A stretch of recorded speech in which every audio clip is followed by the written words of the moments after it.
here's a ticket for you. Join the airdrop carnival with Alan Walker.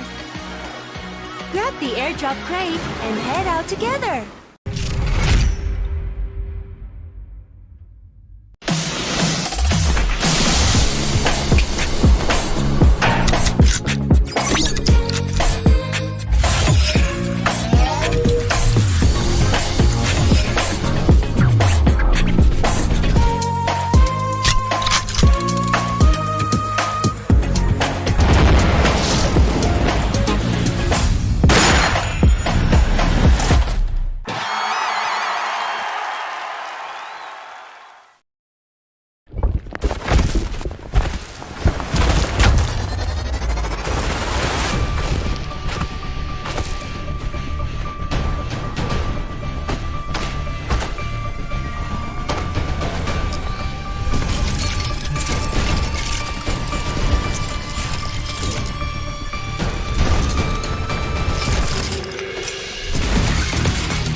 Here's a ticket for you. Join the airdrop carnival with Alan Walker. Grab the airdrop crate and head out together.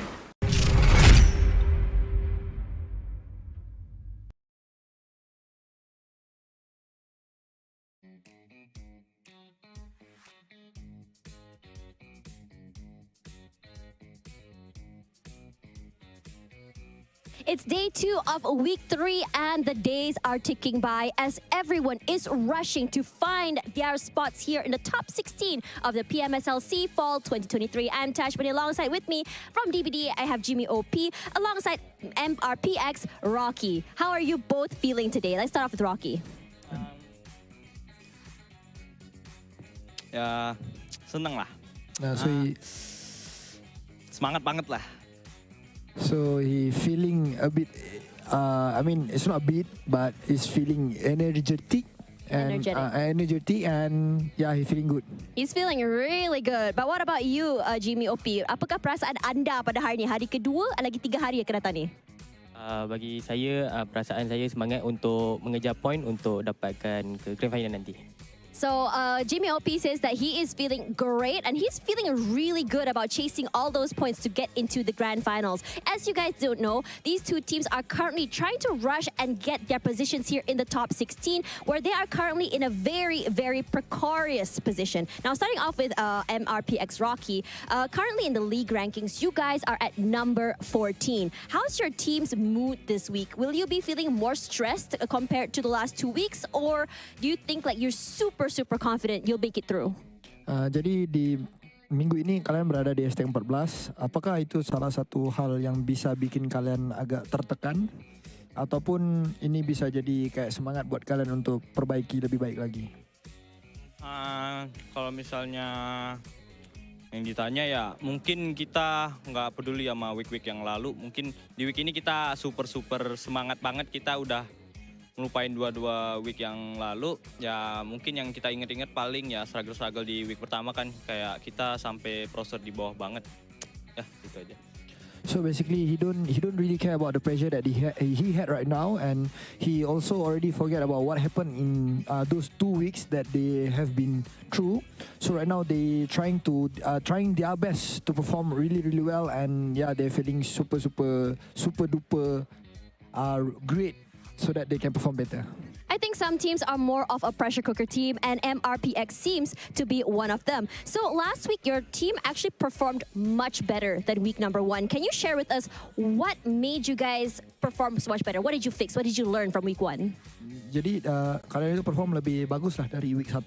Apakah yang kamu belajar dari week 1 itu yang sampai bisa bikin kalian lebih perform? Mungkin yang bikin kita perform ya kita selalu inget-inget lah week pertama apa yang hal yang kita lakuin yang salah banyak banget.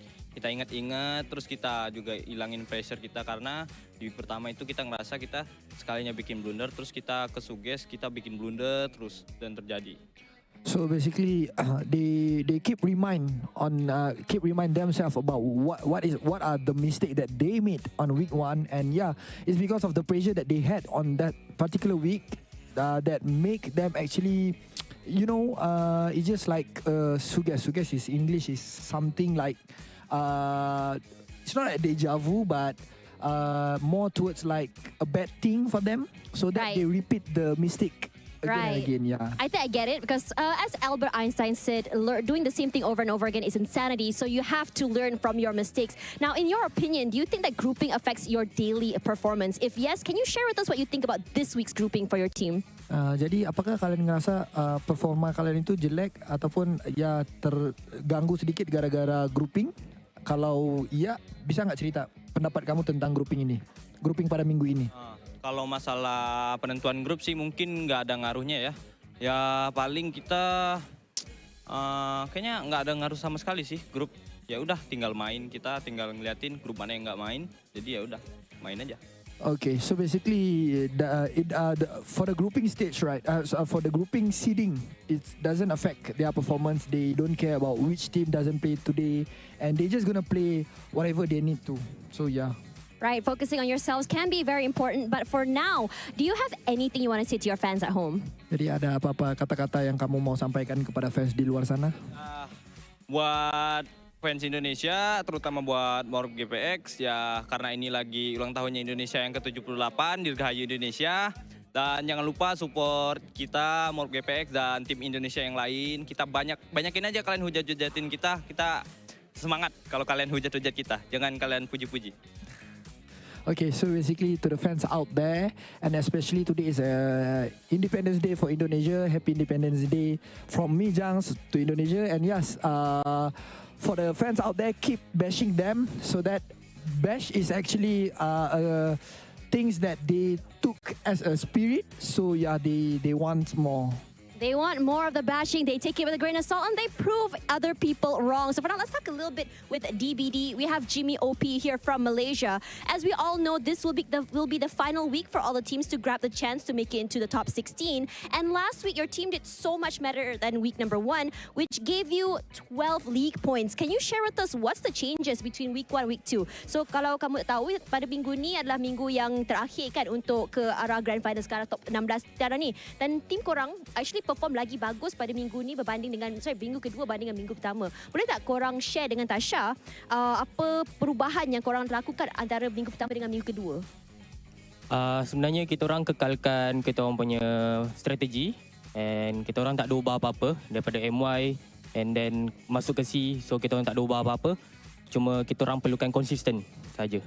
Right, so what he said was that nothing changed in his team. It's more just consistency than anything. From Malaysia stage all the way to PMSL to the CE stage, it's all been the same. It's just consistency is key, and I think it's starting to show. And for now, your team right now has the same points as MRPX in the league ranking point, which is at 15th place. Can you share with us what's your target for this week? So sekarang ni korang punya ranking sama dengan team MRPX, iaitu rank yang ke-15. So korang boleh tak share dengan Tasha apa target korang untuk minggu ni?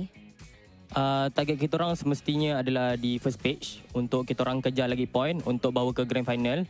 So kita orang lebih pentingkan untuk masuk ke first stage dan bawa point yang lebih untuk ke grand final kerana perbezaan dia tak tinggi pun. 1 dan 2 ke atas kita orang saja.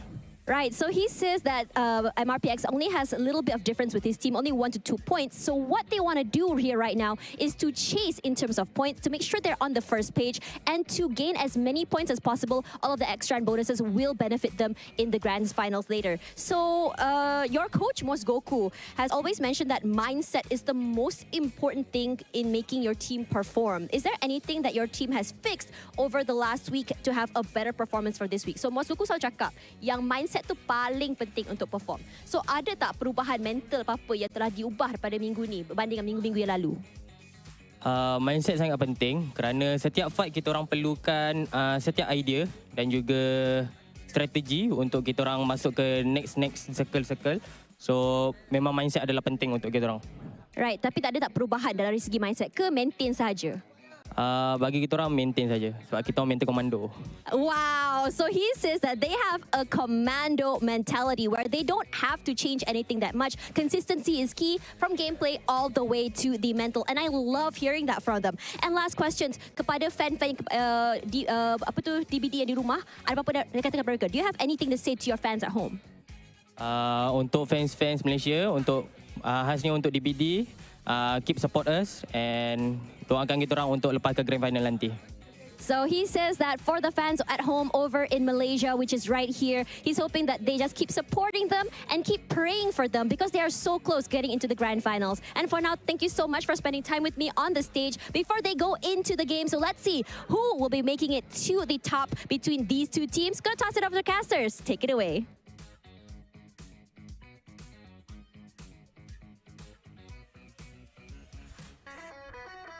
Second day of the grand finals, final week here, and we're talking about nobody is safe down there, including DBD and MORPH. I love the interview. Thank you so much, Dash.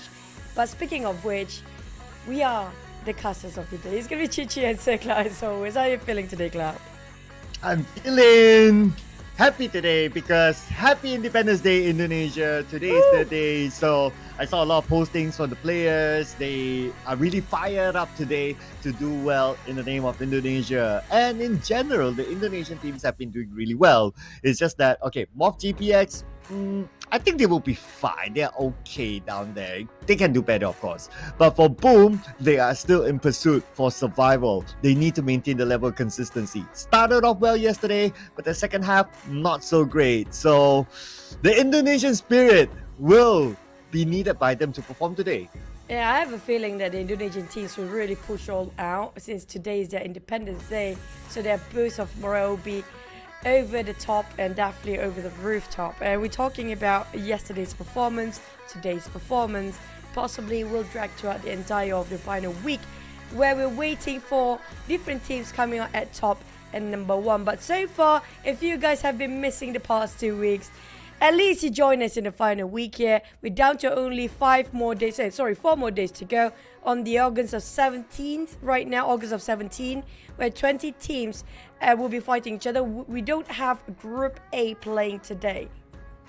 Yes, and by the end of this week, we'll determine who will move on to the grand finals.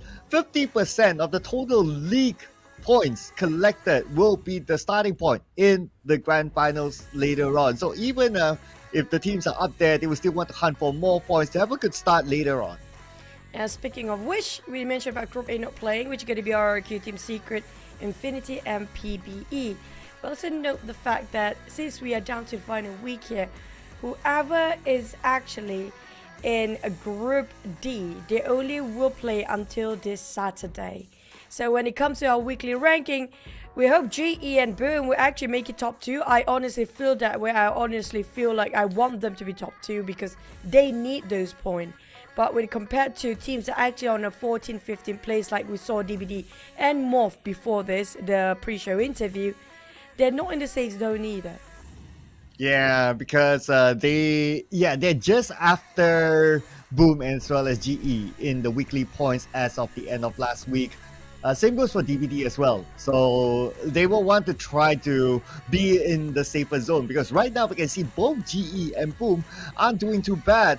So we got to compare the top team of yesterday, that is GE, who did really well, and obviously they're up there right now. PERSIJA EVOS just behind them, who is also chasing for PMGC points. Based on the stat, PERSIJA EVOS has more average eliminations and also more average damage, but Wow. At the end of the day, it's also about the points collected, and GE is doing well.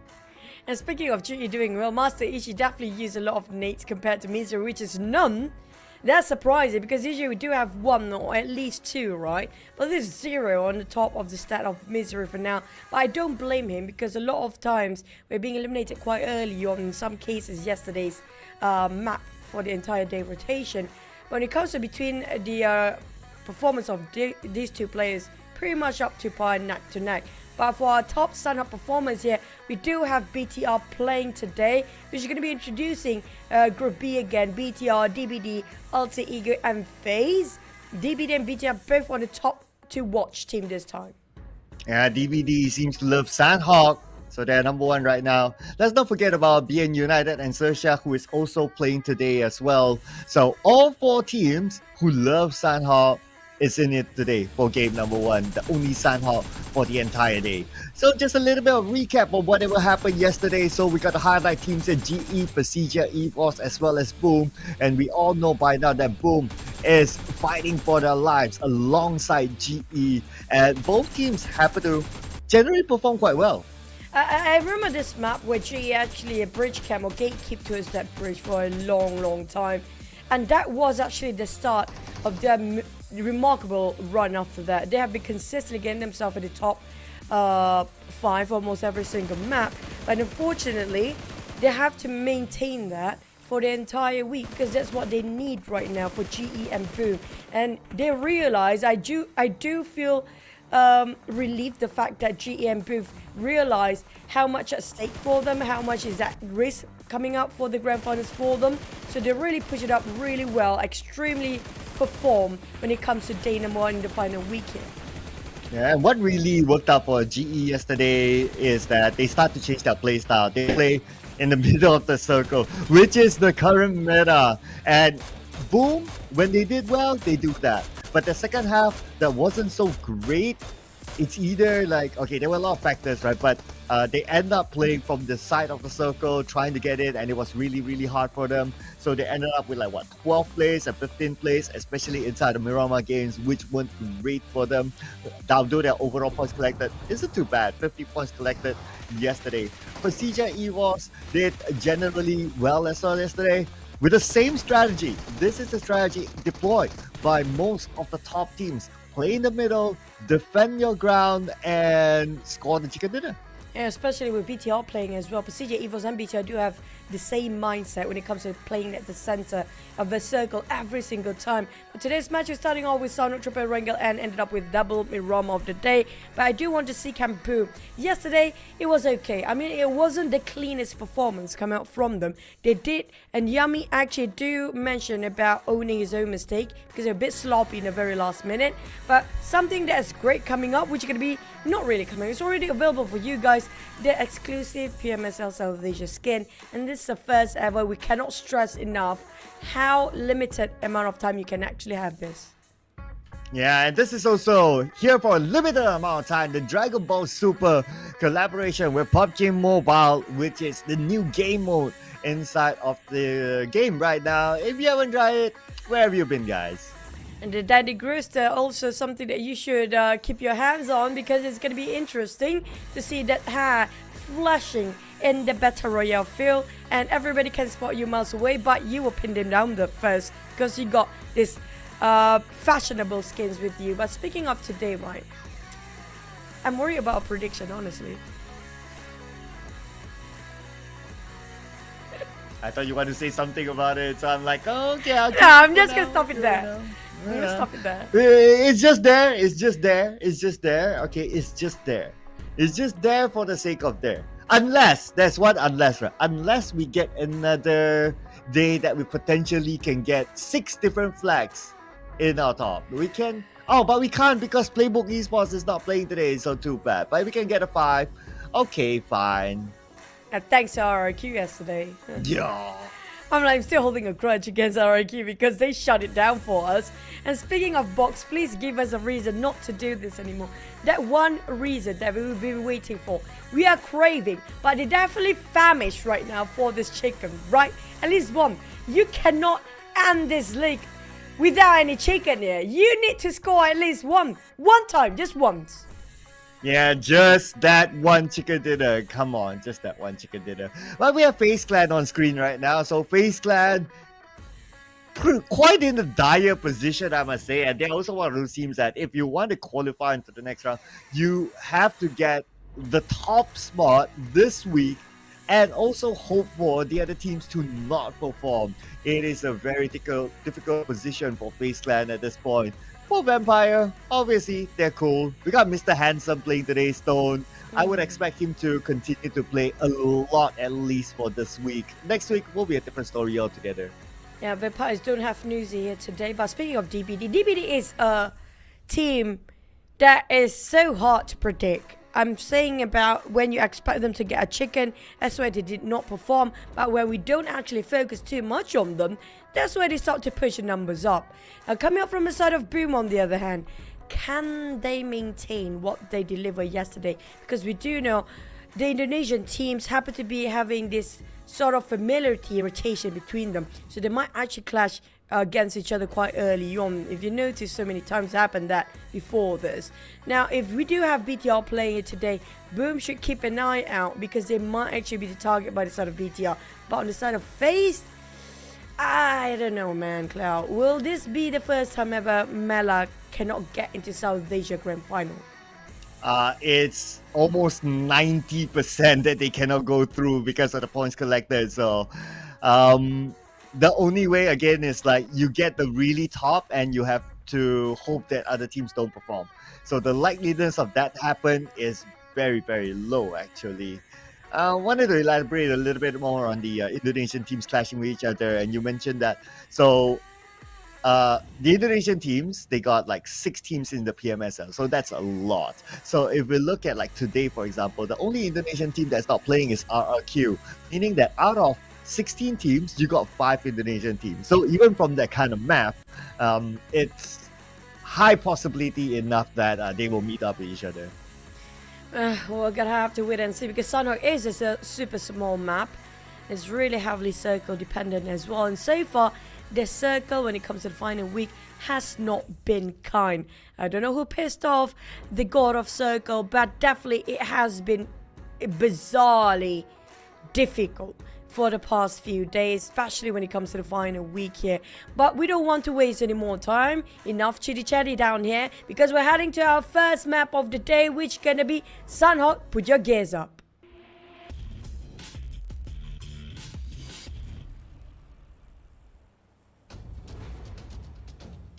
So we got Sunhawk here.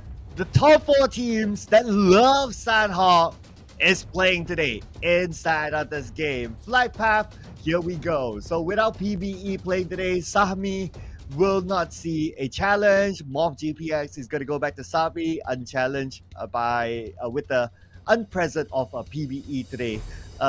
For Paradise Resort, it will be really interesting because both D Xavier as well as GE, they are playing. So got to keep an eye on that. FaZe Clan returns to this map, so they will be jumping into boot camp. For Boom, they're the Nomads now, so we're keeping an eye on where will they drop. You can see them dropping somewhere up north. Going to DBD's place? Probably not. They're going to take Mall 9 instead. DBD will go to top. A bit of claustrophobic on the northern side, honestly. DXGE. Boom, very segregated. Look at where Achul is dropping himself. A bit too far from the rest, down south all the way around Bun area. Now the other tree is a bit too far in case Arturo need a call of help. And XERXIA is doing the same thing here across the map, right on top of Quarry, spreading out quite thin. Well, we do have Alter Ego taken away, DL Chem Alpha by themselves. But speaking of these Xaviers and GE, here we go again. Yeah, expected. This doesn't end for some reason. The closest one is that if GE decides to drop outside of Paradise Resort, but for the most cases, they try to challenge D-Xavier. So D-Xavier, they already know that this is coming and they're prepared for that. And I guess that's why they kind of have this some sort of a separation. But if we look at what happened yesterday, GE didn't want to let them go. Even Mernat, he surprised one of the D-Xavier players in the outside house of Paradise Resort. So if you're D-Xavier, you would anticipate that as long as GE is around and you have the circle still clear, GE will be there. On the side of GE, I'm not sure if they really want to commit to this. It feels like they're backing away, knowing the fact that they don't want to taking the risk too much early on today, because it will affect the entire day momentum on the side of GE. It will set the standard and the tone for them for the entire day. They're having a bit of a tough start. Speaking of which, Master E to be shot down from afar. The Xavier's taking him now. Same goes for the side of Box Gaming here. GE surrounded Box. Kwang spotted out Master Ichi. He wants to finish him off straight away. But he can actually just slowly crawling towards the other side of a wall. Master Ichi may definitely have the intention to save him up. But Kwang took him quite a number of time to find a spot out. Master Ichi not breaking any sweat. It's a piece of cake for the side of Box Gaming. And speaking of Box, this should be the map, the target for the chicken here. Well, at least for a start, Circle does favor them. They normally drop around the areas of Quarry, so the Circle is somewhere Paradise Resort above, so it will be like a straightforward line for them. Between Quarry and Paradise Resort, normally there's not much challenge. So the moment they move up, because GE went out of Paradise Resort, for some reason they went down south, that's where they bump into each other. And for the team that is coming in later, they had a little bit more advantage. So that's where GE, they got one of their players got caught off. So it's unfortunate for them. And if they were to score this chicken dinner, this is a good chance for them, just because of how the circle is. And also, it's going to be the only once in a day map. So if you compare it with the Wrangle, I know some Mirama, it's a bit harder for the side of Box to actually score this chicken, because there's a bit of a, how do I say this? Not really consistent when it comes to the drop. But on the side of GE and Box happen to be try to capitalize over this compound right now. Slim's out with a DBS shot. 1, make it 2, make it 3. Now the last place standing for Box right now. Wait, what? And he's down by Slim's eye. From the top? Okay, all right, I'm looking at the elimination feed now. Wait, Zai took down all of them? What? FaZe. Oh, what? Box? How did you bottle that? FaZe and DX approaching to Woe side, coming up from the side of GE. They're being hammed down. Big win, yes, but for how much long? It was a remarkable clutch coming out from the side of GE, but they're not done. I'm not sure the Box laying around will be enough for them to fight two teams at the same time here. Well, one thing is about the Box. Second thing is that they only have 2 players left. So it's not looking good for them. So FaZe Clan, knowing the elimination feed, they saw the Box. And that's pretty much the only fight that has happened. If you're the players, you will be alert of that. And they know that there's only 2 players left. So this is why they're going all in into this compound. Mata Smart cooking up the nade. Hoping a land on anybody will not connect for now. The side of GE, they have no way to exit out other than the just couple of entries left and right and the one in the front. Nothing at the back. There's a big wall at their back right now. Big cornered up. Our problem is, can GE bite back on the side of FaZe here, who tried to close in. But lucky for them, these Xaviers start to shoot against FaZe, so they are a bit distracted for both teams. DX, either they try to go for the run and just fight and take advantage of FaZe. 2v4. Fortunately, they don't have numbers. Now make that 1v4 with Smile on his knees. Yes, Zai, he has the DPS, the best weapon if you want to use to clutch in this sort of situation. Wait. But let's see if he can. He can't even land the shot. Oh my goodness. He probably landed one bullet, but maybe because of the distance. So not enough damage to knock down Venturas. Even if it does, backup is there. No chance for him to win the fight anyway. You have to give credit to Mela because of his distraction just now. Kind of confused GE. Where are the players coming into it? Where are their entry point? Because he was a bit distracted from those footsteps. He actually did not give his full attention of what's in front. He's just focusing on something at the back. But that's going to be another team out, GE and Box. This is going to be huge cost on the side of GE. It's going to cost them quite a limb down there. Since GE being eliminated early on, at least they scored a 4, right? As long as they scored themselves a couple of more points by the end of today, they're still going to stand themselves in the top 3. Yeah, they still can. I mean, it's like 5 more games to go today. It's still majority of the day. They're still up for grabs. And Sunhouse, most teams, they will look at it as outlier. I mean, it's an iffy map at the end of the day. But iffy or not, we'll still see GEEK Fam and BN United fighting with each other. And the circle might shift away. We're looking forward to that. Yes, it will. Paradise Resort is the center of attention right now. And look at the amount of teams trying to play in the middle. This is really now the meta. Oh man, the circle just happened to be right on top of everybody else as well. Whoever actually tried to leave all the small islands, it is about time to do it. MORPH were actually entering in the latest by far compared to all the others. Yoodo Alliance come up from the right side alone and paved way for them to enter into the circle. And aside of GEEK Fam, they take this junction for now. We do know it's best to have all this junction apartment filled in by the players. BN United spotted our Vampires. I think Ravenclaw quite confused where the shot's coming up from just now. He's going around in circles. He knows now that break is onto him, but luckily he moved away from his vehicle, not even staying near the tree, and he evaded that nade. But Ravenclaw, he needs backup though. Not the best situation to be in since he's on the lower ground, but thanks to Stone, Mr. Handsome knocks down Soas, probably makes an opening, not for Ravenclaw to run away, but for Vampire Esports to charge in. Break, spotted out Tony K, who tried to rush up to those elevations. And now BN United, they are being surrounded. Vampires are repositioning, walls of high value. Tony K especially make an entry and shut down 2 players of BN United. But from the flank side, Max doing a remarkable job, but lost his little of health on the last play on that one player of Vampires across him. Down to only Porsche to actually clutch it out for the entirety of BN United. 3 players down, 2 out. 1 is bleeding out. Porsche the last man standing. But for the side of Vampires, they can have a reset on all 4 of them. Yeah, they can because BN United, 2 players eliminated. They are undermanned. Some of them knocked down, so they need to reset. Now BN United will not pursue Vampire Esports. And Vampire Esports secures their first 2 points in this game while maintaining all 4 of their members. This is the specialty of Vampire Esports, that they are very good at taking fights. Early fights are very strong. So for Vampire Esports, if you notice that they don't really play by the middle of the circle, they still play by their regular meta. It's because they have a different mindset of trying to be consistent. When we look at the replay from the previous round, this is how Zai actually clutched Box Gaming. I mean, that was insane stuff if you ask me, but it was also Box Gaming that kind of bottled it. It was a collateral damage by the end of it.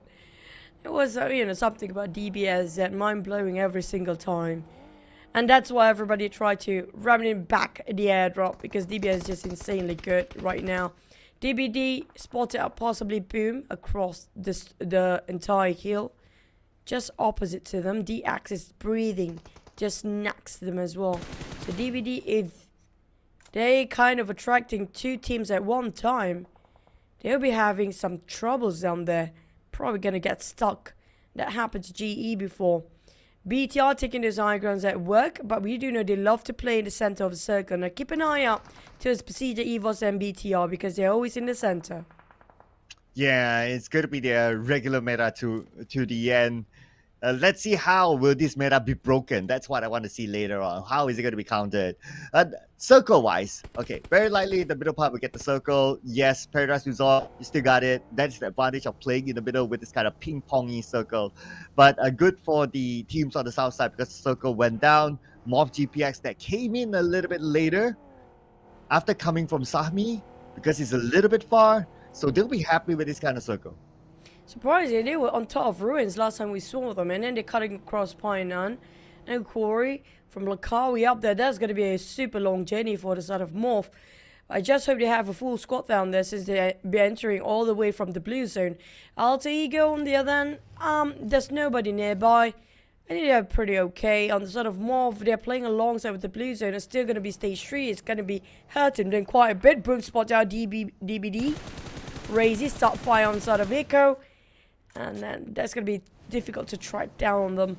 But, I mean, this is not the best place for you to call yourself. Oh, they're stuck down there. Oh, lucky for Jimmy. He's still able to get away. If not, he'll be knocked down by D Xavier in a peculiar position. But unfortunate for them, they ran into XERXIA now. One of them down, and XERXIA will take advantage. Jimmy OP on his knees. Yen as well.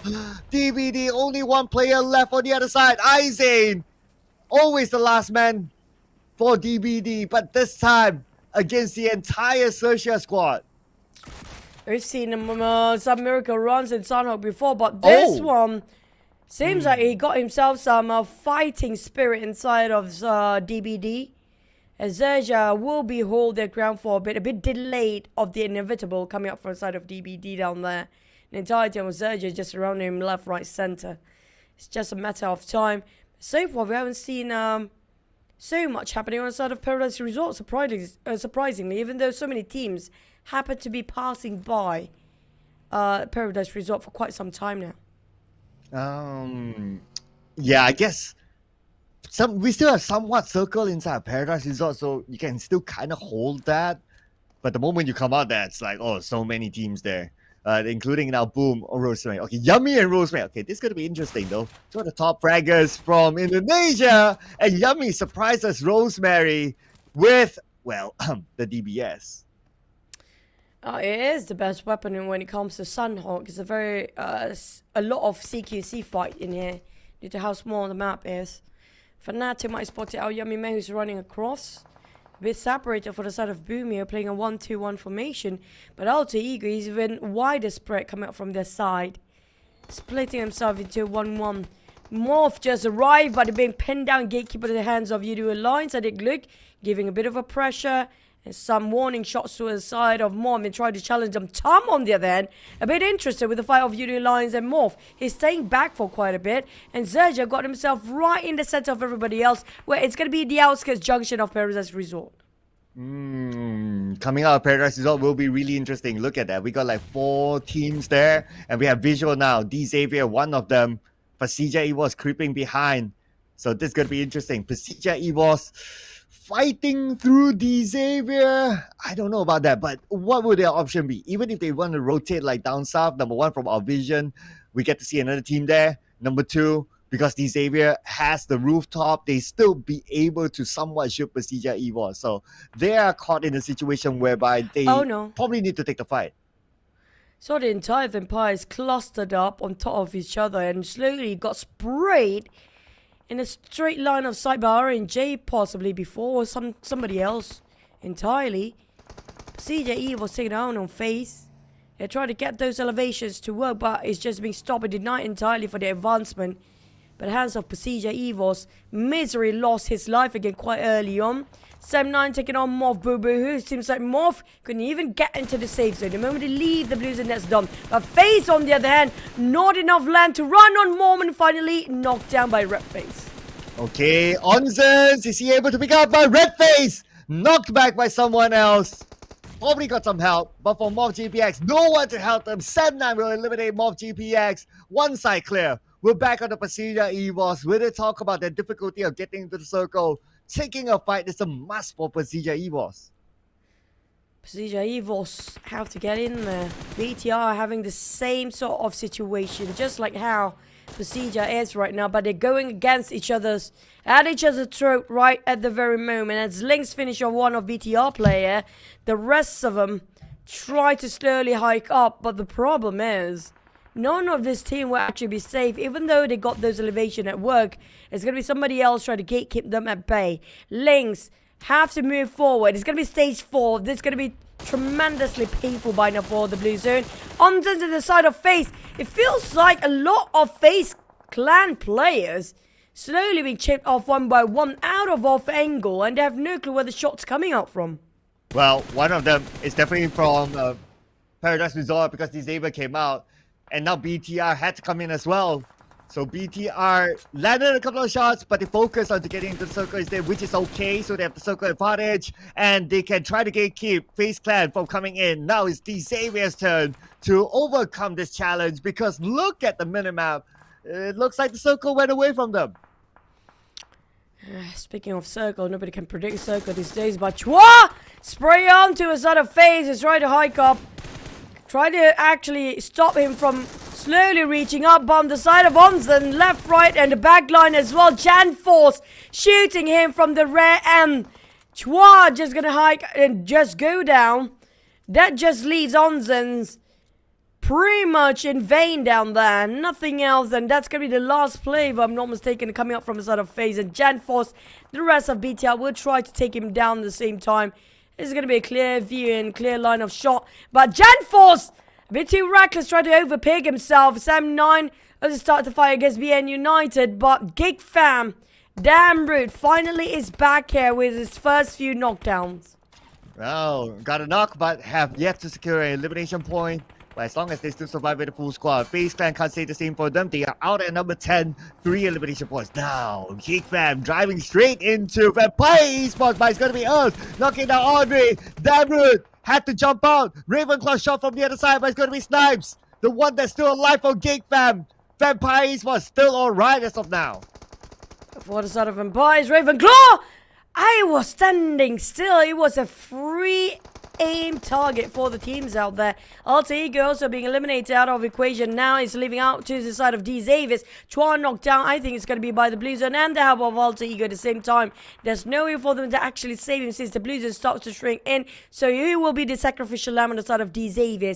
While the rest of Xavier are playing on a bit of a low ground. Boom do have those elevation and a compound working on their side. But it's all down to the next circle. If they have favors heavily to the side of Boom, there's going to be a big shot for them to take this chicken away.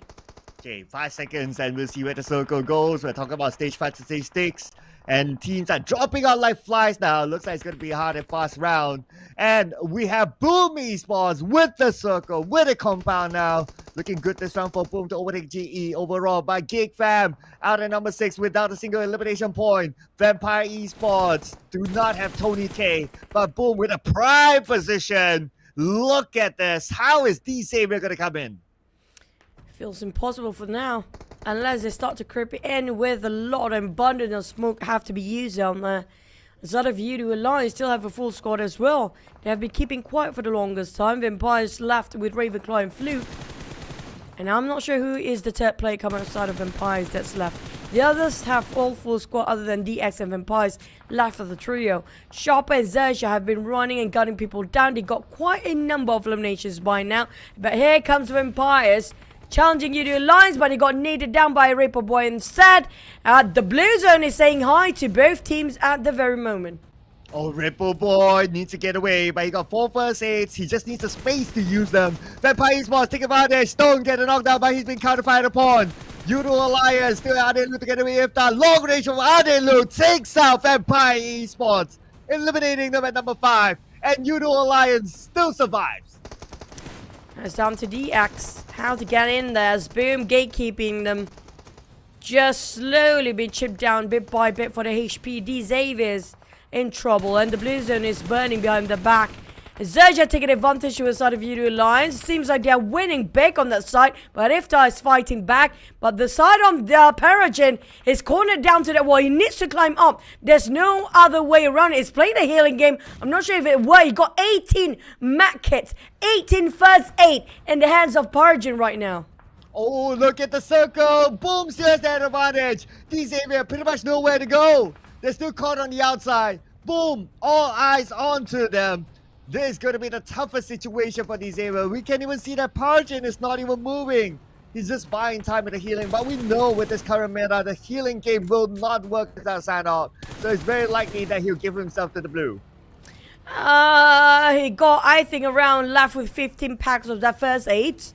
for side of PUBG. It's been a while we actually see a healing game because of how vigorous and how violent the blue zone has been, going on, chugging down all the HP going down there. But on the side of Boom, they got this in the bag. There's no way they botched this one. There's no way for them to actually lose this one.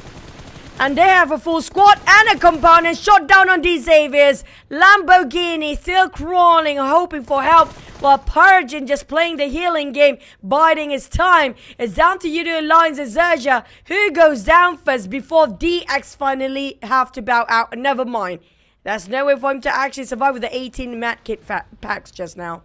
Yeah, the moment you reach stage 8 in this current patch, there's no way that you can out-heal the zone. So he has to go out. Now, top 3 teams, and like what you said, Boom is in a very good position to secure this chicken dinner because of their position. I did look on his knees. Look at Yoodo Alliance. Probably going to give himself to the blue as well. If not, yes, no point given to anyone else. Boom just needs to wrap it up. Probably don't even need to wrap it up.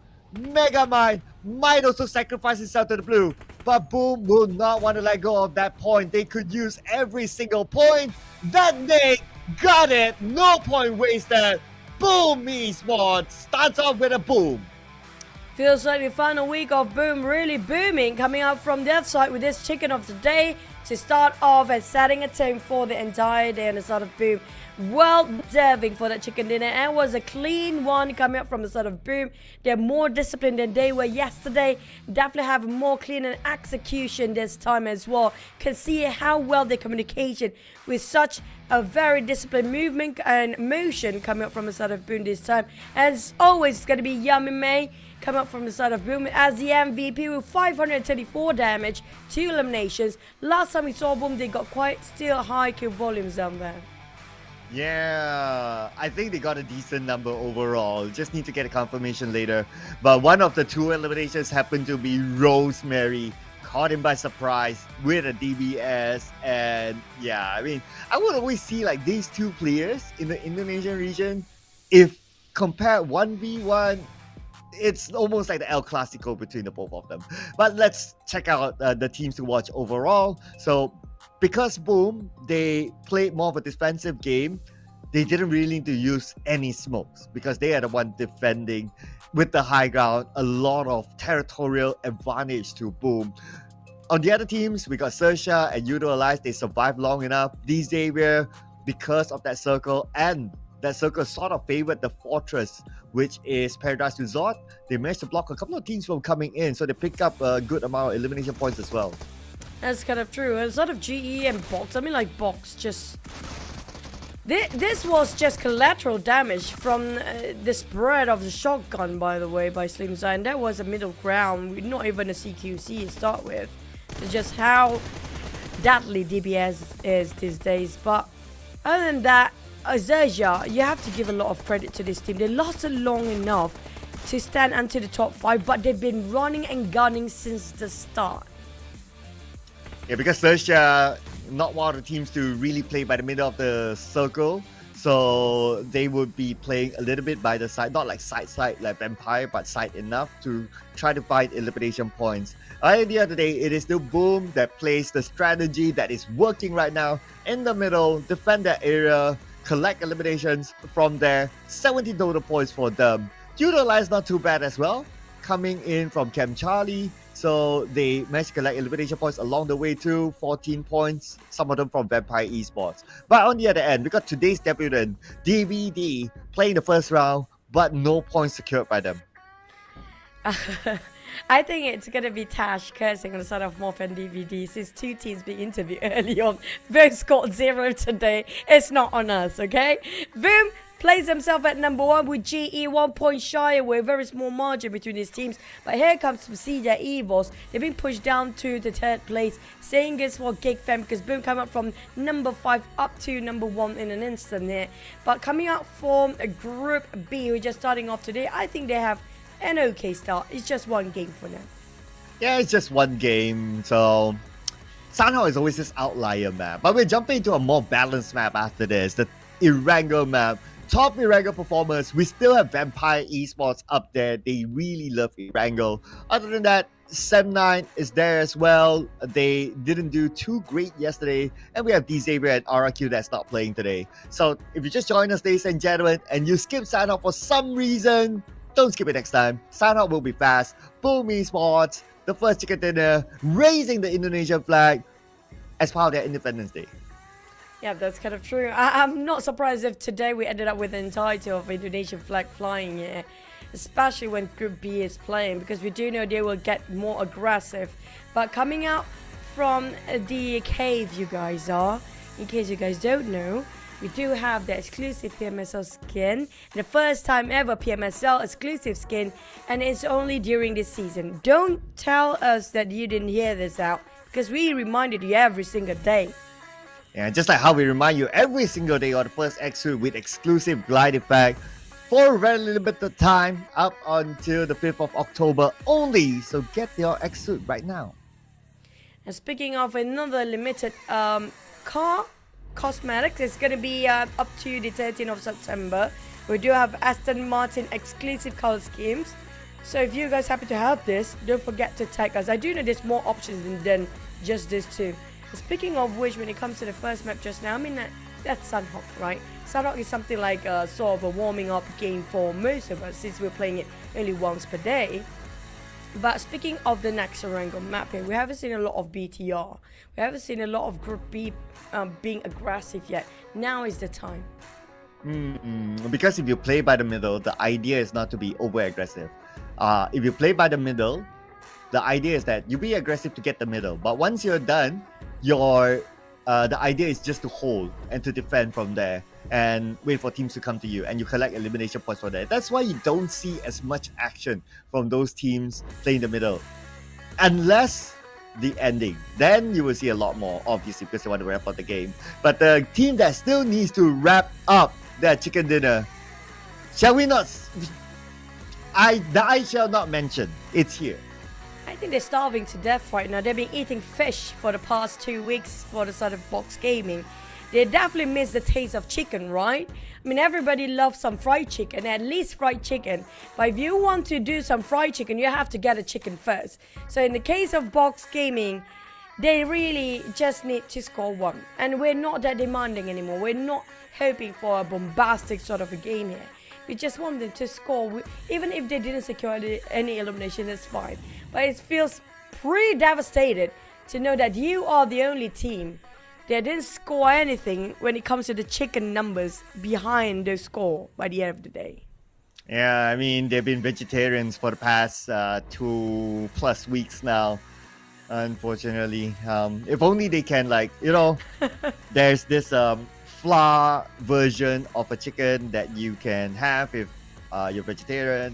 You guys know what I mean. So if they can at least get that, you know, that one dish served to them, because they only have 17 more games to go. Yeah. Counting. Vegetarian, tofu for life. I don't know, man. I don't know, really, honestly. They must have got themselves some drive down there, right? To push themselves to get at least one. Speaking of Box, feels a bit gloomy that side. Not as happy as Thursday, but definitely still have the drive to get themselves those chickens, at least once. We're asking just once. But the side of MORPH here and DBD, both being interviewed early on, both didn't score anything in the first map just now, but cut them some slack. They're just starting off, especially coming up from the side of DBD. That was their first map of this final week. Yeah, 0 points. But you said it's a warm-up round. I normally say that it's an outlier map, and we always have to start the day with an outlier map. But if you kind of think about it, stats-wise, DBD look like they love Sunhawk, but not the Sunhawk this time, unfortunate for them. So yeah, so they're going to go back for the reset after this, and they're going to play a little bit more balanced map, which is Erangel. And for DBD, they'll be dropping back into Quarry, which is an area that they have dropped ever since the days of R2K until now, ever since the most Goku playing days. So it should be more of a comfort spot for them to start off with. BN United, we haven't talked too much about them. They're pretty okay, not the best, yet not in the very bottom. They are the middle pack. So I guess they don't have that much of a pressure as long as they maintain the consistency. Maybe most of the team are playing it quite slower when it comes to confirmation. They feel like, oh, we might actually have almost 100% of chance of getting the grand final. So we're trying to not showing too much, just prepping ourselves for the grand finals. You know, they try to not show all their strategy beforehand just to save it up for later. Yeah, and of course, that's in line with our narrative as well. This week, we're going to talk about like the bottom 4 teams, who's going to make it, who's not going to make it, because there are some teams that can still make it. You guys know it's now. Teams like GE, teams like Boom, even in the interview, it was mentioned, MORPH GPX, DBD, they are slightly at risk looking at how these other teams are performing. So if GE and Boom performs and MORPH GPX and DBD don't perform, like assuming the extreme, they are on like last place, 1920, potentially one of them would go down too. Maybe both of them at this state.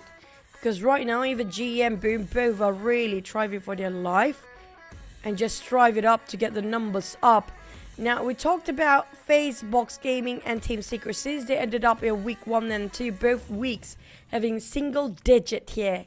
So is it really safe for us to say they cannot make it for the grand finals? At this point, I have a feeling yes, they possibly will. But between MORPH and DBD, one team will be dragged down to join in towards the relegation. But so far, we're going to head into Erangel.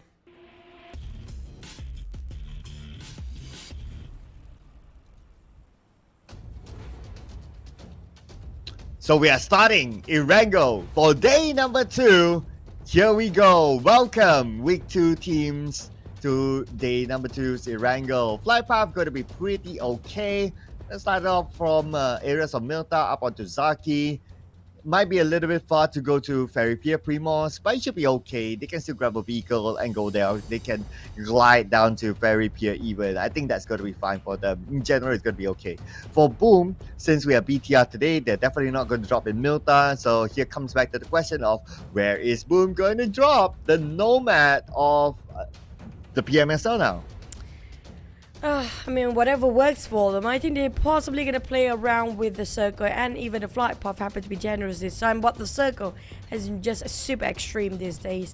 But we're going to have to wait and see. Maybe they will decide some place where there's not going to be a lot of teams happen to be interested around the area. Just from there on, try to find their pavement going towards the side of the circle as well, the paveway, sorry.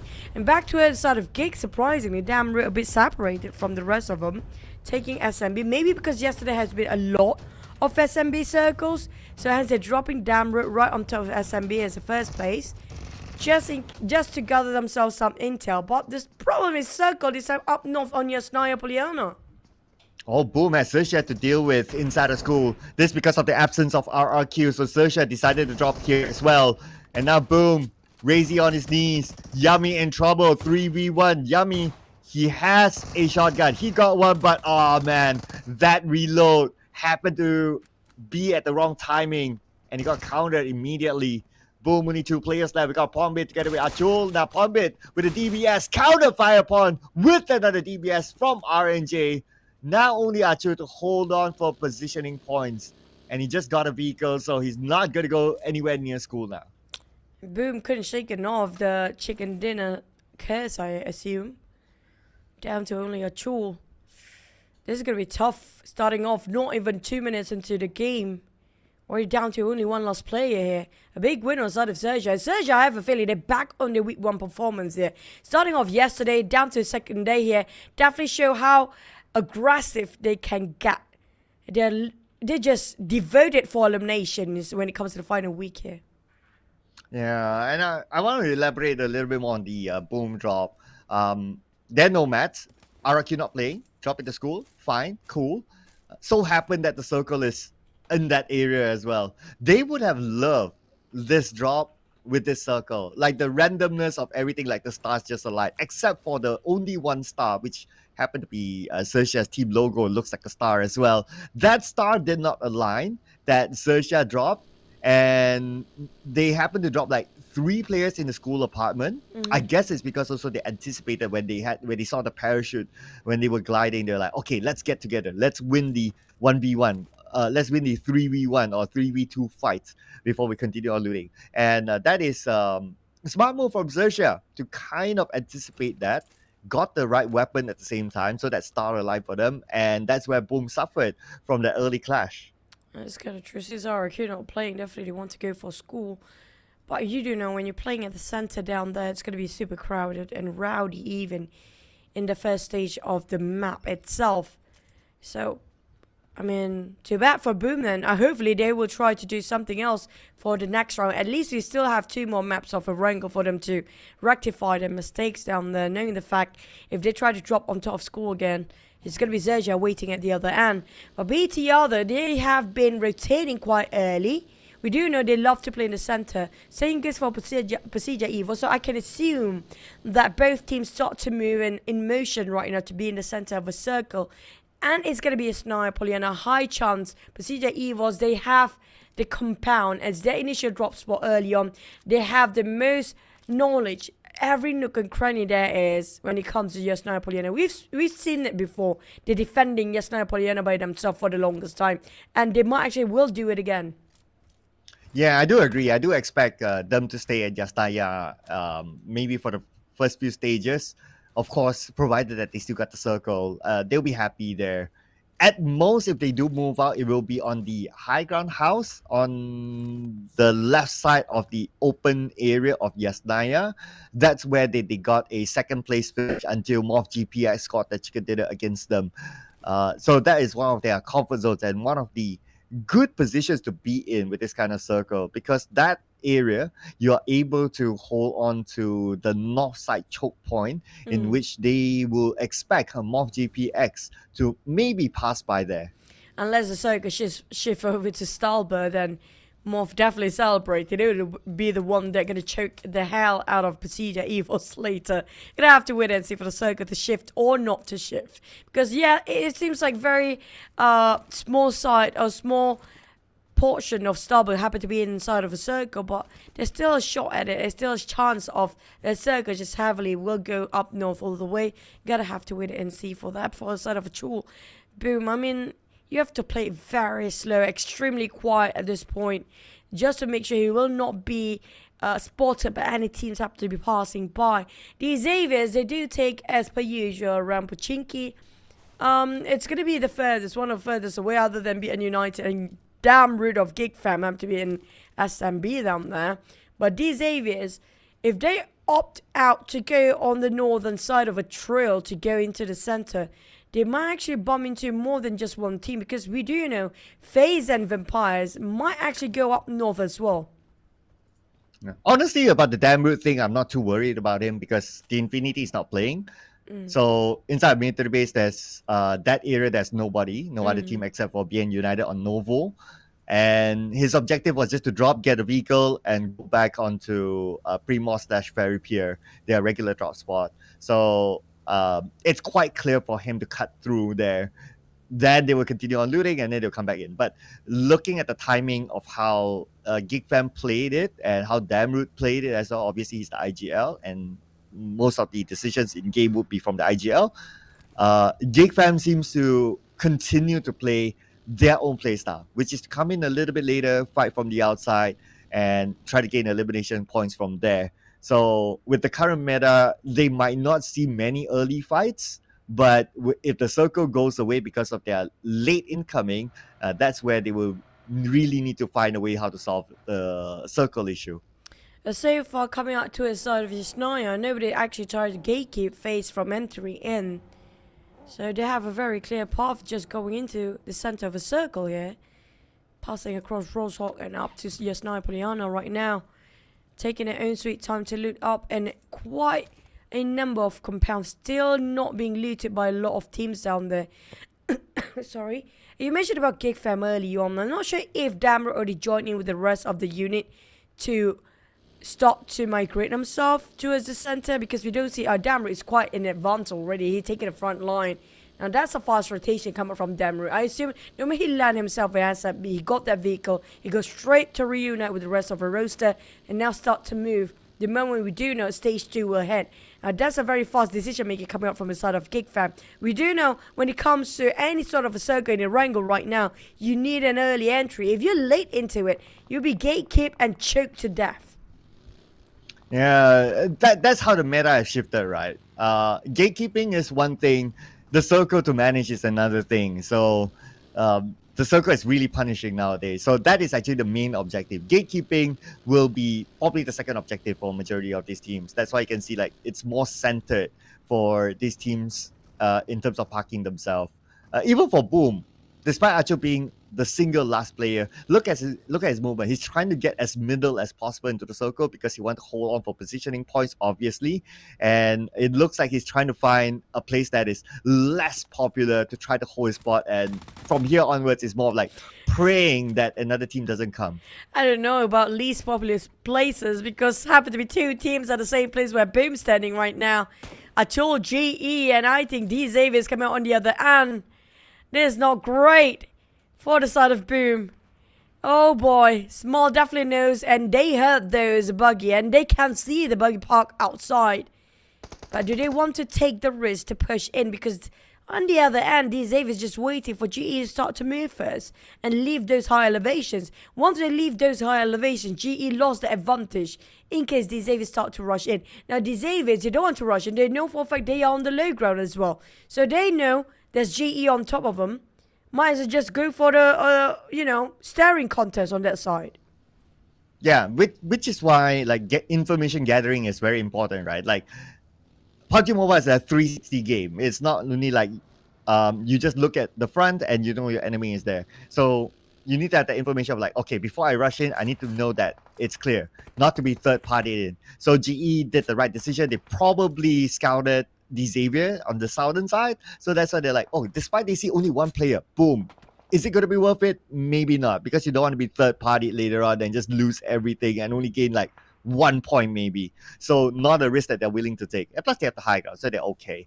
But for Vampire Esports, still maintaining the play style, which is to come in a little bit later, play by the side. And this is where their idea of getting elimination points come into play. For passing by this choke point, it's going to be a risk for them.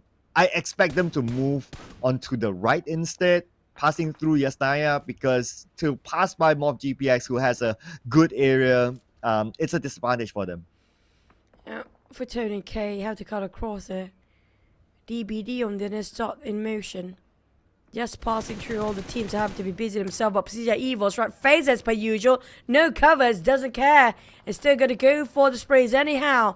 Aizen might just spot him out. There's GE around the corner too. PERSIJA EVOS has to pull back due to the damage soaked in by the side of Red FaZe. It's quite abundance of bullets down there. But the circle having to shift all the way down south. What is this circle? This is a circle with a lot of issues here, definitely. Well, welcome to the PMWI circle, ladies and gentlemen. We all know by now that this is the trend. So, yeah, I'm sure teams expected that. But this kind of circle is actually okay. Why I say that, it's because it's not on the open field outside of Yasnaya. That's why you don't see many teams playing there, because, yeah, you're at stage 2 and you want to play in that open field. Nah, you go straight up to the high ground. Circle happen to go there. That's where majority of the teams are at. Great for them. But great for Vampire Esports. Long range, tapped by Ravenclaw, helped by Tony K. That's where they got their first point. And looking at Ravenclaw's position and seeing the movement from MORPH GPX into Yasnaya, but just passing by, I'm sure he could see that. Very likely they will come in from Yasnaya instead. Or, now that they know that MORPH GPX has moved, I have a second thought now. They will go back to the bridge and just cut across straight. It's all about decision making by the IGL and their witness. Hey, if they call it wrong, it's going to be detrimental for them. Outside of DBD, yes, that was smart for them. Vampires have to stay there in vain, knowing the fact that their prey has been taken a different route entirely. Box Gaming, on the other hand, Kwang, spot out 7-9. 7-9, I don't feel like they have a clue that Box is actually watching out for them. but goes a bit too far from Kwang. I'm not sure where are the rest of them. And Sam9 being shot down. Oh, close enough. Kenny down to half HP, but Kwang definitely a bit disappointed with those sprays. Bull and Breeze are still gonna have a go for MORPH next. Two teams happen to be passing towards the eyesight of Kwang right now, Box Gaming, and he gets none. Well, he gets none, but MORPH GPX doesn't get the circle still. Because right now, with that warning shot, it just tells them that, okay, there's someone in front. How are you going to get across? They have to find plan B. But before they can think of plan B, throws it from the outside of the blue. Okay, this is definitely an unexpected shot for them. Because you wouldn't expect that at this stage, with this current meta, someone will be waiting outside and surprise to them. And that's kind of true. It's all the blue zone and suddenly you're being knocked down. But Vampire spotted out Red Face finally stop his aggressive rotations down there. And Vampires do have almost knocked down on Ravenclaw. PERSIJA, EVOS and GE gunning down to the side of Vampires. They got themselves some crate, a bit of a valley, a bit of a pit to work with. And the terrain can cover them temporarily. But Tony K, bit avoided by the hands of Zoxy. There was a fast reaction, but Tony K want to have another go. Vampires start to fall off in shambles as PERSIJA, EVOS pinning down a lot of nades on their side, and the sprays has been remarkably well controlled by Zoxy as well. But on the side of Box Gaming, they want to be part of Sam9, a bit of a rotation stopper as well. Wow, I must say Zoxy did the Matador earlier on by avoiding that vehicle. That was nicely done. And now with the circle shift, we can see all these teams starting to migrate. Sam9 needs to cut in, but they gotta be careful if they're behind. Last we saw, Box Gaming was there. Box Gaming without the circle might need to fight through Sam9 now, because if they rotate anywhere else from the north, we see their teams there. South could be an option for them. So, do they want to take this? Okay, looks like they won't take the fight against Sam9. I guess it's because like 18 more seconds, they might as well bail it. A bit too long for them. Less than 10 seconds here. The blue is start to squeeze in. And Box Gaming, Kwang's in. It was valiant effort before this. It was such tenacity for him to knock down the players. But Pang fights back. But at the cost of Box Gaming here. Kwang is way too deep in the blue zone right now. Vampires and PERSIJA EVOS head to head. Zoxy and Lynx down the ground, crawling. And at the same time screaming for help. But nobody's nearby. Where is Misery? He's too far. He's not following up towards the rest of PERSIJA EVOS. He's right on top of them. Even if the idea was to get an off angle, it's like, you wouldn't be able to get an off angle in this ditch. Like, yeah, I guess you might as well move together. But now he caught himself out in the blue. I don't know if you want to try to deny the point, because if we move front, then Vampire Esports, he knows that they're still there. He haven't seen the vehicle move. So he's also waiting for Vampire Esports to move before he can move. If not, there's no space for him. But the problem is taking the blue zone after this. It's going to be the fourth stage. How much longer he can actually wait? Side of BN United still having a full squad. Vampires down to 2 here. PERSIJA was down to 1. Sam9 DX having a bit of a go. A bit of a duking between these two teams.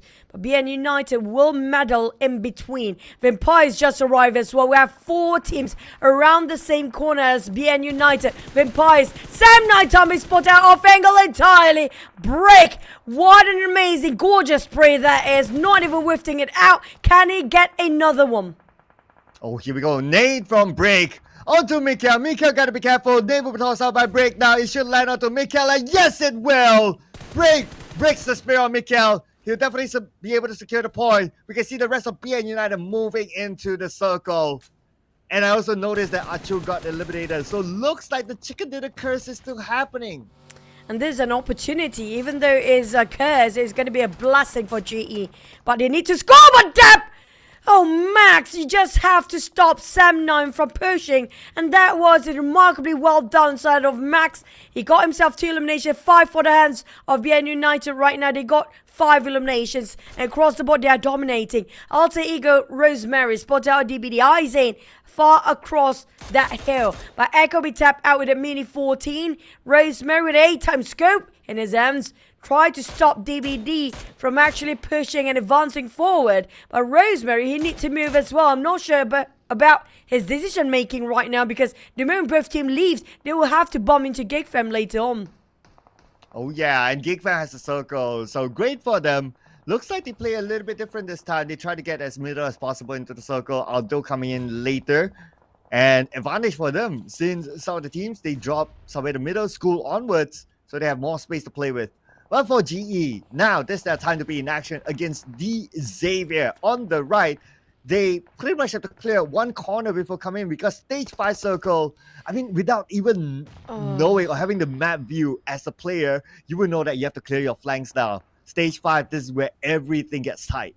And this is getting massive for these two teams. GE and DX, again, coming up from Predators Resort in Sanok before. Now another run against each other. And both teams are losing anyhow, because they will be gatekeeper, the inner circle teams there, including BN United, who happen to be just next to the circle, less than 100 meters. But GE and DX, the moment they jump out from the compound, especially DX, there's no covers for them. It's an open space, a flat plane. Anybody can easily shoot them down, but they're just going against each other's throat right now, and they're both losing. Oh, but losing. Probably the first one to lose will be the Xavier now. Only Levi's left. Probably they have one more behind them. But GE now having the man advantage, making their move. BN United also stopping the Xavier from coming. Parjin on the outside of blue, knocked down. He will not be able to survive this. As we move over back on the GE, making their rotation. But there will be other teams waiting as we expected. And it's going to be BTR and GEEK Fam. They just plays and position himself in the middle ground. Yeah, high ground elevations taken by the side of GEEK Fam. Low grounds BTR. They just squeeze himself in between these two teams here. While GEEK Fam try to shush them away, denying their advancement down there. Look at the nades. It's going to be nades galore on top of GEEK Fams. On the side of BN United, they'll be spraying down there. And they got stuck in between. GE stuck and cornered. Sitting ducks for now, but lucky for them, they do have abundance of that smoke to play around, but Mika and also GEEK Fam Audrey will not be that patient anymore. They start to push in. Caught out small, 2 on ground. Zai is bleeding out, and it looking really dark for the side of GE right now. Yeah, Mika just needs to circle around, spray. But wait a second, Mika countered. He's on his knees right now. Zai will finish up the job, securing that point before he goes out, leaving GEEK Fam with 1 casualty. But GE is out with only 1 point this round, so now they have the same amount of points with Boom Esports. Next, the one trying to hike up is going to be Yoodo Alliance and another team, BN United, in between there. While one of the players of Yoodo Alliance being knocked down by the hands of Max. Max has been on form today. Earlier spotted out Soas from afar. Another one bites the dust as Alter Ego finish off DBD. I'm not sure if that's going to be the last player or not, but XERXIA being eliminated quite early this time, but it will not go empty-handed. Here we go, Alter Ego and DBD. This is the fight that may happen because DBD seems to be scouting an opening on the north side. Okay, let's see if they'll go there or not. But Alter Ego will not want to let them go. They don't want to end this round with minimal points. They already got 2 in hand. They're looking for more right now. But Rosemary got to be careful. Okay, the rest of them charging on the DBD. DBD waiting for this moment. DBD only has 2 players. 1 of them down. Only Yen left. Yen with 20% health. Sprayed on by Fnatic from an off angle. And DBD taken out by Alter Ego. Down to 7 here. 22 still alive. Fnatic need to reload on their UMP for now. BN United split into 1 tree and another one at the flank side. Yoodo Alliance still holding on towards the edge of the zone. Spotted out Soas. It's going to be D Xaviers. Slowly taking them limb by limb. BN United, it's going to be clustered as hell in the middle down there. It's so hard for them to hold their ground even though they got themselves the circles. Yoodo Alliance, at least there's nobody behind them, but for FaZe and GEEK Fam, a bit of a compound fight we go. Here we go, Snipes, the last man for GEEK Fam. No, there's one more together with him, but kind of low as well. FaZe Clan now charging in. They have a full squad with Mela on his knees. Audrey, speaking about on his knees, he's down. Snipes is down. FaZe Clan will clean them up. 4 points in the back for FaZe Clan, now have 7. And they're playing by the edge of circle with this compound. They can hold on for this stage for now. I love this. FaZe still have the fight in them. Still want to show us they belong in the PMSL. And even though it's going to be a tough and tall order for them to get into the grand finals, but they want to show the best version of them in the very final week. Yoodo Alliance, D Xaviers will be eliminated by the hands of Adik Luke. Yoodo Alliance still remains as a trio and form themselves a triangle right now, but they cannot cross the route for Adik Luke. Definitely shot down by the side of BTR from afar. BTR alter ego. BTR have a lot of shots early on. They're fighting so many teams, still holding on. And Janforce spot out another. They got 2 eliminations just by Janforce himself. He might score another here. Here we go. Let's see. Still tapping away though. Okay, another knockdown from Rosemary onto Ade. Look, Iftar is the only one. Okay, there's still Olio though. He's on another area on the other side of the road. But for Alter Ego, they only see the 2 players from Yoodo Alliance. They're going to try to pick up the points. Genforce, on the other hand, gets knocked down by Ventores. FaZe Clan needs to fight their way through as well. They need to clear their flanks. But I guess they will hold on in this position. Wait for the next circle before deciding which side to clear. Oh no, danger zone for Alter Ego. FaZe Onza spotted them out with that mini 14. Quite far apart, still 150 meters apart. BTR taking advantage on Yoodo Alliance. A misfortune right now as Fnatic spot out and fire back to the side of FaZe. Alter Ego kind of stuck himself with a rock in between. That's it. That's the only barricade they got himself here. And nothing else. The structures in between, not so much. Only vegetation, they can hop from one tree to the other. But too many eyes watching on the side of Alter Ego. They can't even move. Smothered by FaZe and BTR at the same time. Same goes for the side of Yoodo Alliance. There's going to be one last player remaining. The smoke will buy him time. But the moment the smoke dissipates, it's going to be a clear view for Octa to pen him down. That's going to be a huge win for Alter Ego, despite they are kind of being cornered all around. Yeah, they're taking care of 2 angles at the same time. Beautifully done by Octa, managing 2 teams basically. He got some help from Fnatic onto FaZe Clan. Look at the circle. It moves towards Yoodo Alliance Olio, the last man. So he needs to try to stay put, try to stay clear. But unfortunately, FaZe Clan from the side takes him out. Yoodo Alliance eliminated. And now, FaZe Clan, they know who they need to take care of. They need to take care of BTR. BTR, with this kind of terrain, they have some space to come into the circle, but they just need to come in a little bit slower just to be careful. Just next to each other, FaZe and BTR both treading on thin ice right now, tiptoeing around each other, while Alter Ego being blasted by the circle, despite having only 2 players down there. FaZe, Mormon decide, you know what, we have to take the fight anyhow. They're going to brute force their way into BTR, maybe possibly taking a push, but Octa, what an off angle. This duo makes such wonderful work by themselves, and not just FaZe firing on the side of BTR. Alter Ego is doing the same thing here, and they might actually have a shot at winning this for Alter Ego. Okay, hang on the second. BTR now caught on the outside because FaZe Clan, they know they have to try to clear one side, and BTR is closest to them, so they'll be their target. Alter Ego, on the other hand, kind of doing BTR a favor by holding down FaZe Clan, but now Octa switching his attention to BTR instead. BTR made into the circle. This is where FaZe Clan must win this fight against BTR, but at the same time, be careful of Alter Ego. But Satar knocked out by the captain, Ventores. What a Kobe. Here comes another. Can he drop another one? Another nade to change the fate. For the side of BTR, another one down. Only Laporte left down there. On the side of BTR, they're losing men quickly now. They don't have time to reset themselves, even to reassess the situation. Janforce next on the ground. Laporte, how can he actually react to this? But Ventores being denied. He is pushing by the Molly. Tossed over by the side of Laporte. Laporte still can revive on Boychill. They still have hope. But FaZe, they're coming in strong with a full 4 this time. Oh, here we go. Smoke is out. FaZe Clan can see them. 1 knock, 1 more to go. They clearly see where Lapar is at now. Nade from Mela in hand. He's cooking it up, but he cancels the nade because BTR is done. Out at number 3 elimination points. Now it's between Alter Ego and FaZe Clan. FaZe Clan with the full squad looking good. After this, no more circle. It's going to close entirely, so we're going to see the end really soon. I have to say, Alter Ego lasted long enough here to be on top 2. Despite BTR had a full squad before, they survived long enough and played very smart. Octa down to 1 HP just now, but managed to reset himself. But there's so little space for them on the side of Alter Ego. They got only trees to take covers from, and there's just a limited amount of tree that's nearby as well.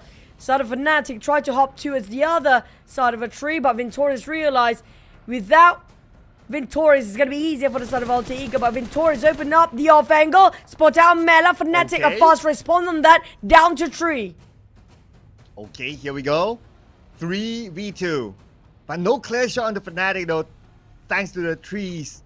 And now FaZe Clan, where they're gonna go? I wonder if they have any more vehicles, because if they get to go on foot, then it's gonna be quite hard, because Alter Ego have that slight advantage. Okay, we can see them popping out smokes for a moment, just for a moment to get into the circle. And looking at the overall, they have one smoke up vehicle, not the best vehicle to use at this point, so they might want to go on foot instead. Oh, they can try and bait it out. But the distance between them less than 100 meters now. And there's going to be the last stage as well. Less than 15 seconds they have to decide. And pray that the Blazer will string on the other end first. Between FaZe that still have a tree. And FaZe Mela finish off by Fnatic. Now Fnatic spotted out the entirety of FaZe, but there's nothing for him to take cover. The moment he stepped out from that tree, it's going to be a clear shot coming out from FaZe. On the side of FaZe, they need a flanker to go for it, but it's well guarded by the side of Fnatic down there. How to close the distance at this point? Yeah, it's pretty hard. Okay, this is where Ventores gets creative. He drops a smoke in front of Fnatic, hoping to blind his sight. And smart enough, he managed to move front a few steps. If we can get a knockdown to Fnatic, this can be the closure for FaZe Clan. Or either one, if we can get a knockdown. Let's see now. Fnatic 50% health, heals up, so he's A-OK. So if you look at what Victor is doing right now, he's blocking the vision of Fnatic. Fnatic having a hard time trying to see, but he will be okay again once the smoke dissipates.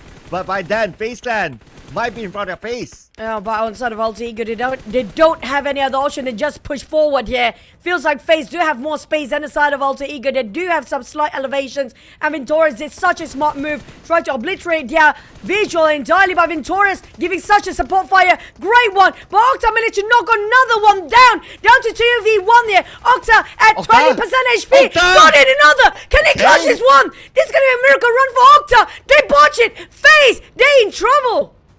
Oh man, FaZe Clan. Okay, a little bit of elevation for Onzes, but it's going to be 1v1 Onzes versus Octa. The smoke will go out really soon. At the same time, the blue will put pressure on Octa. Octa will be forced to come out. Octa has no space. Octa, here we go. 1v1 with Onzes. Onzes with the high ground. Could not finish up the job yet. Octa not to go down without a fight. Ooh. Octa counters on the Onzes. Onzes now still has it, but he's not able to finish off Octa just yet. Almost a little bit more. Octa getting closer and closer. UMP in hand. UMP. Oh! One last hit for either one. Onzes will not drop the ball as FaZe Clan will not give up, fighting for survival. My god, that was a crazy ending. I literally jumped. I was 1 HP away from getting that chicken, and Octa Alter Ego. We did not see that one coming. They were outnumbered with a full squad of FaZe, just pinning them down and tucking to one corner. It's just so hard due to the elevations on the side of Alter Ego to shut down on FaZe, but the tree just stopping FaZe from pushing forward. And you have to give it to the side of Alter Ego as well. How well they guarding. I think it was Fnatic on the other side was guarding that side of an angle so tough and so tight. FaZe couldn't even try to break it in. But oh my Octa, that UMP shot close. FaZe almost let it through their let it slip through their fingers. This chicken, they're close of losing it. So close. Yeah, but I really love the creativity from FaZe. It's like, okay, in front of us, open space. Where we're gonna go? This is the mindset of a top team. You will find ways to problem solve your way through. Open space, not gonna be an issue. What we do, we throw a smoke, we blind one of the opponents. You just need to blind one. That person can't do much. Then you focus onto the other one. As long as you can keep the other one behind the tree, you can slowly come in. And that's exactly what FaZe Clan did. This is really top tier thinking as a team. Beautifully executed. Love what FaZe did. I also love what Alter Ego did. Exactly how the same mindset, how FaZe were thinking back then. They know they're just two. They're outnumbered. What to do? They can't do anything from there on, from that point of view. But FaZe, that was definitely double-digit elimination, secured and sealed by the hands of FaZe here. But instead of Alter Ego, it was BTR full squad before. I mean, like, they're left with 2 players, and BTR and FaZe have full squad all day long. but they lasted long enough. Even gave FaZe a bit of a run of their money till the very end. I mean, that was tenacity, composure being shown and showcased to us as its limelight right now in this map, just we speak. Yeah, I really love it, not gonna lie. I mean, if FaZe Clan didn't problem solve that, it's like open area for the opponent to shoot. So the way they did it, they managed it super duper well. Man, this round, the ending, it's just great. It's just amazing. So as we can see here, a lot of teams play in the middle. It's still the meta. But when we talk about the middle, because of the circle at stage 2 especially, a lot of open space in front of Yasnaya. That's a place that at stage 2 nobody would play. So hence, majority of the teams went to the green area, which is the final area that we see here. And that's why it became hard and fast at some point. Until towards the end, some teams need to take it slow and steady, namely FaZe Clan. And from then on, they just wrap up the game. I mean, of course, it's easier said than done, but how they wrap up, you have to watch step by step on how they do it. From the smoke to without advantage to putting an advantage for themselves, and look at the disappointment at Alter Ego. They knew it should have been theirs. I mean, like, Octa, that was a bonus if they scored that chicken, really, because they were having it too. They don't have that high hopes, they just tried their best, right? But FaZe, if they lose that one, that's going to be mental. But 15 elimination, at least it's secure double digit. It's more than enough with another 10 points addition to its total of 25. But Alter Ego scored a 7. We do have a couple of teams that ended up with 0. Only one team, boom. I mean, the only team that being eliminated early on, and with Achul survive solo all day long. That's going to be tough after they just got himself a last chicken just now. I mean, the curse really haunting boom. Quite tough this time. Yeah, that opened up small opportunity for GE. And they managed to get 1 point. But luckily to them, it's only 1 point. So they had the same amount of points now. Just because of the tiebreaker. Boom got 2 chicken dinners. That's why they are still on top. But look at the teams trailing behind them. GEEK Fam and PERSIJA EVOS to snatch away the #1 spot as well. On the other end, DVD, after 2 rounds, only 2 points for them, unfortunately. Only 1 point, in fact, because they didn't get a single point the previous round. So it was a very interesting round, I must say. The circle, although it looks straightforward just because it's on the main peninsula, but it is not as straightforward as what you think. This is complex problem solving. Yeah, when it comes to stage 5, it was exhilarating. But you know what? We kind of miss our host for now. We have an interview coming up. So Tash, take it away. Yesterday, we saw Yummy on stage with me, but we didn't talk to the coach himself, Kent, up here from Boom Esports. They managed to get a chicken dinner on map 1. Unfortunately, on map 2 and map 3, they weren't able to do the same. Now, coming into today, I can see that the stress is just slowly settling onto your shoulders. How are you feeling? Jadi, gimana kabarmu hari ini sekarang? Apa yang kamu rasa sekarang? Relax saja, karena kita percaya kita masih bisa lah untuk perform lebih daripada 2 game awal kita. So he still feel nothing. He just like it's calm.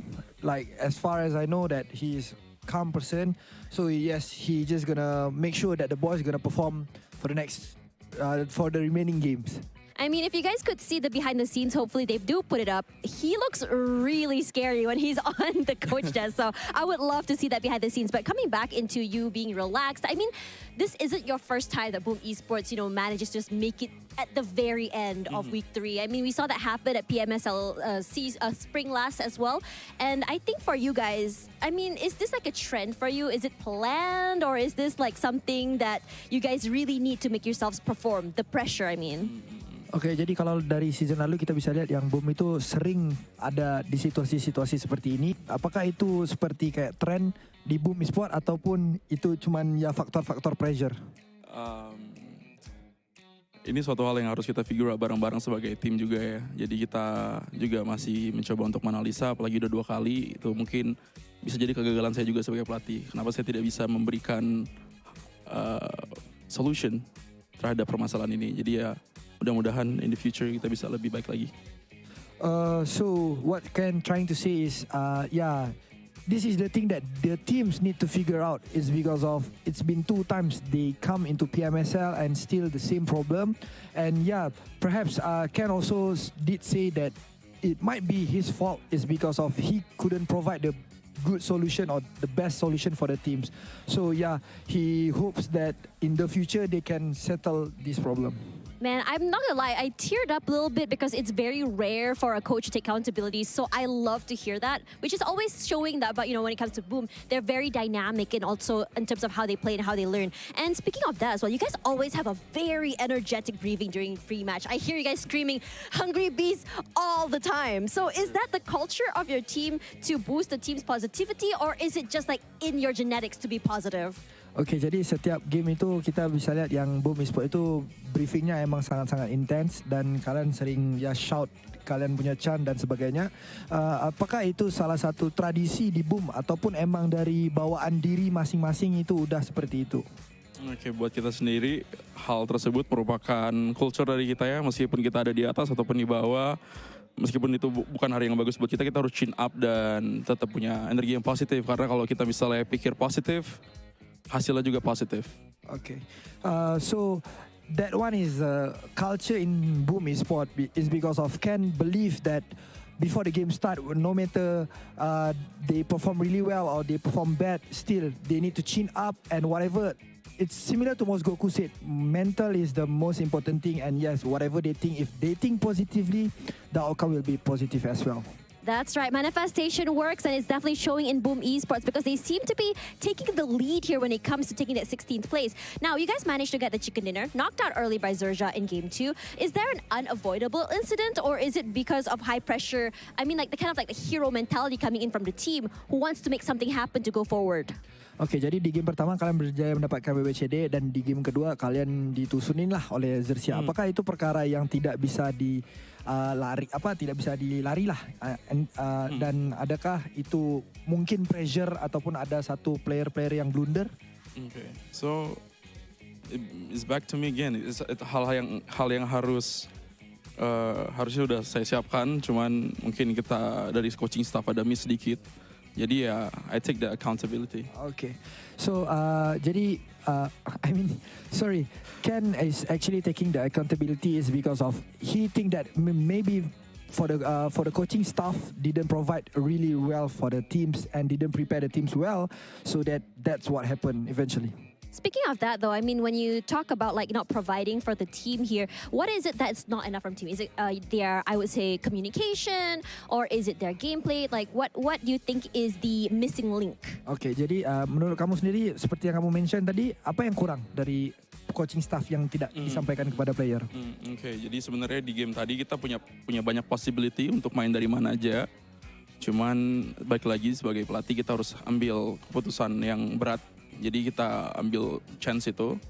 Jadi mungkin dari chance dari keputusan itu mungkin ada gameplay yang belum saya sempat sampaikan ataupun belum kita pikirkan sebelumnya.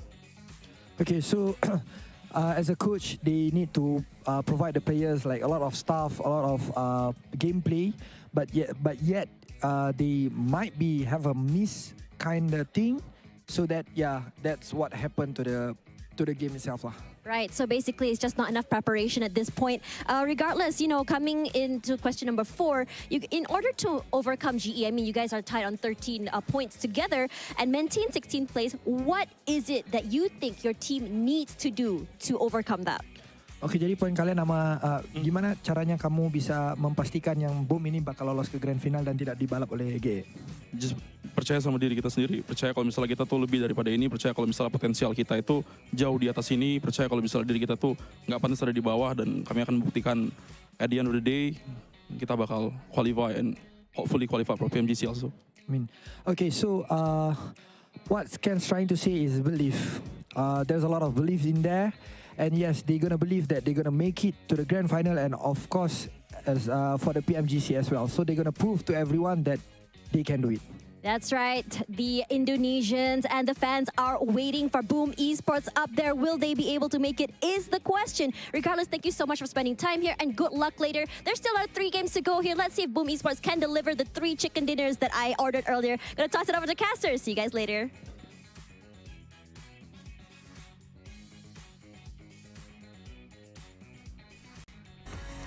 I love that interview, by the way. That was really deep insight coming out from Coach Ken of Boom himself. And by the way, he's very well versed and fluent in English. But like I mentioned before, it's for all the nations to understand, basically, or for their own respective nations too. But speaking of which, I love his mentality as a coach as well. And you actually have a one-to-one talk with Ken. He's a very insightful and wise person and very responsible as well. Speaking of which, that PMA positive mental attitude, I love that coming out from Boom. This is my time to drop another fun fact then. Go ahead. So Boom Esports, so this is more of a game fun fact. Okay, so Boom Esports actually have 4 in the coaching team. So Ken is the head coach, Rhapsody is together with him in Malaysia, and the other 2 is working remotely from Indonesia. So yeah, fun fact. So I did ask that. So wait, 4? Like, how do you like manage it? And it's like, well, he didn't give a detail, but he just said that it's hard, but it is also helpful at the same time. And he's the one that actually decided to have like up to 4 in the coaching team. I guess numbers is always not an issue coming from Boom, including the players. I feel like the more the merrier for that side, including a coach and even analysts. But back towards the last few fights just now, that was amazing. I mean, for me, it's all into Alter Ego just now. I mean, I'm not being biased, but when it comes to their position, when it comes to the structures in between, Alter Ego has the least, but Octa made some hope happen for Alter Ego. Well, Alter Ego not getting a chicken dinner, but it's still a great showing by FaZe Clan. I mean, it was honestly FaZe Clan doing superbly well. So they got the chicken dinner, and if you just join us, Boom Esports got the first chicken dinner. So it looks like we don't get the all Indonesian today, as what Chuchu might have hoped for. But you guys can get the first PMSL Southeast Asian Limited Skin Series, the Dream Chaser, the set, the suit, the mask, the M16 gun skin. Join the event in-game right now. Now, so don't forget about the Battle Royale Dragon Ball Super mode available for you guys to play in the game right now. It's going to be a limited amount of time for you to experience this mode, so you don't want to miss it because you can do a lot of content with this. Yeah, and you can do content with this as well, especially for those of you who love to go to concerts. So the Dandy Grooster excites the battleground together with an M24 firearm inside of the game right now. Check it out because the first draw is only at 10 UC. So do it right now and tell us if you got it. And back towards our official businesses, which going to be the next map of Wrangle. That we do know for a fact it was quite a generous circle to start with, even a nicer flight path to begin. But at the same time, when it comes to stage 4 transitioning to stage 5, that's where it gets really tricky. You saw how the hard shift happening from north already all shifted down to the south, where it's just moving away from Yusnari and Poliana, and it just forced a lot of team having to be clashing of stage 5 and stage 6 later on. But when it comes to the next one, I mean, the circle is really just, a circle. Yeah, it's something that, a lot of teams already expected this to come after watching the horror show that's PMWI. No, not that PMWI is a horror show, but what I mean is that the circle of PMWI is a horror show for the coaches and the teams to try to find ways to get success. Just like how right now Box Gaming, they're in a horror show. 16 more rounds to go for Box. I am counting down now for them to get the chicken dinner. Come on, Box, come on! I feel like I'm having a breakdown if I'm a player here because of how bizarre the circle's been. And it feels like every strategy or every rotation and calculation you predicted for the pattern of a circle have to go down in the garbage can right now because it doesn't really matter. How about just follow your game sense and follow your gut and just go along with it to be the best with whatever situation it is. But we do have a bit of a swap between QEON and Papang here. We do know QEON is a high value player coming up from the side of MORPH. He clutched quite a number of times in this season. Wow, maybe that's his girlfriend, his Chewik there. But objectively, MORPH GPX do perform a lot better with QEON in the lineup.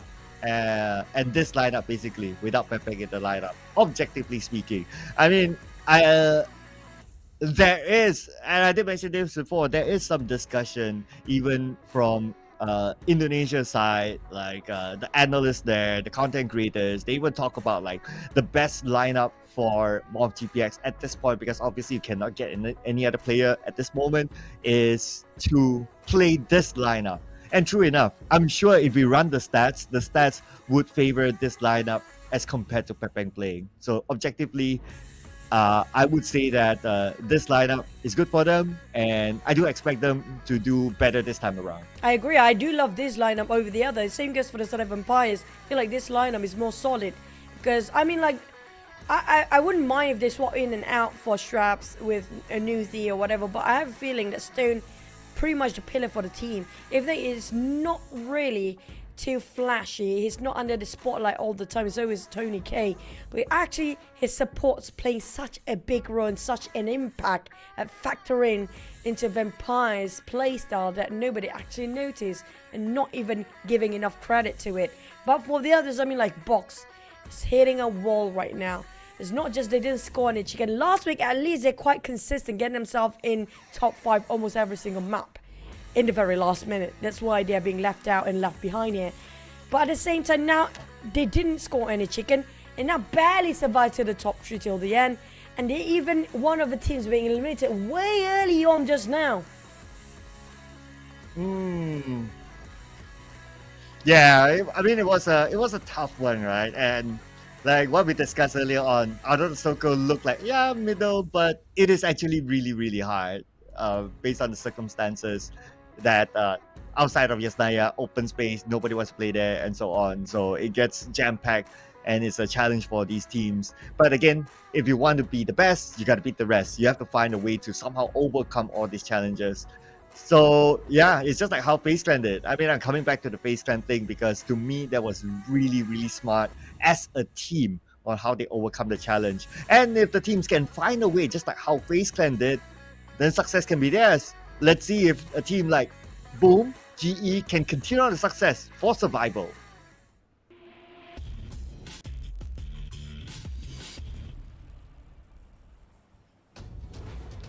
Now this time we do have a northern side of a circle, but I feel like it's going to split the map evenly into 2 sides. It's going to be a beautiful flight path, but don't let it deceive you in this way. Even though the flight path is beautiful, doesn't mean the circle will be generous. So assume and always expect the worst out of it. And this time we're going to go down to Primorphs.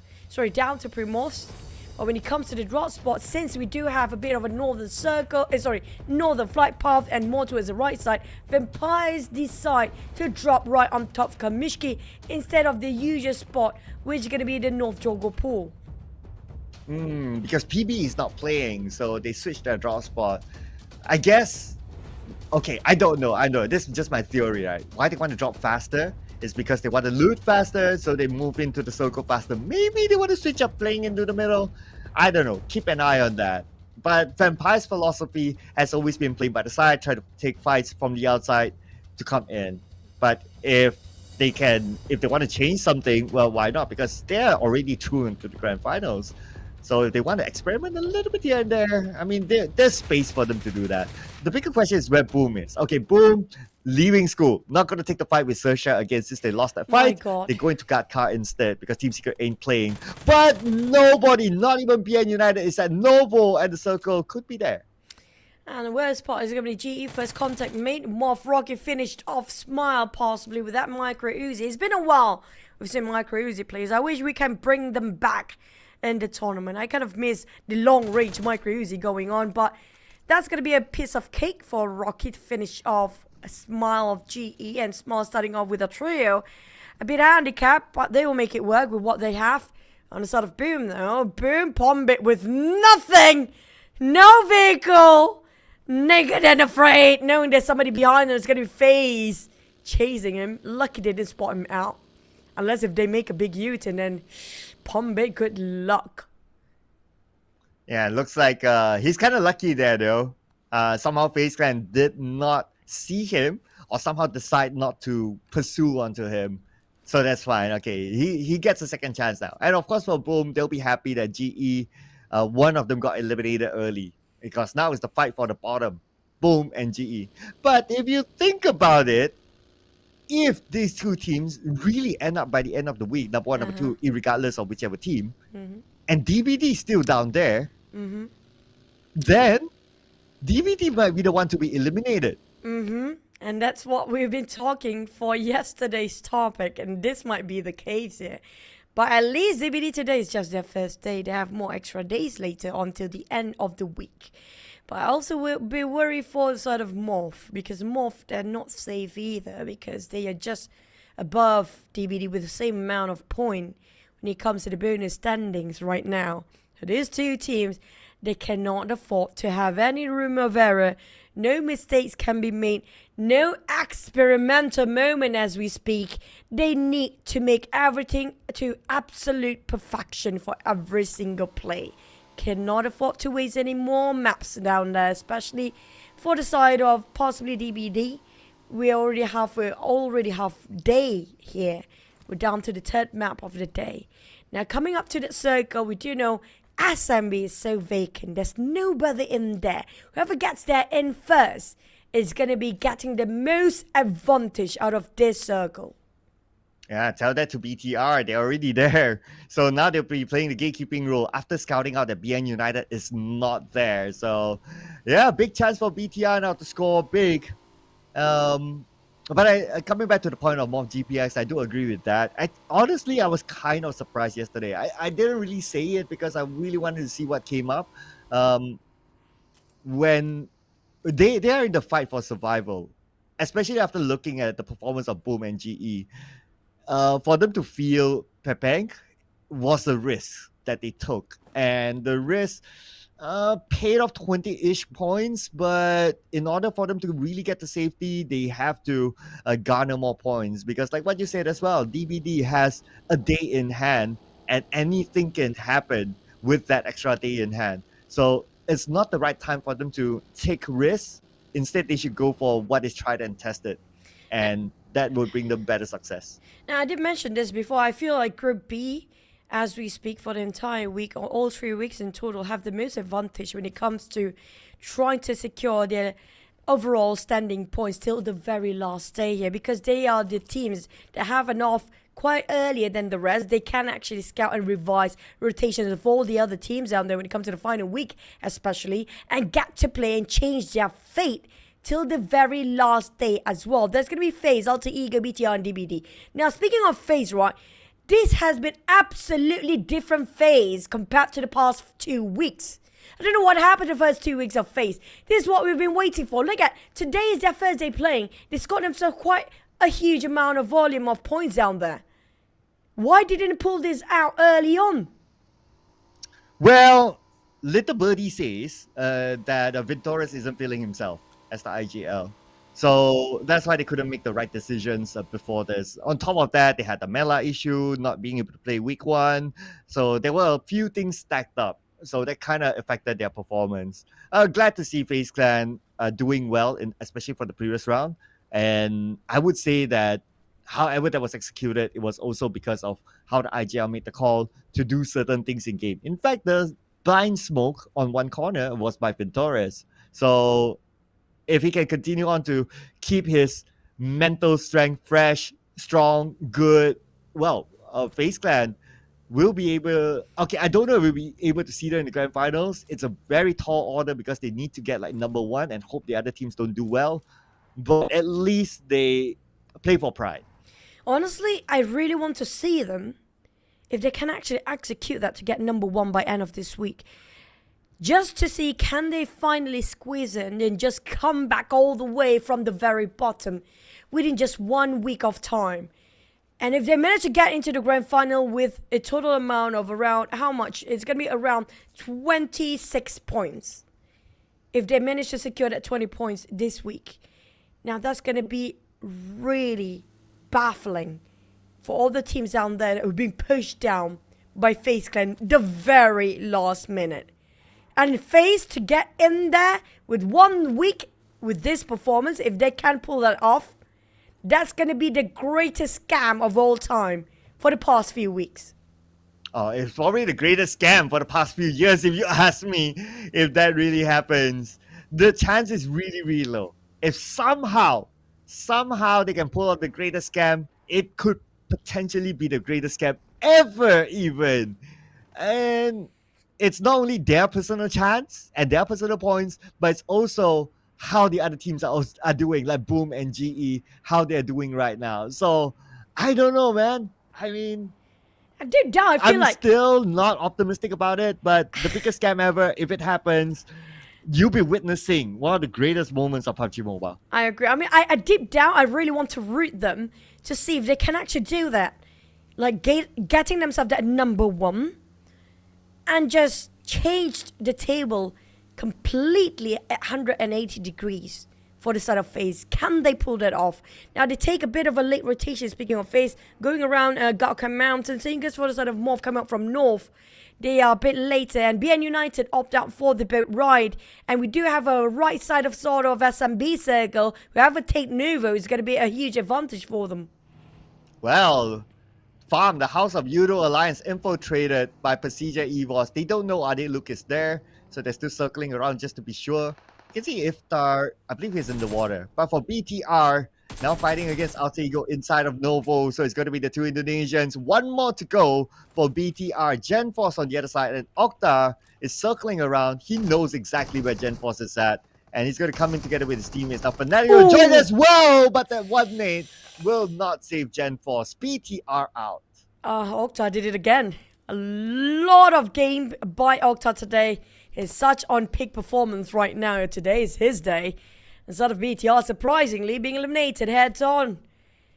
But BTR, they're pretty safe, right? They are not really in jeopardy when it comes to the overall rankings of the bonus standings there. They've pretty much secured themselves in the grand finals somehow because they are in the top 5. So even if they ended up with a 0, still managed to squeeze in. I mean, nobody can get a 0 in the bonus point standing, but the least amount you can get is going to be 1. I still think that they still can secure themselves the grand finals anyhow. Yeah, BTR will be fine. Because you only have that one elimination slot left, assuming that the bottom 3 stays. So that's why it's the fight between the few teams that we've been talking about, including the one that we can see on screen here. So I wouldn't be too worried about BTR, honestly. I'll be a little bit more focused on those teams that we saw. For XERXIA and Box, again, could this be an early elimination for Box since one of them went out? Not only that, they are still on the outside of the circle. Man, not looking good for Box again. On the side of XERXIA, their aim for today is going to be bulldozing people from behind. Slowly sweeping off the floor clean with Namcute now taking the blue zone. At least he got 3 first 8. Can last long enough. The other 2 are going to leave Namcute to be sacrificed. My God, what has he done wrong for the team? As Namcute being left by himself to hold the ground here. While the rest of XERXIA tries to take him down, it's going to be 3v1. Oh, Namcute, you being abandoned by the entirety of the roster, but still fought back. Kwang will not leave him by. He would not abandon his teammate. He's taking a bit of off angle and repositioning himself to help Namcute to survive. Okay, right. But how long will he be able to survive? Now they're taking out the blue. Okay, Namcute has 6 first 8, so he can still tank, but he still needs to win the fight first. Because XERXIA is not letting them go. Because they're on to Gosu. Oh, no. Okay, Gosu should be able to heal up. Maybe. Okay, he is pumping it in, but the nade from us. Okay, it did not land on the Gosu, so it's still fine. But XERXIA still holding in the blue together with Box Gaming, and they're 12,000 meters away from the circle. This is going to be a lose-lose situation. I don't know, maybe they have a shot at winning this based on how much they have for the first 8. It's all depending on their pockets right now. Speaking of being luxurious, Gosu spraying out with AKM down there, getting on 1. Z on the ground, and that's finished off. XERXIA losing a lot of men. Mega Mind bleeding out. Well, in the meantime, Namcute still crawling down there. And I don't see anybody can save him at this point. Well, who can save Kwang from the nade? Tossed by RNJ. 1 more to go, and it's going to be Box Gaming again. So XERXIA, now for them to survive. Okay, look at the bridge now. 7-9 MORPH GPX. By the time XERXIA arrives, it's going to be a crowd. If they can arrive. We're talking about the blues are way too deep for the side of XERXIA, but on the side of MORPH, they can't get in. 7-9 just slamming the door. No way in for you. You shall not pass, as Sam9 said at this point. None of the team, including PERSIJA EVOS, can make way and squeeze into the bridge. Sam9, I'm not sure how long they will lurk around here. They definitely have to leave now as the Blues start to squeeze in. Third stage it is still bearable, but you don't want to waste all your resources by healing up. But Big Hill resort to that for now. Down to only last first 8, down to the very last one. And PERSIJA EVOS, if they can spot out Big Hill, that's going to be a bonus point for them. Oh man, what happened to positive Choo Choo? I thought you said that, oh, they have enough first aids, they can survive. All of a sudden, if they can survive. But honestly, I highly doubt they could. But now for Vampire Esports, Alter Ego coming by the edge. But Vampire Esports, when it comes to fight, they will not go down with that one. But they still went down anyway. Alter Ego picking up 7 points so far. PERSIJA EVOS, now is their turn to get across. Do they have enough of utilities? Okay, 2 first aids on the hands of Lynx. Not too sure how the others, but Sam9 is still waiting on the other side. Two teams going back to back out of this, including Vampires and Morph here. And for Vampires, I mean, like, the Circle really kind of giving a lot of punishment for the players. Don't know what the players did wrong, but the Circle definitely don't like them the entirety of this PMSL. XERXIA, Megamind, and RNJ, the only one left. This is what I mentioned before, right? Yeah, they do have those first aids. Can they actually survive long enough to wait it out for the people of Sam9 to leave the bridge and finally they can squeeze in there? And speaking of the Blues, and here comes the 4 of the running man. These Avis taken out by Yoodo Alliance. Rebel Boy will try to take down on Persian, and both Lamborghini and the side of DX lost 2 men down there. It's going to be Yoodo Alliance just farming on the sidelines, but the Circle will shift right now. GE got the center and GEEK as well. Oh, and look at the Circle. So Sam9, they still have a chance to block PERSIJA EVOS. XERXIA is coming in later. As we expected, it's going to be traffic for them. It's going to be hard for them to get across. Xavier take out the blue, but they're blocked by Yoodo Alliance. So they have 1 knock, a little bit of advantage. But we move back onto the bridge fight. PERSIJA EVOS trying to get across. And Sam9, they're ready. They're set up. The Circle is just behind them. So there's almost no way for PERSIJA EVOS to get across. Same goes for XERXIA. After looking at what's happened to PERSIJA EVOS, XERXIA, maybe they want to consider to deny the point. Look at this. Let's see what they're going to do. Right, FaZe, we're trying to just score any points here. I know he wants it so bad. There's no way out for him anymore. Might as well get 1 point of consolation. Make it 2 even. He could spot out Megamind. And before I go down, I'm just going to score another. Megamind, light in clear line of sight. Never mind. That's going to be Megamind. Finished off by Sam9. I mean, like, by the end of the day, still going to Sam9 wins the game down there when it comes to the bridge fight. And a fourth side, PERSIJA EVOS and also XERXIA. They tried. At least PERSIJA EVOS, they scored an extra point before going down. Redface Pretty still sure they're survived. going to go down really soon. Yeah, that was his last first aid. So they're going to end anytime soon. But for Boom, now, this is going to be critical for them. Okay, we are at stage 4 now. Losing this player, Rosemary. A little bit of a revenge from him because earlier on he was taken out by Yummy, so he takes out 1 player from Boom now, and they're going in for more? Or what are they going to do now? Okay, they got to be careful because GEEK happened to take the highest peak in this circle. So GEEK, if they overshoot the line of sight, then GEEK can shoot them from that distance. Yeah, the worst part for Alter Ego being spotted out from the top and the bottom. They are in the middle ground. It might actually be sandwiched between, but Chua spot out Tom, that 1 shot managed to knock on 1, make it 2 even. Oh, that make a big U-turn. Sam9, they will taste their own medicine right now. Be gatekeeping a lot of players on top of the bridge. Now it's going to be these Avis trying to take them down slowly. Chua managed to secure on 1 elimination to the side of Sam9, down to 3. The side of Sam9, how did he respond to this? Will he try to fight or will he go for disengagement here? Because Mikhail just go all the way to his back line, reposition himself, knowing the fact they want to guard over the gatekeeping side of the circle. DX taking a lot of the Blues on his stage 4, by the way, going to stage 5 in less than a minute. We only see Chua. His other teammate is on the other side. Nice and safe.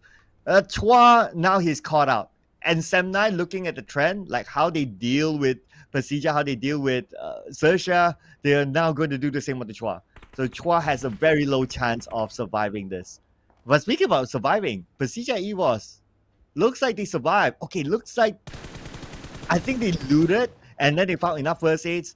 and somehow they managed to get in. So one more guy from PERSIJA survived it, and he's in the clear right now. That's going to be Red Place. I don't know, I feel like Chua can go for the off angle, just go towards his right side instead, all the way through, so his teammate can actually support fire on that side. But at the same time, the Blues start to shrink, and we're talking about the next circle. We'll move away from the axe, and lucky for Chua, still within reach. But Parjin have to open up the space so Chua can rotate in. But the rest of Sem9 in a triangle, guarding heavily to the side of Chua. And we have PERSIJA EVOS Red Face managed to survive in here. Chua finally taken down by Kenny, and that's going to be an easy, clean one coming up from the side of Kenny. I don't know how Red Face make it through. Yeah. So he looted the boxes of XERXIA, and so happened that XERXIA had enough first aid, so that's how he made it through. And he even took the buggy. He even had the buggy to take, so that's how he survived. Lucky for him, he had enough first aids from the boxes. So that's how he is still in the game now. Still at 9 teams, so if he goes out now, no place on points. So you have to survive further. About Alter Ego, not only surviving, they already got 10 elimination points down. No, make that 12, Alter Ego. Wow. And they're not stopping yet. And sort of boom, this is really a roller coaster ride for them. Very hostile in this vehicle with a 3-player in this UAZ spraying across GE, parked himself in the middle of the open. I mean, this is not the best place for them to take covers because even GEEK fam can spot them out from the peak of the mountain and easily taken off one by one. There's also FaZe down there. And they kind of stuck in between GE, between GEEK fam. Damn, even got himself some ghillie suit. That's going to be hard to spot on. A FaZe even spotted out Boom as well. Boom just caught themselves and instead just snapped in a trap in between of a crossfire. Here we go. It's either FaZe Clan or GEEK, but GEEK won't have the view now that they move on the inner side of the slope. So it's down to FaZe Clan, really. He still has nades, and Mormon is going to go in on a different angle, but Mormon cannot overextend because GEEK fam is up there, and they know by now. They have that information, so they have to find a way to be safe enough to eliminate Boom from a different angle. Doris spotted out one of the players of Boom, palm it down to only Yummy May, if I'm not mistaken. The last player, PERSIJA EVOS, might actually lose their top 3 as well because both Boom and PERSIJA EVOS a bit shaky right now with GE still surviving, but they don't secure any elimination just yet. FaZe spotted out the smoke, try to spray and pray, hope it will connect. But GEEK fam on the other hand, they got the most pleasant view up here. Not just that, nobody can take them down easily due to the hot hike towards their side is just ridiculously steep. GE, they still can play indoors if they want to because the circle's still on their side. But those actually around the cliff of the mountains, this is going to be tough for them to hike up. I'm sure for GE, they're looking at the elimination feed, and they know that their first mission is to survive above Boom. Boom, only 1 player left. GE, 3 players. So far, so good for them. But for Alter Ego, they want to take this high ground, the highest peak in the area of Novo. They want to try to take it out of GEEK fam. GEEK fam with a full squad. They are distracted now by Boom, so they cannot take care of the other side. But this is going to be the right decision because they need to stop Alter Ego from coming in. That will be the first objective. But they need to wrap around and not extend this fight anymore because less than 5 seconds we have stage 6 coming in. And it will move away and move into Sem9 or GE. It's just GEs all day long. On the side of GEEK fam, they have to climb down their high horses now. They cannot afford to lose any more seconds because they are the closest one towards the blue zone. We do know DX, even though they are playing around this outside of a circle, the circle will close a bit later. And GEEK fam, they know this for a fact. Finish off Octa in an instant. Maybe Alter Ego next. But they need to really wrap things up here. One more down for Alter Ego, leaving only one last player that is jumping down possibly on the side of GEEK fam just to find Fnatic and Rosemary 2 more. And that's going to be Mika sacrifice himself for the sake of gathering information. Not too sure if that is a worthwhile one. Yes, GEEK does get the information and they do get the elimination points, but I mean, sacrificing Mika when there's still like 8 teams like that, I don't know about that. But for Rosemary, popping out the smoke, trying to exit the other way, and not enough cover for him maybe. Okay, Damroot just need to get around this hill. If he can get around this hill, that's it. Clear shot for him to take out Rosemary. He should be able to see him really, really soon. But Damroot is also taking that precaution of not revealing himself too much. Rosemary is just next to Redface. Yeah, I don't know how Redface respond to this, but lucky the terrain kind of covers Redface down there. Rosemary, surprisingly, in the open without getting punished down there. Redface open fires to a side of Sem9. That calls out for Sem9 to pull over. And Rosemary on the high, a bit of elevations, middle ground. Redface at the ditch side, which is going to be a bit of a pit in there. The Sem9, they want to spot out Alter Ego and PERSIJA EVOS. They might actually get Geek Fam in the addition to that elimination if they can actually score this one out. So Sem9 with a trio, there's going to be 3 teams against them. If they're not being aware of this, all the teams, including Geek Fam, will start to push on their side. So they have to make sure nobody can breach through that side of a circle. Smart move for Rosemary to be hugging the hill. Because from that angle, if you're like down there, if you're rift base position, you cannot see him. And now Sem9 trying to stop Geek Fam from coming in, but Geek Fam going all in on the Sem9 instead. Currently in the circle, so there's going to be a worthwhile fight for them to take Dap on the lower ground, and a Geek Fam slight elevation for them to play with. And now Geek Fam, they're playing with 3 players, but Sem9 has 2 active players. Now Snipes knocked down. Could this be the counter from Sem9? It's going to be 2v2 since Sem9s also do have 1 knockdown on their side. Geek Fam Snipes bleeding out as well. Audrey, do they have enough mollies and throwables just to pressure on the side of Sem9 so they cannot revive and reset? Audrey giving them too much space. Same goes to the side of Damroot. They're not approaching the side of Sem9 fast enough. And Mikael tried to keep them at bay with that pressure, bringing back that mollies and grenades to the side of Geek Fam here. But if not being careful, there's 2 teams. They'll be just backstabbed by the teams right in the center, which is going to be GE. Sem9, Kenny, Mikael, and Dap fighting against Damroot, Snipes, and Audrey. They managed to revive on Snipes, but the Blues start to close in there. And the circle shift away from them again. Both teams might lose this one. Oh, yeah. Unfortunately, the circle moved away. Oh, my goodness. But they have to cancel out each other before going into the circle. So this will be really, really interesting on how are they going to do that. I mean, someone has to go out after this. Okay, 30 more seconds, and we'll pretty much know who wins the fight. Now, Geek Fam going up against M9, 3v3. It's balanced. Border on the outside circle. Pretty much same circumstances between the two. Man, when is this going to end? They're still dancing. The blue will arrive soon, but Damroot opens it up by taking out Mikael. This is it. He's going to rush in with the DBS.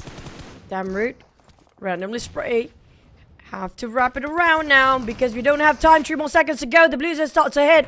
Damroot with the DBS, hoping it will finish off, but somebody sprays behind. Can he make it work for the side of Geek Fam on the other end? Oh boy, no, it's actually Sem9, sorry. It's 2 knockdowns on the side of Geek Fam. Damroot slid off Valve remaining, and the Blues start to close in here. They don't have time. They don't have space. Can he clutch it out? But they need to leave now. It's going to be now for Sem9. They don't have time to waste. Not a single second. Oh, they won the fight. Now it's all about getting into the circle next. Because GE, they do have this compound. Boom! Yummy somehow still survives. He's on the other side. Nobody is on his area. FaZe Clan seem to be interested to go into the area where GE is at. Unless they decide to rotate somewhere else. But speaking about rotation, Sem9 making their move now. They should have an entry point. Yes, they can play by the side. On the box, by the edge of this small city. And be in the circle at least. But Monet is going to gatekeep this one. It's all down to Monet. Coming up from GE, the only one that will actually stop the bridge of Sem9 right now is just going to be Monet. But the rest of them, if they're not having an eye out to the side of FaZe, that's going to be a problem too. But for the luck of GE right now, FaZe kind of busy themselves. Mela spotted out the 2 players of Sem9. Mela been off angle all day long. Now 2v1. He got on 1 on Dap. Down to the last player. Kenny slid off Valve remains. Mela clutching it out with the help of Venturis as well. We're down to 3. Never mind, we're down to 4 because Boom and Alter Ego. Never mind, down to 3. Boom, down to 1 last player. Oh, yeah, Boom, yummy. He's going to play the ninja right now. He's like, okay, I'll just do my thing on the other end. You two get busy with each other. Okay, I'll just stay here. I'm not going to come in. But I saw the shot on the minimap. It seems like they know the existence of Yummy behind. This will be really interesting. But they have to put an extra focus on the FaZe Clan because that's the 3-man squad now. Mela knocks down Merne. FaZe Clan, this could be their moment to come in after that 1 knock. but they need to climb out of this. They need to climb in. And that's going to be the opportunity for GE to shoot them down. But that was a smart move coming from FaZe. Just blind the openers with the smoke. They cannot shoot us out if they can't see that we're climbing across. And Nonsense and the rest of FaZe start to breach on this side. GE in trouble. And once Monet is down, there's nobody to go over this side. With that VS as an enhanced, just changing over to AKM for the side of Monet. While Onzen with M4 saying that rifle will make it work. Now this is going to be super funny if Yummy actually won this chicken by himself. Absolutely, it would be hilarious. But Yummy would love it because it's GE that's still standing now. And that's the team that they need to beat. FaZe Clan getting closer and closer thanks to the smoke. They created a smoke bridge and now they're hugging the walls of GE's compound. Now GE's compound infiltrated by FaZe Clan. And they need to defend this. It is a big must for them.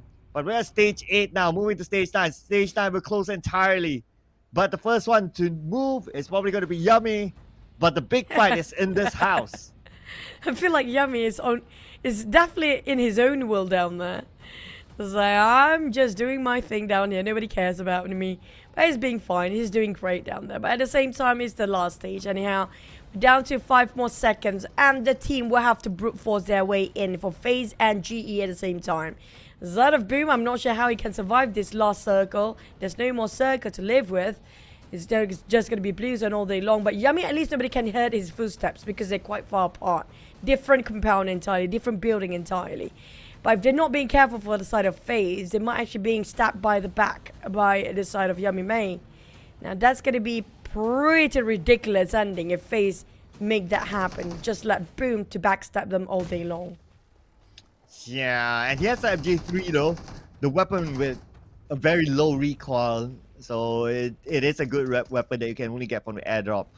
No DBS, or at least we don't know what his secondary weapon is. If he has a DBS at this point, and he is obviously Yummy, then it is of course the best weapon for him to try to clutch this. But the focus now will be back onto this building. It's going to be a stalemate for now until the blue forces them to move. So it's probably going to take a while because both teams not wanting to drop the ball at this stage. Nobody willing to just have a pick end. They know for a fact all the entry regarded heavily to the side of GE. So FaZe try to play smart as well. Might as well just climb up to the rooftop if they want to.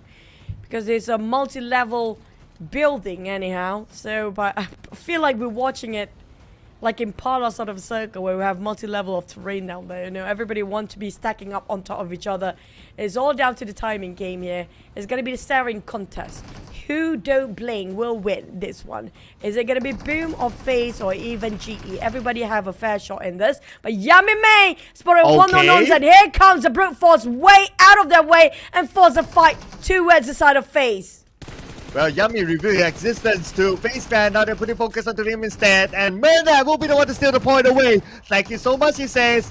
But now FaZe Clan, when will they move? Boom eliminated as we speak. But Torres, he's still alive. Mernat is still okay. He'll need to heal up. So now GE, they have the advantage because Onses is on the second floor. No way for him to be revived at this point. Ben Torres, up, back, and healthy. But now, okay, Vintorres dropped down. Onses dropped down. Okay, Vintorres, but he's just trying to bait Mela! Mela, there's no room for you. You need to climb up the wall. But for Vintorres, he doesn't have enough support fire. Mela can hold on. GE, all they need is just stay indoor. If they stay indoor, they're going to be fine. But here comes Slimside. Oh, Vintorres, GE scored it. Yo! My God, if they actually peek out, GE definitely going to lose that one because it's just heavily covered by the bullets of FaZe. But FaZe, such consistency showcased to us for today. I want them at number 1 by the end of this week for FaZe to see if they can squeeze into the grand final in the very last minute. But GE, they needed this. Wow, okay. This is huge. This is huge for GE as well. Towards the end, Yummy did GE a favor. You know, this is the plot twist, right? Like, Yummy wanted to score something for himself and his team because of survivability, but he indirectly helped GE. Man, and GE took the point out of Yummy. So Yummy's like, oh no, the point to GE. And they helped, and he also helped GE to win over Boom. I mean, it's just like, his intentions was good, but the outcome was just not favoring Boom. Yep, for the side of Boom, of all people, they have to give away that 1 point of Yummy to the side of their highest contender, which is going to be GE. But on the side of GE, I mean, that was not the best run for them. They got the circle, they got the compound, and they played patiently. That's most important. They have discipline. They know for a fact they cannot pick out the moment, because the circle just close to them till the end. I mean, like that last blue zone will close. The last one is going to be on top of GE. Whoever's not inside of that compound will be finished off by the blue zone first. And Mela just got stuck around the wall. And the side of Merne and Zai, that was such a close one. Almost lost it, but close enough between all three teams, including Boom. Man, I'm thinking multiverse, right? What if FaZe Clan had 3 players? Like, Yummy did not exist. Then there might be that possibility, you know, because all 3 of them rush in, maybe something would have happened. Because Ventoras had a shotgun, that range would have been good.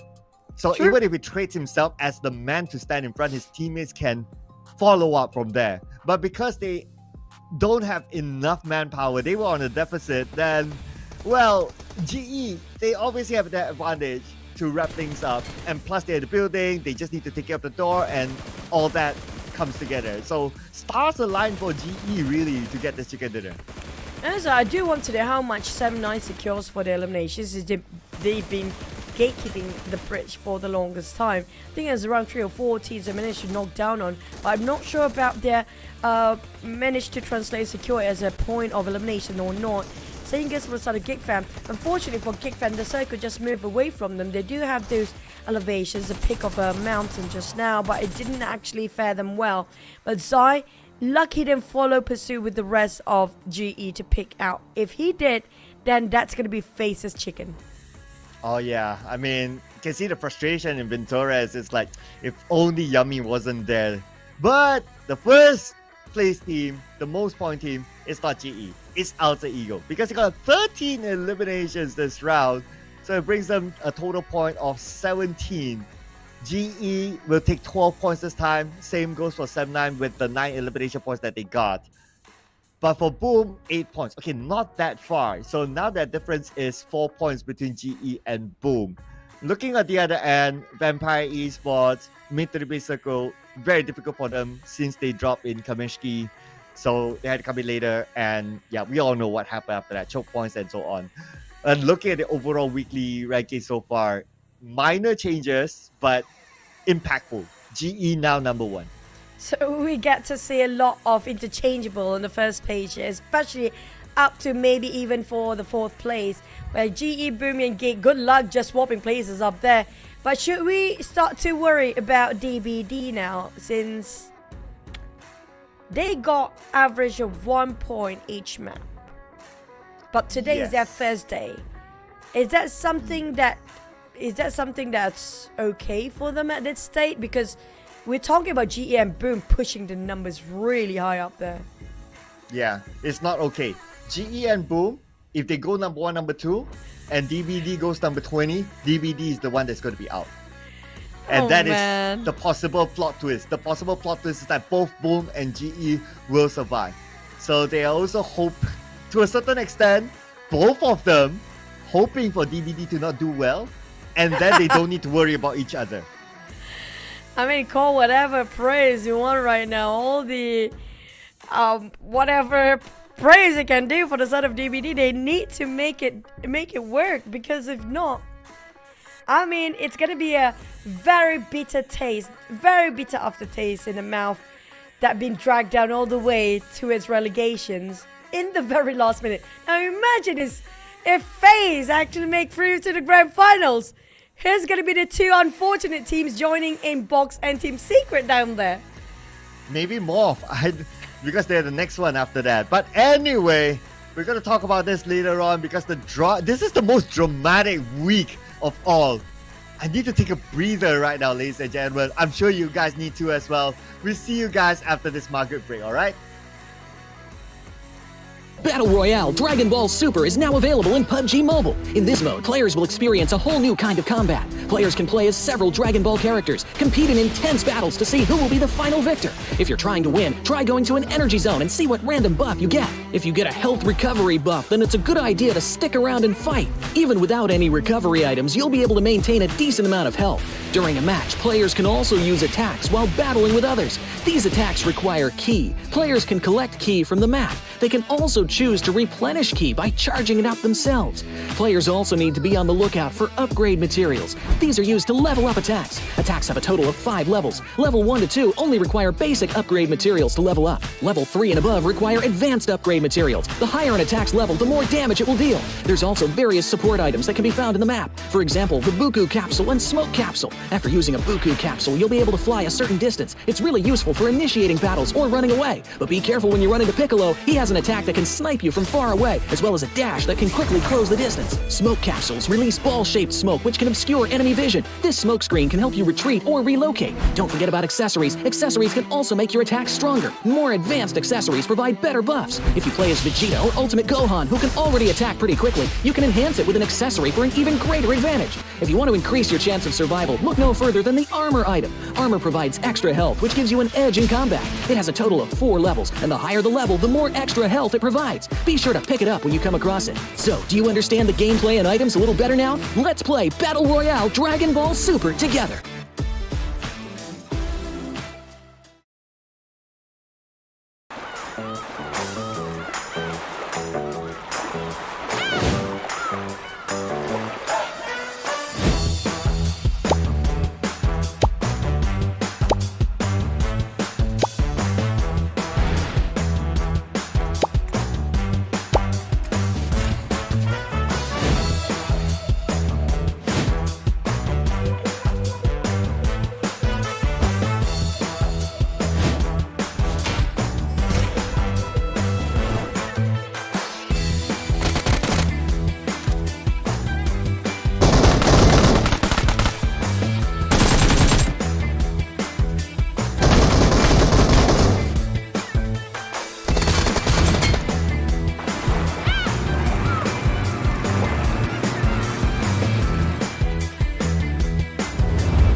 The depths of the ocean can be beautiful and terrifying.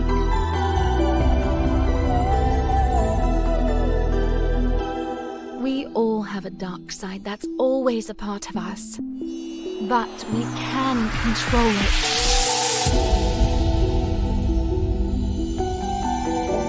I don't care what others think. I'm only concerned with my one.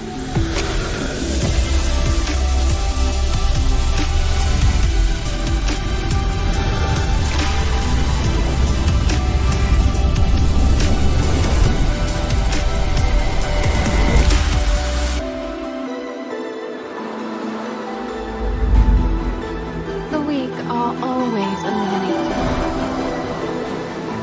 Only the strong can survive.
Here's a ticket for you.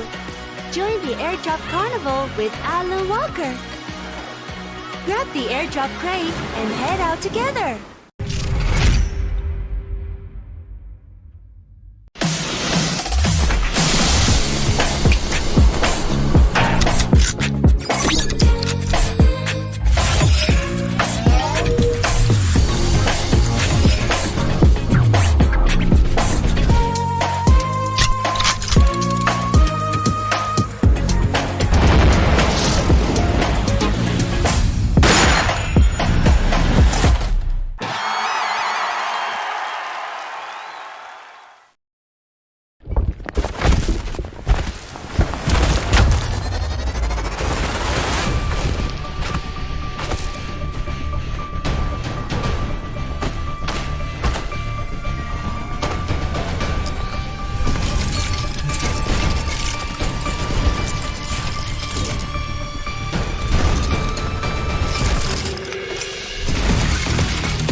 Hailing from Malaysia, we have Geek Fam with me. I have Snipes on stage with me. There's a lot of talk around this team coming as, I would say, a high-pressure team because there's a lot of expectations onto them as the PMGC of 2022 winners. So before we start, Snipes, apakah perasaan anda pada hari ini belum chicken lagi? Hari ini belum chicken lagi. Saya tengah excited nak dapat chicken lepas ni. Itu je lah, saya excited untuk hari ni. So I was having a conversation with Snipes earlier about how he hasn't gotten a chicken yet and how he feels about that. And he was telling me that he is looking forward to delivering a chicken dinner from me. So let's see how that goes. And I think there's a lot of conversation when it comes to Geek Fam in general. And a lot of people were questioning Geek's abilities when it came to adapting to the new meta and styles of play. But you guys are showing us otherwise today. You guys are showing us a very, very strong start this week. What happened? So bagi kita tahu kalau Malaysia kan dia banyak berbual pasal meta dengan style of play and selalu menyatakan yang Geek Fam tak mampu untuk adapt kepada meta baru ataupun style of play baru. Apakah yang telah terjadi daripada minggu pertama ke minggu ketiga yang menunjukkan yang korang mampu untuk adapt? Well, since kita tahu kita punya cara untuk main, kita dah tahu macam mana kita punya forte. And dengan kedatangan meta-meta baru ni, kita just ambil sikit dari meta-meta baru tu and just adapt kat kita orang. Senang, kita buat guna cara kita orang. Mengambil masa sikit lah. Ambil masa sikit lah. Right. So what he said was it took a little bit of time, but what they did to adapt to the new meta was to really learn and take time to understand how these new meta works and then integrate it into their styles of play, which I love to see. And it's really showing and starting to bear fruit, especially on week number 3. Now, last year you guys took the PMGC spot, the top spot with You High Boy. Do you think you guys could do it again this year? Pada tahun yang lalu, korang dapat tempat pertama kat PMGC bersama dengan You High Boy. Tapi tahun ni tak ada You High Boy, tapi korang rasa korang mampu tak untuk lakukan sekali lagi? Sebelum ni kita dah pernah menang banyak kali tanpa You High Boy. So bagi Snipe tak ada masalah lah untuk kita orang dapat spot tu. Right, and sekarang ni dengan roster yang baru ni tanpa You High Boy, korang boleh tak cerita kat Tasha sikit apakah kelebihan atau kekuatan tim anda? So without You High Boy, with this new roster, what is the strength that you guys have in your team? Okay, kalau dengan You High Boy kita ada brute force yang sangat-sangat kuat. Kita boleh bulldozer je semua tim kat depan. And kali ni kita lebih kepada guna otak and guna tactical. Sebab player-player Geek Fam pun semua yang berotak. And tiba masanya untuk diorang guna ni lah. Guna otak-otak dan strat-strat yang mantap-mantap. So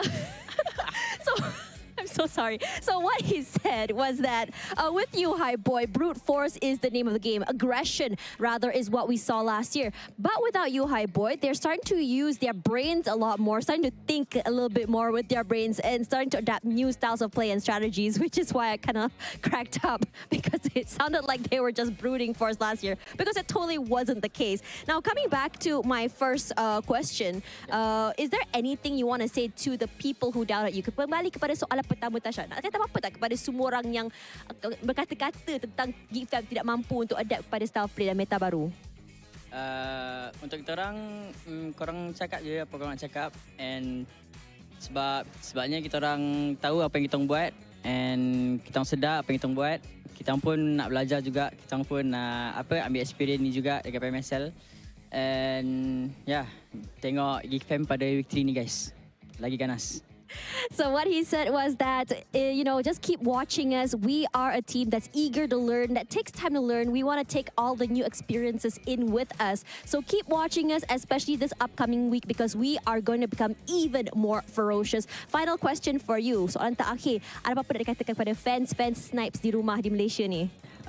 Untuk Maya kat rumah tengok, untuk semua tengok, thank you ya dah luangkan masa tengok kita orang. Keep support kita orang, keep doakan kita orang, kita lakukan terbaik untuk korang dan untuk kita orang juga. Right, so what he said was to Maya and to everyone at home who is spending time and watching them and supporting them, keep them in your prayers and also give them thumbs up and support because they are going to do their best to bring Malaysia to its glory. And for now, let's see what Geek Fam has cooked up for us because he said that we're going to see a very, very ferocious Geek Fam. So on to our casters. We'll see you guys in a little while.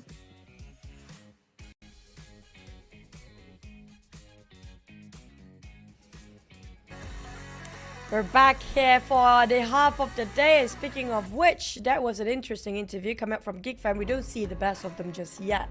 But at the same time, they might actually show us something. Maybe they've been keeping it secret for quite some time now. Yeah, but what's not a secret is his dad. Because, okay, Yeah. now we are into fun facts after the interview, right? So Snipe's dad is a absolute follower of PUBG Mobile. I mean, where GEEK is, he's there. Even sometimes GEEK is not there, he's also following. He is like so into it. Even the gossips of PUBG Mobile. It's like I would get a text from him any now and then to like, hey, you heard about this? What do you think? And that sort of conversation. So, yep, thumbs up to dads who support their kids in esports. You guys are amazing. Papa Moas, you're awesome. And it's so rare to actually have parents that supportive coming up from the esports background. If only we have all the parents acting that way, imagine how big esports can get out of it. Imagine we do have tournament for mom and dads too one day. I'm still waiting for that to happen. I'm imagining it, right? Like, okay. I feel like show match next time when it comes to big tournaments, right? Instead of having this remarkable famous people, why don't we let the parents play? Yeah, you get your mom, you get your dad, be on stage, right? Why not, right? Yeah, that'll be really interesting. I don't know how they react to it, but that's the fun part. But the fun part is also looking at these players play, amazing gameplay. We got Deb representing Sam9 and GEEK represented by Damroot. These two teams, they butt heads with each other inside of that previous Erangel. Looking at the stats, eliminations do favor Damroot, but Deb has more damage than him. By the end of the day, we know who won that fight. And so far, we're waving different flags here for now. But we do lack one more flag, which is going to be coming out from Philippines. PBE not playing it today, in case you guys didn't notice. Group A is not playing. But Erangel, I mean, a circle. I don't know what else to say now. But today, too bad we don't have PBE. If not, we can try to complete the circle. But we do have the PMSL Southeast Asian Limited Skin Series, the Dream Chaser Suit Mask Gun Skin M16 in the game right now. Join in the event and get the skin for yourself. There's a high value, very few amount of you that actually see the value of this, and this is the time for you to see it more, because look at the cosmetic. It's going to be almost 20 cosmetics in there. If you guys want to pick and choose, why not? And also, we do have the Aston Martin, in case you guys didn't notice. It's also with exclusive color schemes alongside with PUBG Mobile this time. Drive with power. But if you wear this cosmetic, even if your car flip and accident happen, nobody will mock you out of it. Well, at least you go out in style. That's what they say, right? It's like, I got style. You don't, right? So, yeah. Right, but which team will go out not really in style? Because now with DVD's current performance being at number 20 after 3 games, very disappointing round for them. And GE and Boom both performing up there. I mean, DVD will be looking at the charts as like real scary. I don't know, it's hard. I mean, put FaZe Clan in the fray too. Yeah. Why not? Why not, right? Okay, we don't add in box because they are the only team that don't feel like fire up in this final week yet. So at least score. I mean, you guys know this is pretty straightforward. We're waiting for at least. We don't have high expectations anymore. At least have a chicken. That's it. Okay. But imagine if FaZe really actually scores and get into the grand finals. Okay, imagine that possibility. Right, so for FaZe Clan to do it, okay, with the current state, right? So we got GE and Boom up there. Assuming that FaZe Clan goes really up there as well. Maybe like 1, 2, 3 is them, right? MORPH GPX will need to be the next target. So MORPH GPX, if they don't perform, and if they go down, maybe roughly somewhere around where DVD is at, then FaZe Clan can make the big escape. Because FaZe Clan needs to have 2 teams to drop at least for them to be in the safe. It's possible, provided that GEEK Fam MORPH don't have more than 5 points in total when it comes to the overall bonus point standing. 5, which means they will place themselves 16. If they place themselves 16 or 15, that's a very shaky place by end of this week. So they have to be sure they will actually play their heart out, especially when it comes to teams not playing the last day. And they have 3 more days to go. That's going to be Group D. Sam9, Vampire, XERXIA, and Box. If these 4 teams happen to be not securing a gap that's significant enough for any teams to catch them up, then the teams down there will have to pay out. They will have to face relegations, like it or not. Yeah, I'm looking at the scores, right? So MORPH GPX now at number 15 and FaZe Clan at number 10.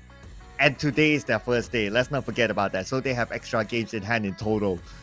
So if we kind of like average out the points, so far doable still for FaZe Clan to make the great escape.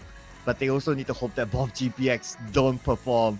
So yeah, I mean there's a lot of different possibilities that might happen. But if you kind of like put that all away, right? Like you cannot like control how MORPH GPX will perform to a certain extent. So I'm a believer of like control the things that you can control, which is your own performance, which is yourself. And so far, FaZe Clan, look at how they're performing for the first 3 rounds. They are taking control of their own performance and doing well. So we are at the sideline, just commenting about what and what should not be done in the game here, because we don't have to worry about ourselves. We're not playing. But despite of that, I'm calculating in my mind right now. I have a feeling a PBE, even up to PBE 12th place of the bonus point standing, is not safe right now. If FaZe happen to be just push up the numbers with 20 points by end of this week, then they secure 26 points. If PBE, GEEK, MORPH, DBD and Boom can secure more than 5 points, now that's trouble. Yeah, so that's why there's a lot of things involved for FaZe Clan to survive this.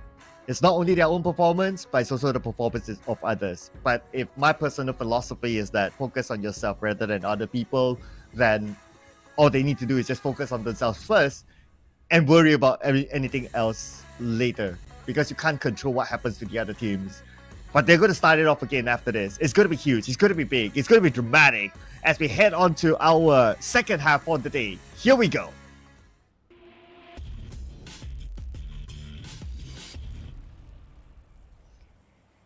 Heading towards the last wrangle of the day, coming out all the way up north, a bit towards the right side of a flight path this time, down to FSMB. Whoever wants to drop on top of Jogopul Hospital, that's going to be Vampires, included some of the other teams down there who happen to be Nomad. Most of them will resort down to maybe up to GEEK, Pochinki and Ruins. If you want to go to his hospital, might be needed some vehicles to make it work. But by the end of the day, it's all about the circle. And how beautiful the flight path is. We've seen that happen before. If it targets to one corner, if it happens to be SMB again, oh, I don't know what else to say. Yeah, that's why I always like, okay, I'll wait until the circle shows up, only I really talk about it. But what we can talk about as a start is where they drop.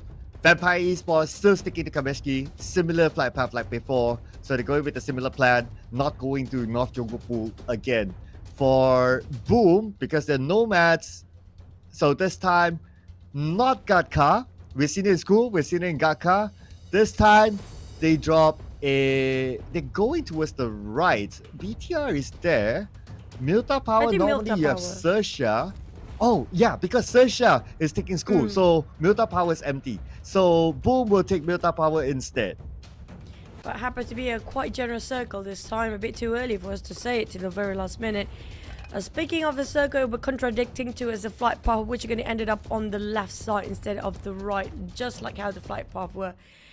But we do not have team clashes, but I was hoping somebody will actually happen to be clashing by the end of the day of how the Medusa is such a bit overcrowding right now. On top of Shelter and around Milta is a lot of teams down there. But coming out from north, which is going to be the only one team there furthest north, Starboard Vampires, they can take their own time since nobody will try to venture out where they're at. Unless if MORPH happen to be, want to butt into it. I don't think they want to waste their time there for MORPH because they are quite close to the circle.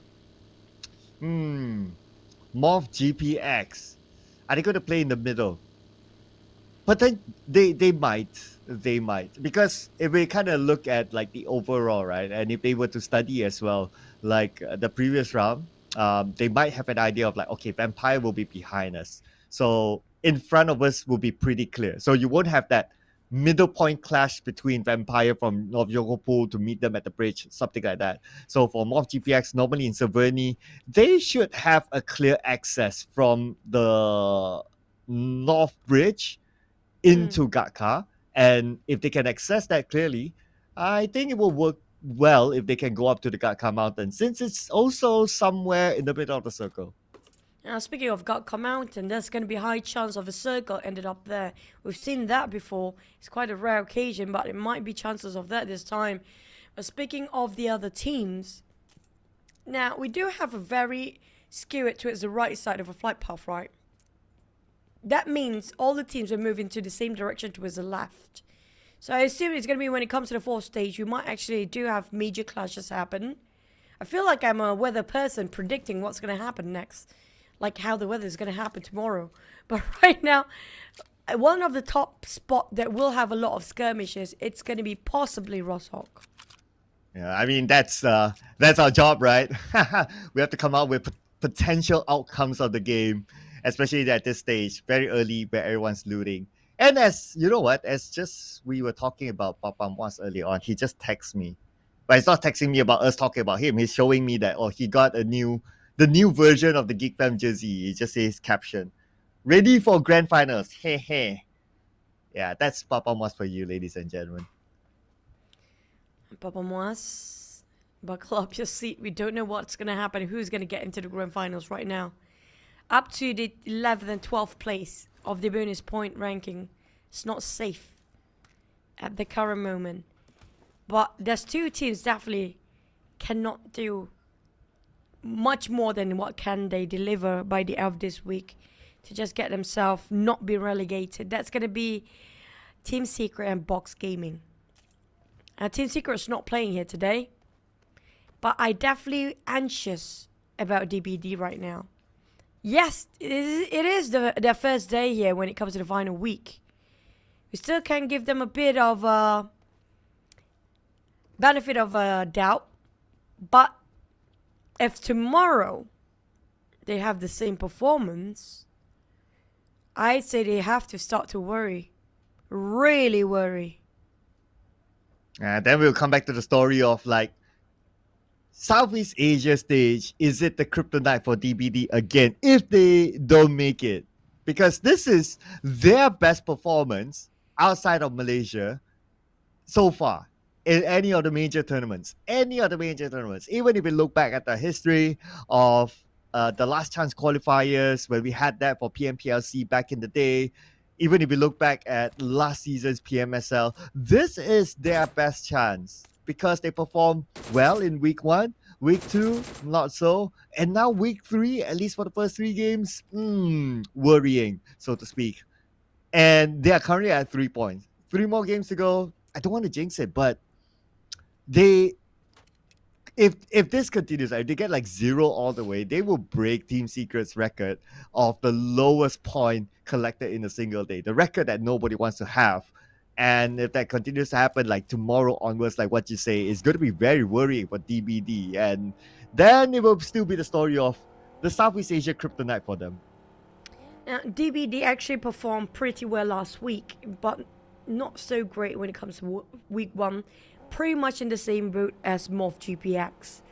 They are definitely have their peak performance in week 2. But on the side of MORPH, happen to be sharing the same boat as DBD right now, since they're playing 2 days. Not just today.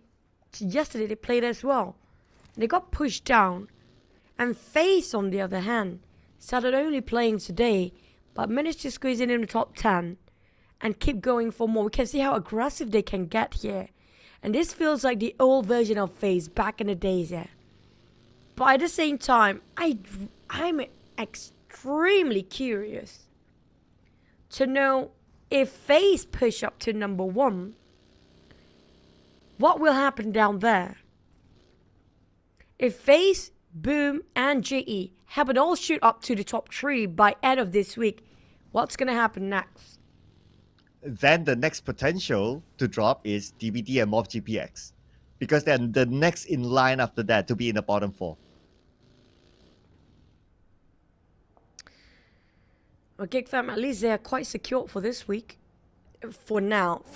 It's a bit too early for us to say it. It's still the second day here of the final week. But also it's going to be 3 more days to go for some teams out there. And then they're done. That's going to be a wrap for the entire league for them. All that's waiting is going to be the grand finals if they manage to get into it. But most of the teams coming out from Group D, I think, except for Box, 79 Vampires and XERXIA pretty much secures their position to be in the grand finals. I think they don't have to worry too much, but the one that we should worry and have our eyes for is going to be BTR. That was a fast, clean execution by Tom. Yeah, they were waiting for it. And speaking about waiting, look at this. Everyone plays in the middle. So you can see a lot of teams concentrated there. And the moment circle shifts, you still have a good amount of teams in the circle. Even if you're not in the circle, you're not that far. So this is why, again and again, I said, they're all starting to play in the middle. Go as middle as possible. Of course, I can't say all now, right? Like some teams still want to stay with their philosophy of play by the side, which is fine. You play with whatever that you're comfortable with. Just like what Snipe said in the interview. You play with whatever you're comfortable with. Maybe you do a little bit of adjustment here and there. That's fine. If you want to do a total adjustment, as long as it works for you, that's absolutely okay as well. But the general meta is that the middle is the most popular spot now. So with the circle shift down south, that's where you will see more teams going to the middle area of the circle south. Not just that, this is going to be a very massive circle, by the way, due to how it is a flat plane of GEEK field right in the center. And all the teams are rushing to go towards the left side of the map, knowing it's so vacant right now. And 79 Spotter BTR happen to caught themselves in a trap of 79 before lost the target quite in an instant. The 79, they're not safe either. BN United come out from the back line here. All the teams happen to be moving in the same motion, same direction. And like it or not, they will be clashing early on. We have BN United, we have 79, we have BTR just crossing by. And we do have DX in the middle as well. I do know DBD is right around the corner too. GEEK fam is around here. Everybody try to get into the circle as fast as they can. But if they pick the wrong spot, then that's going to be the end for the entire team. They happen to be in the center of attention. Yeah, and why they want to get in as fast as they can? Because they want to get the best position possible, as middle as possible. So if you come in a little bit later and other teams there, you got 2 options. 1, you take the fight. 2, you take somewhere else. So just like what we see the movement from, I believe it was BN United, that they wanted to go uphill, but because 79 was there, it's like, okay, we're going to let that go for now. And they go down to, well, in Malaysia, we call it the 7th house, just down south. But looking at the current situation, it looks like 79 is like, haha, we just wanted to scare you, and they moved to another location. So yeah, so that place is now vacant. Whether BN United wants to go up there now, it's really up to them. For the side of VTR, can they get their redemption after lost 1 player? Managed to knock down 1 player of DBD from afar. Not sure if they can translate it into 1 execution point. MORPH taking on Vampires. I'm not sure where the fights are going. Definitely the ones that are leaving Rosshawk right now, having a bit of a gunshot. Including MORPH versus Vampires in the fray. Vampires, Ravenclaw closing by the Blues. Are still stage 2 bearable. Fluke and the rest on the left side of the map. Not really. Where are they, Vampires? On the left. So left that we can barely see them. But MORPH definitely have those elevations actually to work for the side. They do have big advantage. But the thing about Vampires, how to get in there, because FaZe already gatekeep on the lower grounds, and they do have MORPH on the high grounds guarding over that side. There's no entry in for the side of Vampires. So this is where they will start to utilize what they're good at. They're good at taking fights. Their gun skills are amazing. So we might see Vampire be forced to take fights. What they want to do. But now, speaking about doing, Alter Ego doing it onto the Xavier. We got Lamborghini on an off angle on the other side, but not able to knock down anyone from Alter Ego. Instead, it's Mikael knocking down Oktar from another angle. And they might lose him. But they're trying to save him by popping up the smoke, going in for the save. Boys still unfortunately bump into PERSIJA EVOS, and they lost the El Clasico with them. BTR, the first team to be eliminated. Tough to be BTR, but at least they are quite comfortable when it comes to getting into the grand finals. They are 100% confirmed to be in the grand finals for now. So they can be experimenting or just trying to have some fun around for the side of BTR when it comes to the final week here. But we do note it about the circle. A lot of teams try to take the small shack on top of this GEEK field. We might actually have some teams going around the trenches as well. But the trenches is not exactly inside of a circle. But the compounds, quite some of them are. So for the side of XERXIA, they try to take the compound at the edges of the circle instead. Well, they do have FaZe just behind them on top of those elevations. And Vampires try to cross over the side of FaZe just to get into the safe zone. While it will be Gatekeeper side of teams that are waiting on the compounds right inside of the circle. We're talking about Vampires. They don't have... They're having a hard time to find themselves an entry in. Well, the moment you mention it, they're going into the entry. But because MORPH GPX is there, so this is where Vampire, this is what they like to do. Find targets to take fight. You can see them getting down their vehicle. The moment they see one person, one vehicle, they'll be like, okay, let's go for it. Well, that's where MORPH GPX is like, okay, maybe they're not in the mood to take fights. Not sure, but looks like they stopped and they will take the fight with Vampire Esports. Okay, we're gonna see the first big action. Not really. I feel like they want to go for disengagement and try to get himself compound side of the circle first, knowing the fact a bit too risky for them to fight at those elevations with Vampires. While their firepower definitely incredible and scary to fight against. Sam9 taking on Alter Ego. Now, funny enough, we don't have the view about the teams fighting right now. I do want to see what's happening.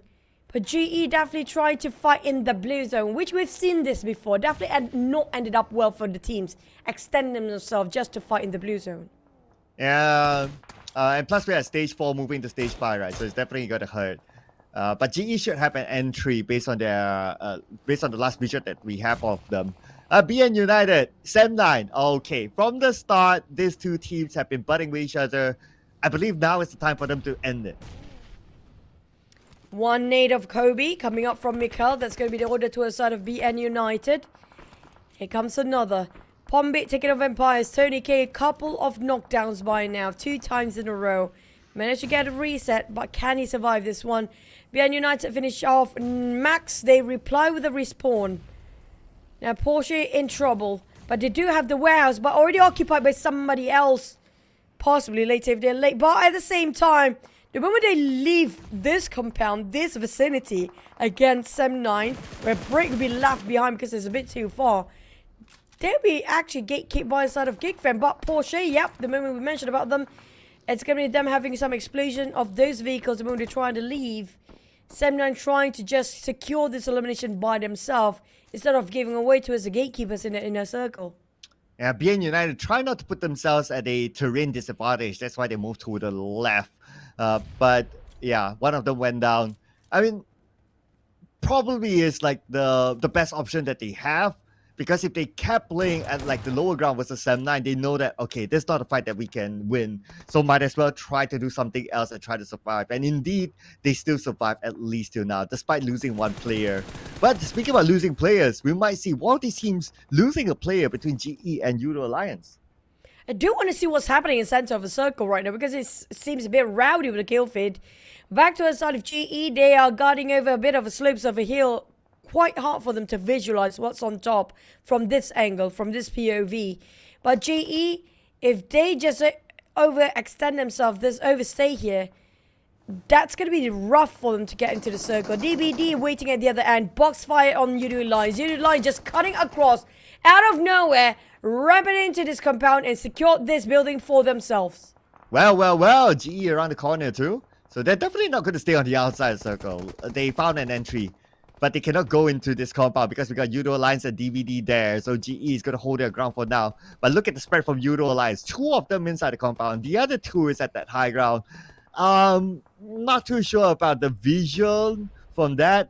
I don't think the vision is suitable enough for them to support the ones in the compound. So they are now in a 2-2 split that they need to depend on their own. Yoodo Alliance managed to take box out of the equation. It's next going to be GE Zai. out in the open for Oli to shoot him down, but PERSIJA EVOS just next to Yoodo Alliance as well. DBD, GE, PERSIJA EVOS, eyes on to a side of Yoodo Alliance. They're attracting unwanted attention right in the middle of a crossfire between 5 to 4 teams. Mane fight back, countermeasure on the side of GE, but at least they still have 4 men still standing. But the circle will speak for itself. We will know who will win this based on the circle. Alter Ego got the center this time. Boom. Vampires left with only 1 player. Managed to squeeze in anyhow, but at a great cost. Yeah, that's going to be Stone.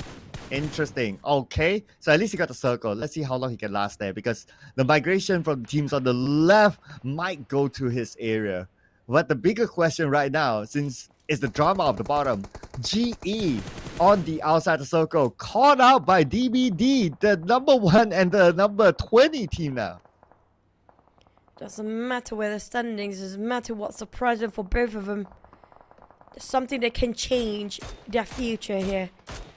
Slim Zai spot out RNJ, tapping it out with a mini 14. Hoping it will connect somehow, but RNJ got a reset. The distance is just too far. A bit ambitious, bold and brazen. Kill, try to keep the tap onto his side of the other end. But we do have to say Vampires having a tough time in this one due to the circle itself. There's no entry in for them. That's what I worry for them just now. But 4 teams out in the stage 5. GE are taking a bit of a bold move here. In motion, the plan is to get in safe, but will be safe enough the moment they get into it, because there will be a bit of a crowd waiting at the other end. That's why they don't go zoom straight into the middle now. Maybe they are taking that cautious move. Okay, they're still going to risk it. I see a little bit of movement for GE. Myrna is probably doing the scouting work just to be sure that, okay, their area is clear. So they need time to reset as well. Some of the players are kind of low. They got 1 player caught on the outside earlier on, happened to be Zai, and he got eliminated. So 3 more players for GE. But looking at the minimap, the area is one of the most crowded areas in this current circle. So GE got to be prepared to fight. Boom, kind of stuck in between here with XERXIA. Start to ramp in. Everybody skirmishing themselves, pincering just to get themselves inside of a circle. GE take the fight against Boom, trying to shut them down. But there's going to be XERXIA shooting at the other end if they're not being careful. BN United taken out on GE as well from the inner circle. And that's a Kobe from Mela, dropping 2 with 1 nade. Make it 3. Oh, wow. FaZe Clan, they're opening to come in. They know that they have the man advantage.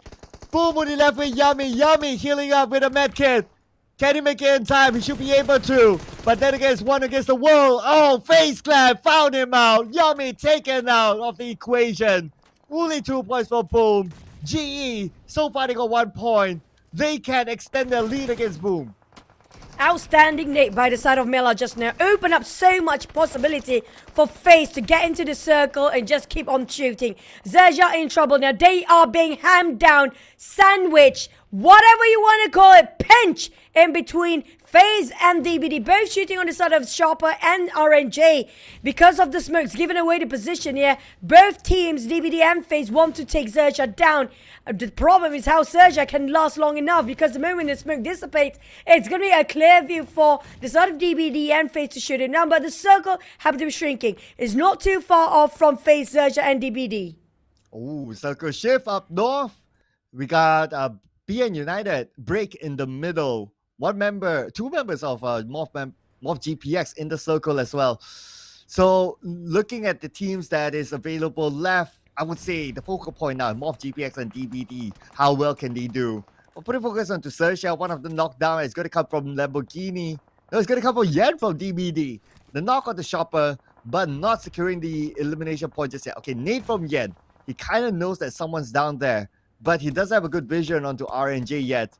But DBD, they do have a chance to take this fight. They just need to be careful of FaZe Clan, who can third party in or shoot from afar. Oh, they're still away in the very last minute now. For RNJ, that's a very limited amount of space for him. FaZe got to finish off the last of XERXIA down there. The DBD spotted up PERSIJA EVOS. Speaking of the center of a circle, feels like Alter Ego is the only one that's not being spotted by this team. Mela got himself 5 eliminations by himself out of a FaZe 6 eliminations right now. He's going rampant. One MORPH spotted out the rest of GEEK fam scattered about in the open field of Gotka. We talk about these Xaviers have that one shack to hold on to. They have the airdrop, but they can't even get out. And there's going to be a big one. Mikhail down on his knees, down to 1 HP. Well, that Molly will work things out for Sem9. They're still breathing. Wow, the Molly landed nicely into the shack, taking them out, and they can reset now. Coming back to DBD, knock down the Mormon, and now Aizen revealed his position towards FaZe Clan. Nate will be onto him. Aizen gotta be careful because he's 40% health left. And the second Nate landed onto Mela this time, Victor is knocked out by Jimmy OP. DBD wiped out FaZe Clan. Oh, this is not great for FaZe. They cannot afford to even lose one map here. They have to make a flawless run. Speaking of flawless, Rocky, that was absolutely gorgeous spray, pinning down almost the entirety of GEEK fam with that one single spray by Rocky. Incredible. He didn't even whiffed. Every bullet connects to us. True that smoke. Where Audrey is laying down by himself. Damru cannot even reach out to Audrey at his state, where Bube will finish him off, burning him out quite alive. Alter Ego finally being under the radar for the teams down there. That's going to be PERSIJA EVOS trying to take them out of this shack. Well, out of nowhere, got only 5 teams left. Well, here we go. Stage 6, 5 teams. DBD, the team with the full squad still. This is where MORPH, GPX, and DBD, who will last out each other. MORPH, GPX on the south side, DBD on the north side. Now, DBD, the circle is close enough for them to tap onto each other. This will be super duper interesting. But for the other teams now, everyone else is in between. Let's see who will cancel out which. DBD fanning out, spreading wide across the map right now, trying to capitalize over the northern side. With the circle, who will it favor? In less than 3 seconds, we'll get to know now. Because if it happened to be on the southern side, where DBD cannot even reach it out, this is going to be tough for DBD to walk out of here. And just to get into the center of Gotka Field, with Sem9 spotted out, that's going to be AWM, if I'm not mistaken. Shoot by the side of Sem9, and it's going to be one knock on Echo. DBD realize how detrimental they will be if they keep on staying here. They realize they need to move out, but Boo Boo, the pressure's on to the side of Echo, being revived just now, they're being reset on his feet, but Canny spotted out every single pixel. The protrusion of Misery, just a tiny toe. He lost his toe. Misery, that toe was so important, but at least he got a reset now. Well, the bad news is that he's still on the outside of the circle. As for DBD, okay, they need to clear that side. So, Alter Ego is the team that they need to clear for them to get into the circle. Now they're taking the fight against them. Echo managed to get a knockdown to Potato. One more to go. Fnatic inside the shack. They need to land the nade inside of the shack. Here we go. Aizen. Will it be a Kobe? By Aizen. Eliminated Fnatic. Now DBD has an entry. Oh, not really. And look at that. The moment they try to enter into the shack, they're being showered by those bullets. Misery down to last health. Couldn't make it. PLAYZone finished him off, denying his points. Back towards the show we go. MORPH, DBD, and Sem9 all having a trio mostly, but DBD still can revive one of their teammate. Jimmy OP is spotted out by Rocky from afar. Here comes the spray. Didn't connect. But on the side of DBD, can they get a 4 again? Rocky tried to drive that almost exploded buggy. It's not the right decision. Taking another one. Kenny spraying off to Aizen. DBD in trouble. They kind of stuck. 2 teams just cornered them all around. Yeah, both teams, Sem9 as well as MORPH GPX, putting focus on the DBD. MORPH GPX will be happy to get eliminated DBD. They are rivals for the fight for survival. Now MORPH GPX getting closer and closer. They're leaving Sem9 for now. Sem9, outlier between these teams. Rocky knocked out by Kenny. Sem9, they can be the playmaker who might determine who will get the chicken dinner. Rocky couldn't actually reach out to all the other teammates. Canning spraying out to Rocky, knowing he's been knocked down before, with the BlueZone helping as well. I'm not sure if they've secured the score because it's kind of a Sem9 finish off the side of Rocky just now. They secured 9 eliminations.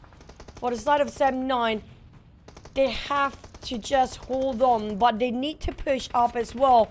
They need to advance because the circle happened to be capitalized over the side of MORPH. Whoever happened to be just having 2 players left, but MORPH just dominate over the circle with that 2 players. While Sem9 are a bit busy with DBD right now, down to 3 players on the side of Sam9, but DBD have a full squad. Can they use that as the advantage now to confuse MORPH and Sam9 at the same time? Do they have the vehicle to just push and try to confuse the team still remaining in here? Look at the vehicles that Sam9 has. Looks like the answer is no.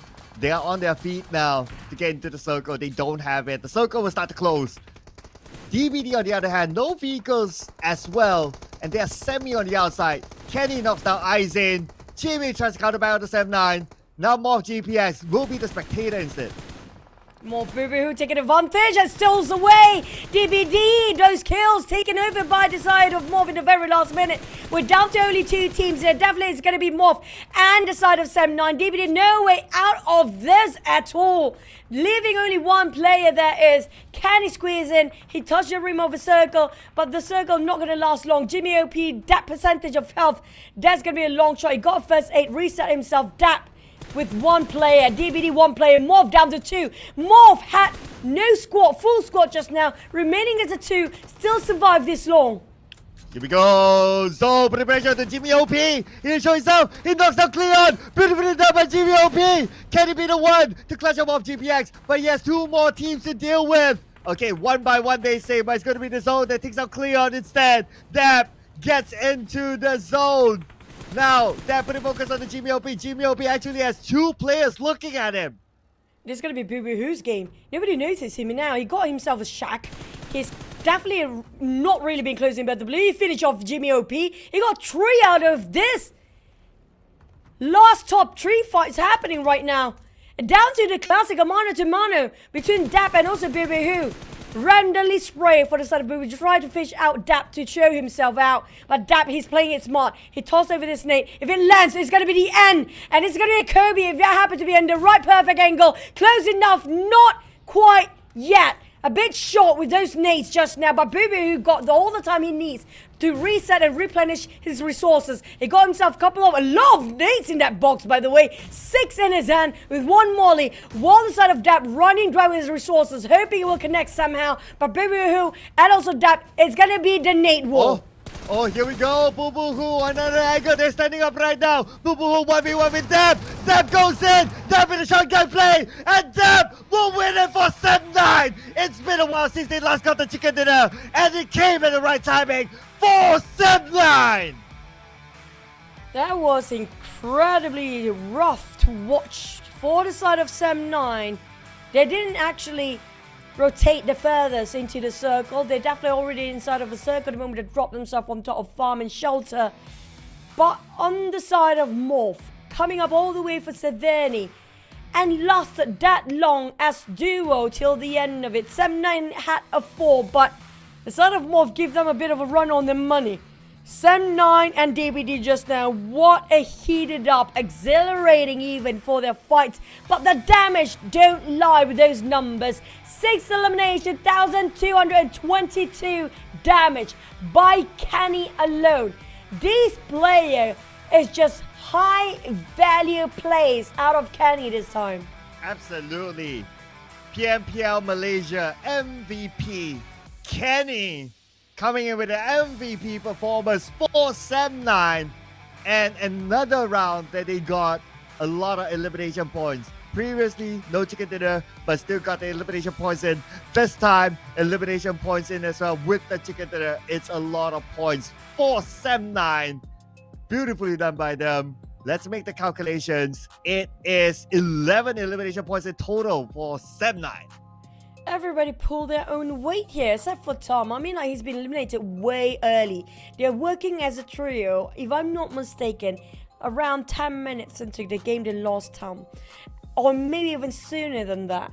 But based on how Dap and Mikkel just pushed the numbers up as well, and they all average taking up quite a number of damage too, they've been brute force their way into to squeeze in the circle. And like I mentioned before, they did not travel as much compared to MORPH. But the way they hold their ground, the defense, the fighting after one team to the other, that was a big win for Sam9. Absolutely, absolutely. It wasn't an easy win as well. Like, the circle kept going away from them, and they were like 2 other teams. So they overcame all that to get this chicken dinner. It was not an easy one. on top of playing with 3 players or majority of the round. This is crazy for Sem9. And now let's check out the great moments from that previous round. The crash in that came from the north side. Majority of the teams were still there when the circle shifted, and that's where all the fights happened, including this win against FaZe Clan from DBD. That is a huge win that they need because of the points, and it came from Izane. It started here with the knock, and the other 2 are by his names. Izane is just insane. I agree. I mean, like Izane, he has been insane since week 1, day 1 there. We saw how he plays with those grenades. Just perfect trajectory and calculation on his side. But when it comes to the points, there are 21 points on the side of Sem9, but DBD scored 13 eliminations. That's going to be just 3 points away from Sem9 here. DBD, this is what they really need here. But I'm having my eyes on side of GE and Boom. Both teams happen to have some difficulty in this map. Yeah, Boom not able to get into the middle of the circle. GE, majority of the time they play by the side. Sometimes they play in the middle. So I guess they're trying to find their comfort spot there. But this round didn't really work out for them. But between them, not too far. GE will still be at number 1, 80 points. But let's not forget about GEEK Fam as well. 1 point behind GE now. But GEEK Fam will not affect the drop between GE and Boom. So GE still above Boom. That is where it matters for them. For GEEK Fam, out of nowhere, shooting up high to it from the 4th or 3rd placement early on. That it's really GEEK Fam, Boom, and GE keep alternating between those 2. But PERSIJA EVOS will take away those thrown anytime as well. But on the side of Yoodo Alliance, XERXIA, they place themselves stagnant at 5th and 6th place. But we have our eyes towards the bottom. Now, we should worry about the bottom at the very moment. Will be enough for DBD here. But that's what they needed for DBD, that kind of elimination. But FaZe Clan, can they still push it? Yeah, this will be the big question, right, for FaZe Clan, because they really need to be up there, and they need to hope that the closest teams to them don't do well. Again, that's the repeat of the story. I feel like I'm a broken record right now. But we're moving on to the next map. So it's going to be something fresh for today. The top Miramar performers, Xavier, PERSIJA EVOS, REGUM, XERXIA. Obviously, REGUM is not playing today, so all eyes will be on to Xavier, PERSIJA EVOS, as well as XERXIA for them to perform. But the narrative for the final week will be the survival from the drop. And we do know for a fact when it comes to GE, Miramar is something that they love to play around. And definitely most of their comfortable maps out of all the other 3. All the other, so far we do have different flags flying. Yeah, thinking about that. I love this, but can we have one Vietnam team to close up the day just to make ourselves not really as complete cycle for the all nations to actually have their flag waving, but at least one Vietnam team, right? This is where DX can actually score one. Yeah, Xavier, PN United, Box Gaming. Look at you guys. Come on, do it. But I'm also looking at you guys. If you guys don't get the PMSL Southeast Asia Limited Skin Series, the Dream Chaser, that has an event in game right now, join in on the event, get the skin, and get the entire set. Now, speaking of broken record, I feel a broken record myself every time I see this graphic now with Dandy Grifter. Also, there's a lot of ultimate sets you guys saw in the trailer. This is one of it. Maybe you get lucky enough to get in the first 10 you see, because I actually do have one of the luck sometimes to get a very expensive item with a freebie UC to just push it in. But also don't forget about the Battle Royale Dragon Ball Super available for you guys. Make sure you record this and just post your content away, because this is going to be once in a lifetime to have Dragon Ball Battle Royale happening in the game. Maybe one day we have a show match of Battle Royale of Dragon Ball, hopefully in the grand finals if you have one. Yeah, this is the show match that I honestly really want to see, because the game mode is very different from your regular Battle Royale PUBG Mobile game mode. So yeah, if it happens, great. Come on guys, you can make it. And it'll be even sweeter if whoever who's playing that show match does a cosplay. Yeah, cosplay as their favorite Dragon Ball character. That'll be perfect. Do you know how uncomfortable it is to play games in your cosplay? You got itchiness everywhere, and you might get rashes out of that as well. But speaking of which, I mean, we really wait for box. This is I feel like I'm waiting for pigs to fly for Box to finally score himself one chicken here. Yeah, I'm waiting for myself to get rich as well. It's as long as waiting for Box to, get the chicken dinner. Because the way They're that they allergic play, to chicken. right? I think they're allergic to chicken, possibly. They can't eat chicken, that's why they resort to fish. Or vegetarian. Yeah. Maybe. I don't know. I don't know their dietary. Okay, now that I think about it. Oh yeah, I was in the same restaurant with them before. Okay, yeah, they eat anything. But yeah, I guess now it's vegetarian period for them. So come on, guys. I mean, there's also chicken-ish options for vegetarians, so they can still, go for that if they're feeling like it.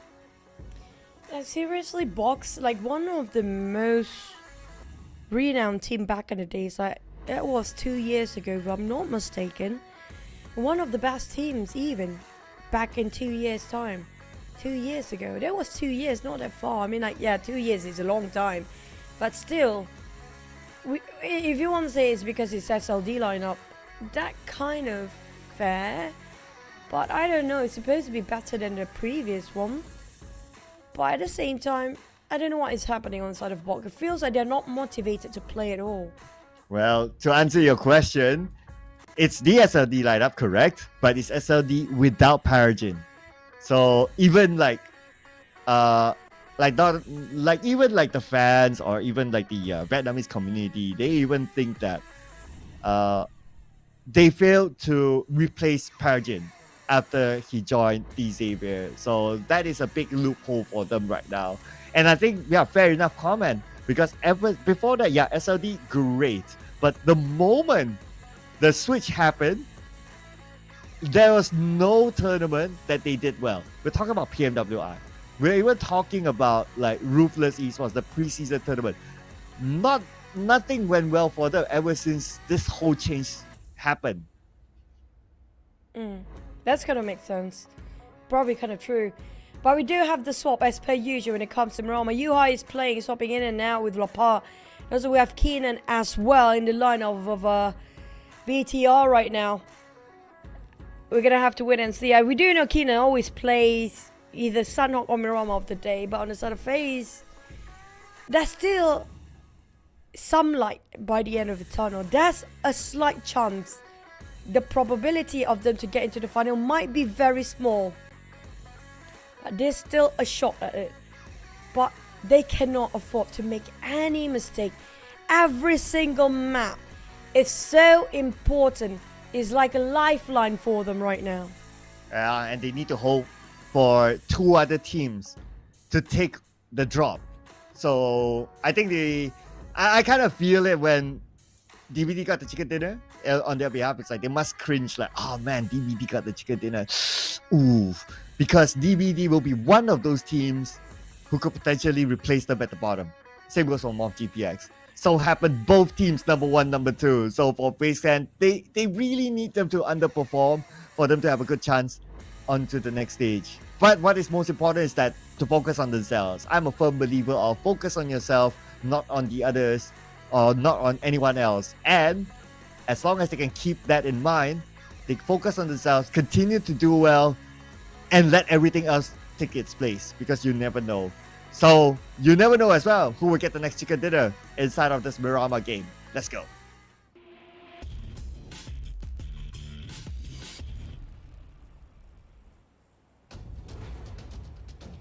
Now, I have a bad feeling when it comes to the end of this week, who gets into the grand finals.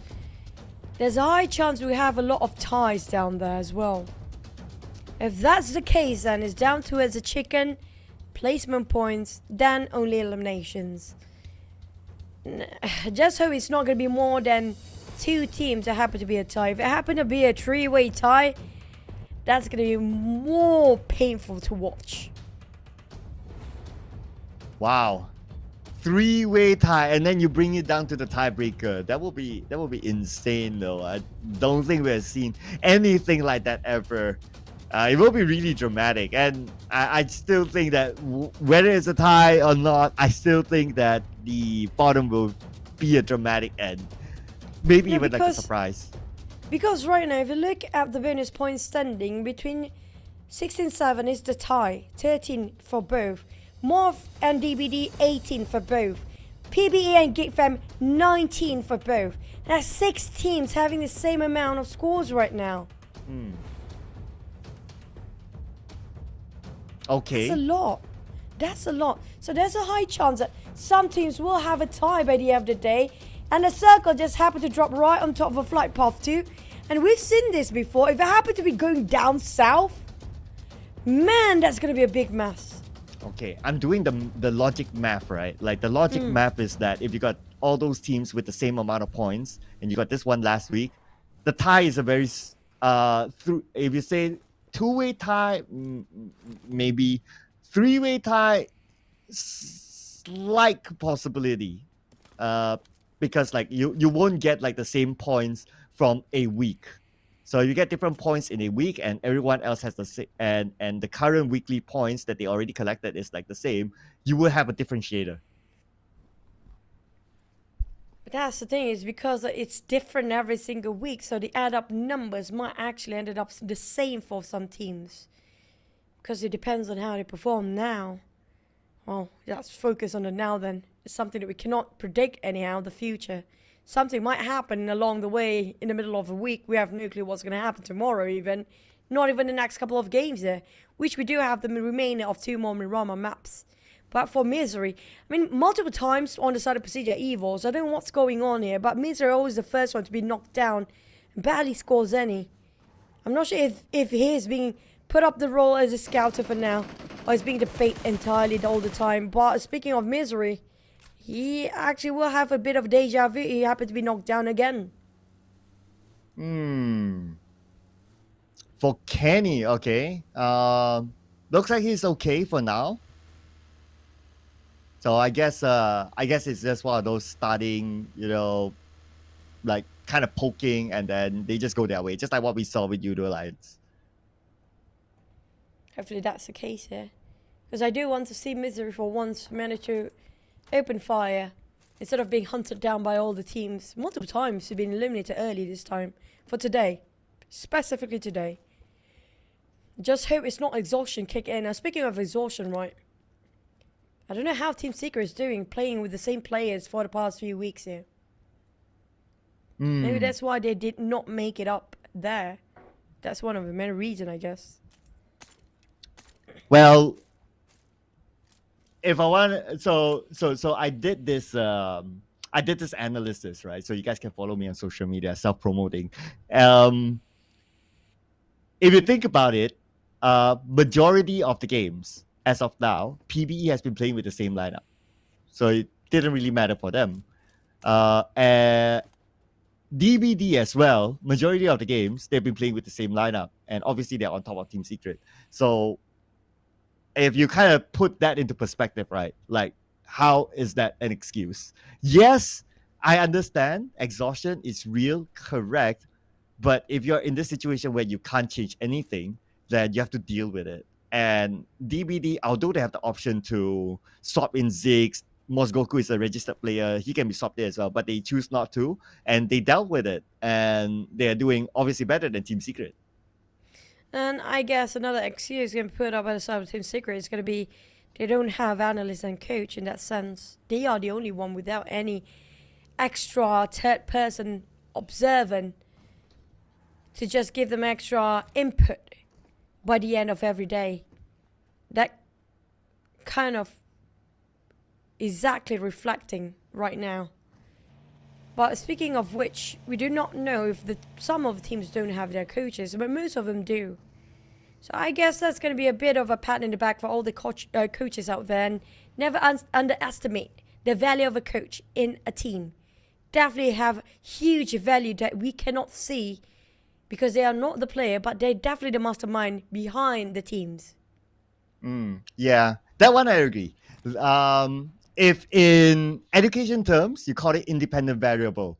So the independent variable of not having a coach that leads to their underperformance is definitely a good point there. Because true enough, if I were to look through all the teams, all the 20 teams, they are the only team without that sort of support system. So that could be it. That I think that is a strong, valid reason there. Hopefully that's the only reason for now, because, well, they're not playing it today. But on the side of Box, I don't know what is their reason to be this. To be this team that don't score on a chicken. But they were quite consistent, getting themselves sort of second place multiple times in week number 2. The second half of a week especially. I don't know where that drive went off. Where did their thirst... is their thirst being quenched by now? Are they just satisfied at where they stand without any chicken? I mean, like, by the end of the day, even though you cannot get into the grand finals, you should have the drive to prove yourself that you're well deserving the slot to be here. Just show your best. You will fight till the end. The fighting spirit should be valued in that sense by the final week here. Whilst for the teams up there, I mean, like, we do know for the top 5 teams, they can have the luxury space, the leisure time that they have left in the final week here. They can be doing some experiments, trying to do something creative, something new, or a gameplay that cannot be read out by all the teams down there when it comes to the grand finals. We do know for a fact some teams, including like Vampires here, they are pretty strong when it comes to the grand finals. But when it comes to the league, when it comes to the marathon, right now we can see that they're showing some flaws down there. Although if you look at last PMSL, Vampire was good at the league and not good at the grand finals. Just putting it out there, right? That was like based on like last season. But if we look at like recent times, this is of course sort of like a revamped Vampire by subbing out Newsy, putting it as a future program instead, and playing majority of the rounds without them. Now, what has changed over time, over the last week at least, and as of now, is how the meta of other teams play. True.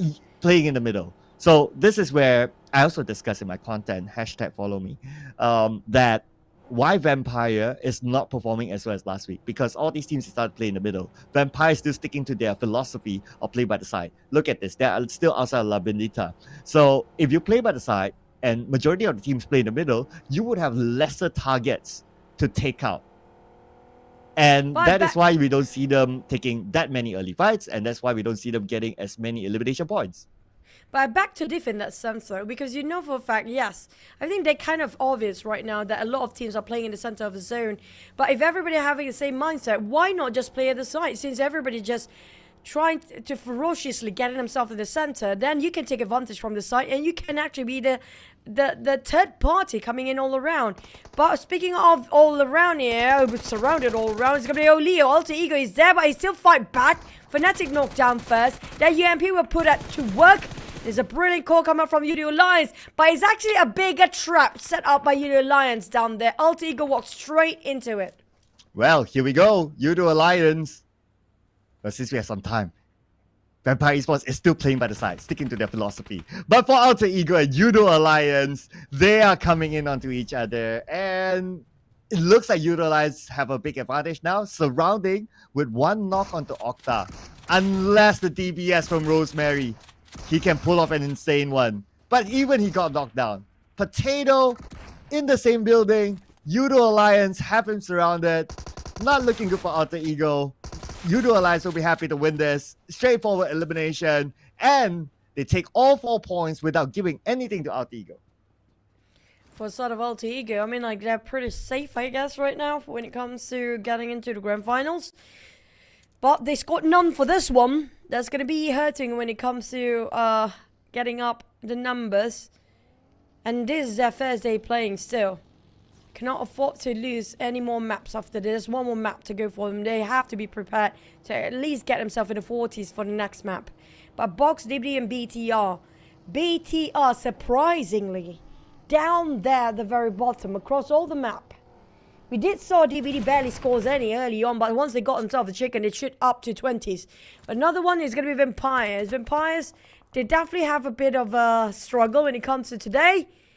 But a bit of a trading down between Misery as always. The first one to be knocked, but Tony K also on his knees. Ravenclaw tried to open up the angle. PERSIJA EVOS closing the distance with Stone coming up to give help to his side, Ravenclaw. Stone shot down on Minsory and his finish off. Lynx fire back, but he got knocked down instead by Flick. The angles of Vampire is just remarkably well and intelligent. Yeah, this is where Vampire, their strength, is taking fights. And so far, they're winning it against PERSIJA EVOS. Okay, looking cool. And because of that knock onto PERSIJA EVOS, onto Lynx especially, they have time to reset. So they'll be okay for now. PERSIJA EVOS will need to take this slow and steady, especially if they want to save Lynx. The good news is that they're not too far from the circle, so they can still try to hold on to this area for now. But the only one they might need to be careful of is MORPH GPX, depending on where they want to rotate now, because MORPH GPX coming from Lost Learners has that option of either going to them or going to the upper side instead. I have a feeling MORPH do love North more, so maybe BN United will be the contenders there. As out of box, we just mentioned about them.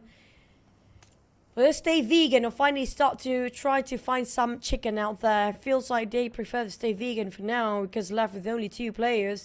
But Kwang still want to fight back to a side of GE. GE1 knocked down. DBD taking those elevations. And wonderfully well plays himself getting those taps going on but not connecting. But GE will fight back. That's leaving only Kwang right now to play for the part. For the entirety of box gaming. He got very limited amount of space down there. Chumasera, yes, there's a lot of compounds, but the problem is there's a lot of high ground too. If you want to hike up the Chumasera mountains, it's a bit too late, and even the circus not on top of the mountains right now. So box Kwang, he's being left alone here. Lucky for DX actually walking away, but we do have, I think that's going to be Sam 9 or boom. Nearby, lurking around. Now Kwang really wants to stand still here. Don't want to give any sort of information that possibly can be shot down by Boom. Only one more to go. The entire Boom's coming. Nowhere for him to move. I mean, this is pretty much it for Kwang, unless he can pull off an insane clutch that we can clip. But for Kwang, okay. I mean, it's Kwang, alright? Got a lot of experience. It's not over till it's over until now. It's over. It's down to one more game for us out of box. Somebody just gotta slap box back to reality and just show them why they're here in the first place. I feel like they are going down the vortex of not having the drive anymore right now. We don't see the spark of fighting back on the side of box so far. 2 teams out, we're down to 14 teams. With Vampires, Fluke already secures 2. You might actually want to tap out that next. That's going to be the pick, lead pick over pick. And Fluke is the guy you don't want to flick around. Because right now, with that many 14 and 8 time scope, if you try to just pick out, he will make sure it will hurt for you. Well, punctured tire at the same time. So that's one vehicle down. Bad news for them. But for GE now, high ground. Okay, look at the team side. Like on the right side, there's one. On the left side, there's one. Trying to hike up towards GE, I guess. So GE, it's time for them to defend this ground. Okay, circle time. If they still get it, defending this ground is going to be really important. Everyone wants to go up to the high ground. And yes, they still have the circle. So this is about defending. Outer teams are coming. And XERXIA is the team that's interested to come in. GE needs to defend before thinking about DBD behind them. It's a high value ground for the side of GE, holding that ground for the longest time. It's quite open, by the way. Bit risky, well worth investing if they can actually afford to defend this as long as they need and they can. Boom, Yummy May, spotted out by GE. It's going to be another team across them, which is going to be DBD if I'm not mistaken. BTR spotted out Boom as well. So Boom, left, right, center, have bullets. We saw how bullets flying over their heads right now. And GEEK Fam open up their angles. Damn route open all the way towards the flank side. Try to shut down the PERSIJA EVOS, but there's DBD breathing on top of them. PERSIJA EVOS rat face where to run. Burn on the side of already barbecued. But Mika and the rest of GEEK Fam will pull off their weight as well. PERSIJA EVOS eliminated next. That's unusual. Well, but gotta give it to GEEK Fam though to pull off the unusual. Is that their follow-up is great. Like they know that, okay, the toss happened, he moved out, Audrey gave the information, and then it's like, okay, just come in and clear it up. Just that now, the position, unfortunately, is spotted by DBD. DBD tapping, putting pressure on the GEEK Fam instead. And if Yen continues to stay there, which he can, the moment GEEK Fam steps out, Yen will be the one to shoot them down. But GE will try to take DBD out of their comfort zone up there. If they didn't realize that GE start to hike up just next to them, there's going to be trouble smelling out for the side of DBD. The Axon there then, a bit of busy business to his side of XERXIA. Levi cooking up the nade. We saw the kill feed going crazy as the Blues start to squeeze the health and life out of players. RNG got hit by Kobe, by Levi. Here comes the push. Lamborghini and Levi working hand in hand, going in unison to move towards the side of Chopper. But Sharper still got one, secures on Levi. Sharper now have to fight another one. The spray hits. Yo! And he got one. The entirety of the axe being clutched out by Sharper alone. Nicely done by Chopper. My goodness, defended his ground really well, taking out the Xavier. Wow, nice. That was 1v2 action from Chopper himself. I mean, XERXIA, we have seen her having a lot of firepower, and that's something that we can expect. But, I mean, it's against the Xavier, though. They do have a lot of firepower as well. But that's done and dusted. We move on to the next team now. MORPH GPX. Trying to stay away from the drop. Now, fending off against FaZe Clan, who's also doing the same. Venturas down, Bobo down, both captain on their knees. One's winning is going to be 7-9. Both teams didn't realize they're being watched from the back by the side of Kenny. Kenny's such a high valuable player on the side of 7-9, putting himself up there. Everyone to see what he's capable of. FaZe Clan, a bit of trading done between them and MORPH right now with those grenades in hand to prep up and cook away. But not being tossed up on the side of FaZe yet. Mela got hit. Quite a number of damage down there. A bit of slippery slope on the side of GE. Zai bleeding out. That's DBD and GE having a go.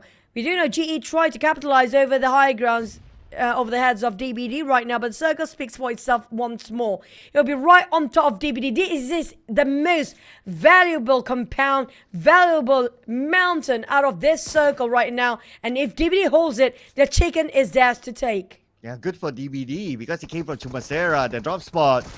The quickest access to where they are right now. They just need to hold on to this area like what you said. But GE needs to hold on to the teams that's coming up, which is XERXIA. Now, XERXIA must take this fight. Okay, they're trying to find a good angle, trying to get information. Megamind trying to bait out the shots from GE so they can get as much information as possible. For them to rotate away, maybe if they want to go for the desperate move, but you got to be prepared to be shot at from the high ground. XERXIA, there's only one option for them. It's going to push forward, but on the side of FaZe, things are not doing great either for them. After the highs early on today, there's going to be their lows right now with 0 elimination points as well. Sam 9 on the other hand, scattered about. Vampires trying to pressure them from the ditch, going in for the push, hopping from compound from one building to the other. Flick will take the lead here. Support fire from Tony K and Stone. Tony K going for the flank side. Mikhail surrounded. Canny on the other hand still not being spotted yet. If he actually pushed slightly forward towards the left, Canny can do so much more right now. It's a bit dangerous and a risk he's not willing to take. Flick spot out Canny possibly and now try to charge towards his side. Now Sam 9 surrounded all about and finally being spotted. Tony K. There's going to be a difficult task on the side of Canny to fight against one of the greatest, and Tony K won anyhow. Nicely done by Tony K. Swift movement by him to come through the side. And Kenny lost the gunfight against Tony K. Even though Kenny had the DBS, but Tony K evaded the shot.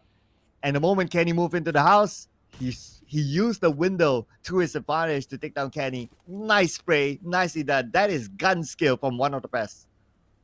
For the side of DBD, still holding on to this high ground, but GEEK Fam tried to take them out of equation. GE attempt to do so, but they have to resort to knowing the attempt was a failure.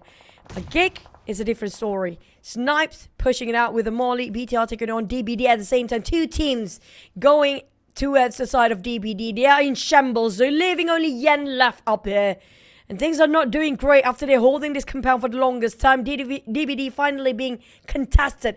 Maybe up to 3 teams since Yoodo Alliance joining in and meddling into these high grounds as well. They know for a fact it's going to be the last few circles on top, so they want this place for themselves. Yoodo Alliance spotted out Snipes, shot him down. GE not being spotted by 3 teams right now. While Adiglug trying to zigzag himself, advancing to the side of GEEK. Snipes will try to be finished by Rapper Boy, but Damrit! Adiglug! What a response there, swinging over that side. Yeah, nice left-right opening from Yoodo Alliance to secure that elimination point. Winning it against GEEK fam. Now Audrey's on the other side, Snipes on his knee, so Audrey's pretty much alone now.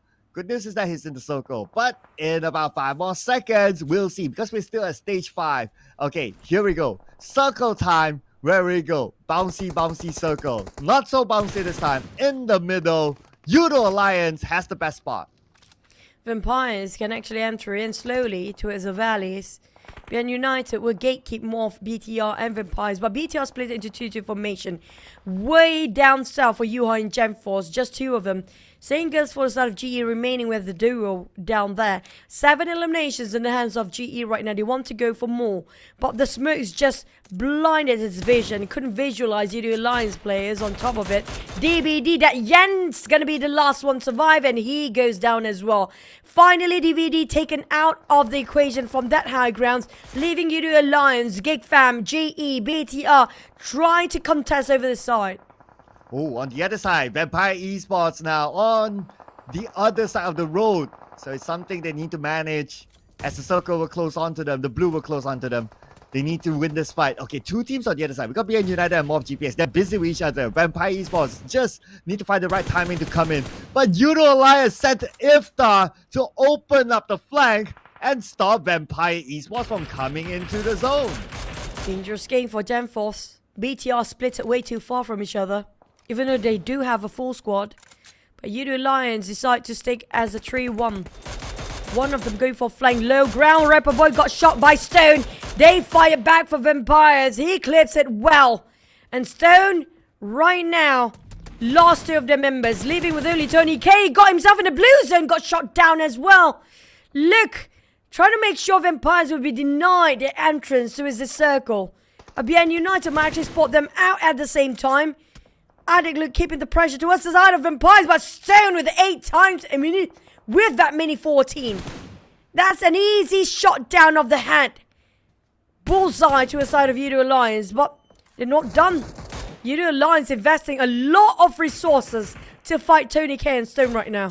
Yeah, because they know that they have a better advantage when it comes to the terrain and the blue as well. Now the blue has arrived onto Vampire Esports. Stone only has 2 first aids. You need to get across, but there's nowhere for him to go. This pretty much is for Stone, as O'Leo will be the one to land the final blow onto Mr. Handsome. Yoodo Alliance marching into the circle, taking their own space and repositioning themselves to get the most comfortable position. BTR taking a bit of a blue zone right now. I think that's going to be the other half of it, because UI and GenForce is very near and close by to the side of GE. GenForce and Satar spotted out. Sorry, GenForce and Satar actually spotted out BN United across them. But BN United have to cross the street, by the way. They managed to cross over, but MORPH will stop them as well. The valleys make it so hard for these guys to visualize the other out. The uneven terrain is ridiculous. A mounting challenge for the players. Articler kick spraying on that side. But I wonder how much longer they can last for Yoodo Alliance on top of that mountain, because their resources are running dry. Yeah, that also depends on if they get the next stage at the circle and if they need to move or they need to hold. But they already got themselves 10 elimination points as of now. 1 second, circle goes to the middle. So not only Yoodo Alliance, but BTR, despite having a full squad, will also need to move. BN United, Blues is too close right now. The moment they step out here, Yoodo Alliance can spot them out. MORPH is just across them. BTR is nearby. Where to go for BN United? They are being cornered here. And BTR want to push as well. But the moment they barely get into the circle, just at the rim of the circle, are those elevations that kind of give a clear sight towards Yoodo Alliance to shoot them down. BN hugging their corners. The smokes indoors will not be of help. But they definitely toss a couple of them down the outskirts. GEEK fam Audrey shot down on GE. GE down to only one last man, Zai. Cook the nade up. GEEK fam 1v1 between GE, but GE to be shot from afar by another team as well. Wow, Audrey still alive after all that. Amazing survivability. But let's see how long he can survive now that he also needs to move in. BTR on the other hand should have a clear entry, and Max, no entry for him, but it's going to be the zone that denied the point away from Keenan. Down to 5 now. Satan next. BTR, the spread did not make it well for them. And foresight of QEON, he didn't know where the shots came from. He was confused. And coming up from afar, Adik, look, it's going to be 100 meters apart. Those shots coming up from this guy, but he's running out of bullets. That's 0 on those rifles. Oh man, Yoodo Alliance, they barely have enough to keep it going. Yeah. They have 4 men, yes, but no ammunition. Yeah, they need to share ammunition now. M4, lucky enough, we got a couple of M4s on the side of the Yoodo Alliance so they can still share the bullets. Now it's Audrey with the Scar L in hand. Leo, he can still drop some. Iftar can drop some as well, but he wants to try to finish off Keenan, who's trying to get in. Keenan going straight into the middle of the circle, hugging the hillside, and he managed to stay alive inside of it for now. Dangerous positioning of Iftar right now. If Iftar goes down, it's a bit too far for the rest of the team to loot from his death box. And Iftar got charging by 2 BTR players. Go and help Iftar. BTR! Rapper boy, what are you guys doing? Watching him from afar. But Iftar got shot down by Satan instead. And Gen Force, saying this for you, are not marching in. Arctic Yoodo Alliance didn't have nothing. Just toss your rifles away if that's needed. Throw anything you have. Whatever it is, your vest, your helmet, your pen, your rifles, if that works, that'll be great. But I don't think that works for them. Well, speaking about throwing, BTR will be the one to throw the nade onto Yoodo Alliance, putting pressure onto them. And now they are forced on the outside of the circle. At the same time, Iftar being picked up by Ripple Boy. This nade from Keenan might be critical. And it is!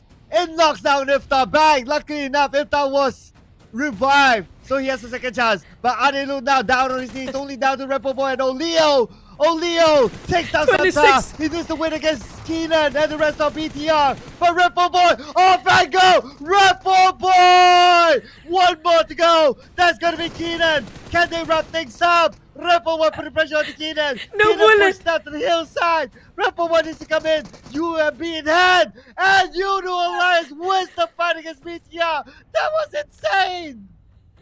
Down to the last magazine. And they shot down the one with the most ammunition as well. And it was Iftar. Lucky enough for Yoodo Alliance to take that one out and get himself a bit of reset for their resources. Loot back up from nearby death box just to get those ammunition going. The bullets are so crucial for Yoodo Alliance right now. Regardless of how many players they have, but if they don't have bullets, it's gonna be no value, even though you have all 4 men alive. But it's down to 3v1v1 GEEK. Audrey not being spotted out by Yoodo Alliance. Zai on the other hand might be discovered by the hands of Ripple Boy here. They expect it's gonna be somebody in the shack, but none of them actually in the shack. Audrey start to leave all unnecessary stuff, even the gas can behind him just now. Marching up. At least he got some bullets to work around. But it's going to be 2 different angles for Audrey and Zai. Zai being spotted out first. Okay, gotta be careful, Audrey. He could be the kingmaker here in this finale. Zai, they know exactly where he is. They're going to come in right now. Oleo together with Iftar. Oleo is going to start off. Oleo will be knocked down. Iftar will need to follow up. Zai has 50% health. Yes, 2 knockdowns back to back. But look who came in. Audrey! Stole the elimination away. Kinda say Yoodo Alliance, but this now leaves Ripple Boy and Audrey for the chicken dinner. He needs to secure this. He needs to secure those elimination points for GEEK Fam. And GEEK Fam, they promise will deliver 1 chicken today. Can they pull that off? Audrey going 1v1 against Yoodo Alliance, Ripple Boy down there. And at the same time wants to secure Iftar. Iftar said quietly now. Audrey wants to finish you off, but Iftar will try to deny his points down there. Down to Ripple Boy versus Audrey. And Audrey have a bit of a refresh of the loot, while the Blues start to close in on his side first, flushing out with those Molotov, but his bullets running dry and running low here. Cannot afford to whiff. Whilst the Ripple Boy, he got himself a shack. Tried to play a ring around Rosie, but the Blues are closing in. It's down to the last wire. GEEK Fam deliver what they promised, a chicken today. Audrey! We talked about him being the kingmaker, and he did! He not only took down 1 team, he took down 2 teams, including GE as well. Audrey, the star transfer for GEEK Fam. hailing from GEEK Fam Indonesia. Man, this guy, if he's not the MVP, I am out of here. This is even comical to watch, honestly. You know, when you save up so much of your bullets till the very end. Audrey barely got enough. He got the last magazine stacked up. That reserve was limited, but made it worthwhile, and he secured that one more elimination till the very last end of it. Knowing that he didn't knock that person down for Yoodo Alliance, he need to translate into GEEK Fam points. And it took a lot of courage to do that, knowing Rapper Boy was well and alive behind the shack. It was a difficult decision, he made it out anyway. And Audrey, it was close to being eliminated just now for the side of entirety of GEEK Fam. He managed to squeeze out from that very sticky predicament and made it out alive and scored the chicken. While on the side of Yoodo Alliance, that was a bit of a blunder with a lack of ammunition. Well, they had ammunition after they looted BTR's boxes. So I think it's just about gunplay skill between Audrey and at least the first two members of Yoodo Alliance, because he was waiting behind the rock. So he got the first knock. The second follow-up, he lost that fight. Whoever it was, he lost that fight against Audrey. So even the second follow-up lost, and then there was like two more left, and then it's like Audrey just came in to wrap up Rapper Boy from there. So that was like something really insane that came in towards the end.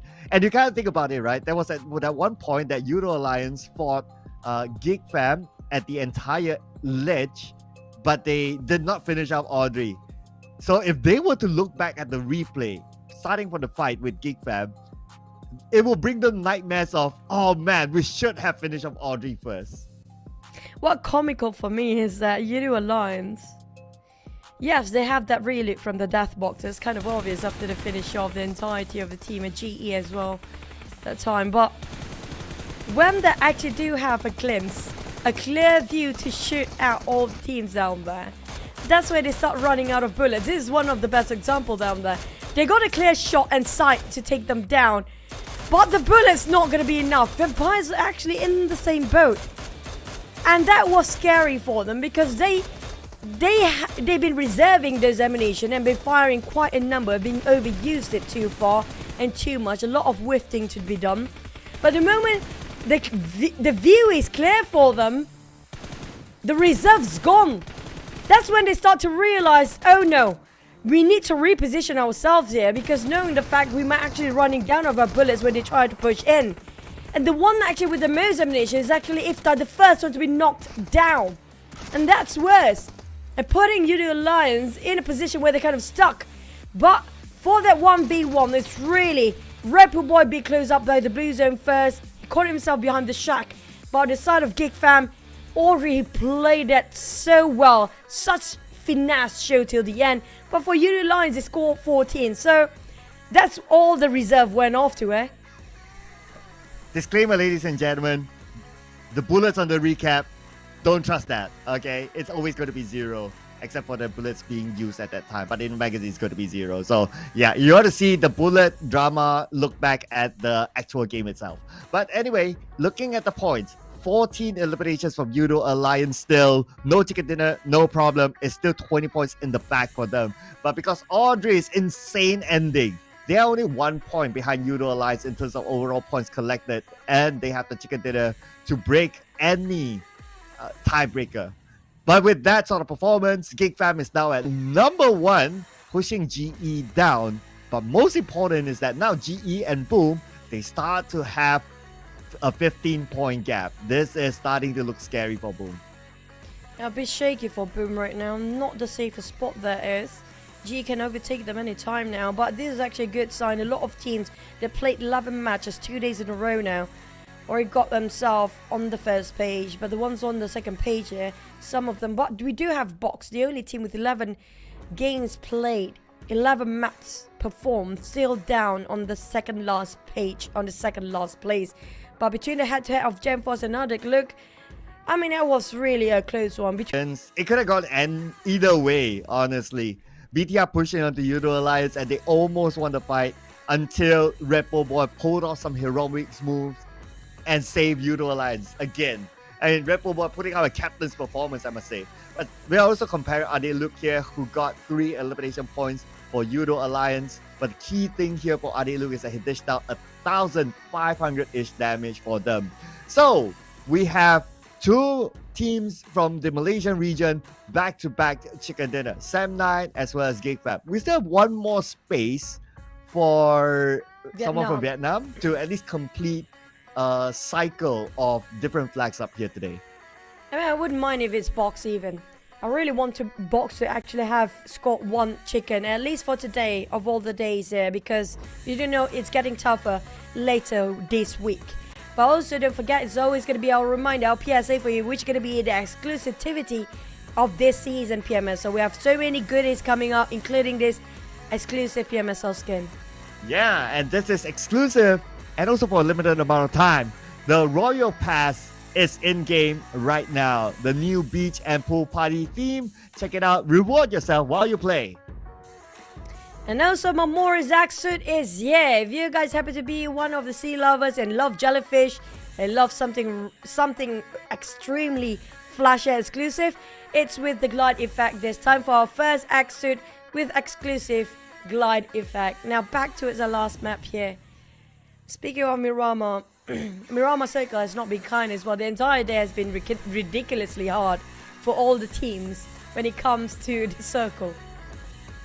Yeah, I would say it's rough. This circle is because of how rough the terrain is as well. So it's rough plus rough equals rough times 2.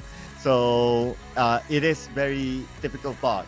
But they lost the high ground fight to the teams who want to take that high ground, and then the rest was history for them. But anyway, we still got one more game to go, and Miramar is looking exciting, but I do hope that it will look exciting for Fox Gaming if they can score the chicken dinner. Come on. I just hope that they really do score, because we're lacking one Vietnam team to score when it comes to the chicken dinner for today, since we don't have PBE. And also, speaking of which, I don't know, Box, it feels like they're very demotivated right now. They definitely just, I don't know, I feel like they don't have the means to play anymore. I really wish somebody tried to give them some morale boost, and at the same time really try to push it out till the very last minute, you know, because it's down to, it's hard to get into PMSL slot. Why not just play your heart out to it? But speaking of the previous circle again, DBD, yes, I agree, they got the high grounds. GE tried to contest them, which cost them quite a bit when it comes to those throwables, but they managed to hold strong. But the moment BTR, I think it was Gemforce and UI squeezing in there, tried to disrupt the flow of DBD. That was a big one for them. And same goes for Boom, happened to be marching in there as well. When that happens, where 2 or 3 teams happen to be pushing towards your side at the same direction and at the same time, it's pretty much not going to be enough for 4 players to hold the grounds. Yeah, the discussion about Boom reminds me of, it has been multiple rounds that GE and Boom sort of meet with each other. So that's where the whole thing becomes a big drama. Like the drama continues just because of these 2 teams are the key focal point. So I wonder if it will happen again later on. So Boom being Boom, making a substitution. Ponbay is going to stay out the last game. They're going to let Granbury play instead. And we'll see if the drama will happen inside the game, whereby GE will meet up with Boom again as well. So it looks like it's not only Ponbay out, but Achul out as well. Ichan is going to come in for the final game too. So major changes for Boom, because they need the final push. They need everything for survival at this point. Yeah, I can feel the desperation seeping into a sort of Boom right now. Without major changes, I'm not sure, it's sort of a double blade change in the very last minute with one last Miramar to go. I feel like it's a bit risk, but at the same time, if it's working well, it's what they needed. But it will be a bit too much of a risk for them to just change it up right now, because I don't know, a bit risky, but it's Boom doing Boom stuff as per usual, down to the final week even. Last season, they don't have any that major swaps when it comes to the final week. This season, definitely have a lot happening till the very last day, I assume. Yeah, I mean, it's just down to a team philosophy, right? Like, boom, we know their philosophy right now is change is their philosophy.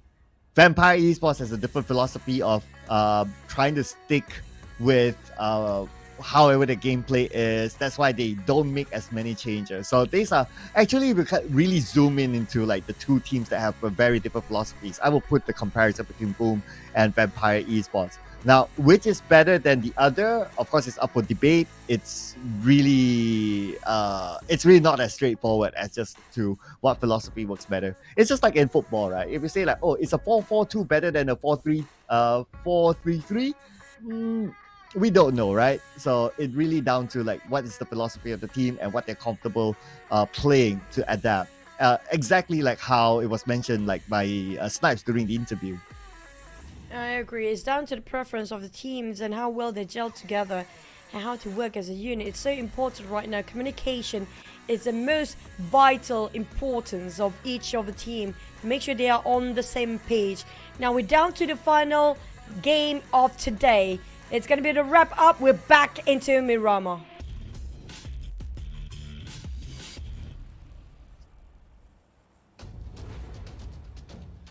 All right, final game for today. Some teams are going to wrap up day number 2. Here we go. Flight path, pretty nice this time. Going to start from Minas del Sur up onto Torre Ahumada. So the question again, boom, where are they going to go? Before this, is Torre Ahumada for them? Are they going to change their drop spot? So the teams change. We can see a quick drop here from MORPH GPX. They played this before. If it's this kind of flight path, they go down to the Minas del Sur island. So it looks like they're going to repeat that again. GEEK fam, instead of going to El Pozo, expect them to go to Puerto Paraiso instead. And because PBE isn't playing, so even Impala is free for them. And if Circle happen to be on top, GEEK fam can easily take the right path, passing Impala into the circle. MORPH, on the other hand, this is them dropping all the way down south, just on top of Los Higos. Previously, they dropped himself quite on the north, like you mentioned before. It's going to be a big change due to the flight path itself, and GEEK fam dropped like how they did in the last one. It's going to be them sharing a neighborhood with MORPH this time. XERXIA dropped just on top of Valdemar like how they used to. DBD on top of Chumacera as per usual. Not much of a change other than MORPH for now.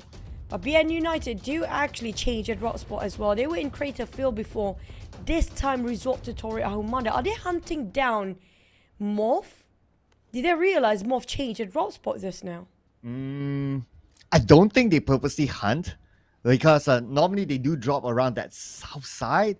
But as they jump out the plane, maybe they saw MORPH's parachute. So if they see that, and now we can see that the circle is like main peninsula wise, they can sort of try to bridge camp. I mean, GEEK fam, time and time again, they have done that.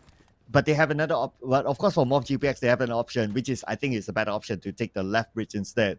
But this is where XERXIA, depending on how anticipated they are of MORPH GPX's drop onto the South Island, they can also play the gatekeeping role. Although we don't always see XERXIA play the gatekeeping role, not that they have a lot of that opportunity, but they can do so if they anticipate that to happen. I missed week 1 XERXIA where they play so well as a third party though. They're not really directly gatekeeping. But there's also another way for XERXIA, that's bulldozing. But so far gatekeeping, I agree, not really their strong suit so far. We haven't seen that much coming out from the side of XERXIA. Mostly they're hunting people down or taking a sideline just to tap out from afar. But we do have a bit of a contender on the southern side. Another UAZ spotted out, BN United. Yeah, a bit calm before the storm here. DBD have a very clear Chumacera to loot up from. It's going to be a big place for the entire team to loot up to.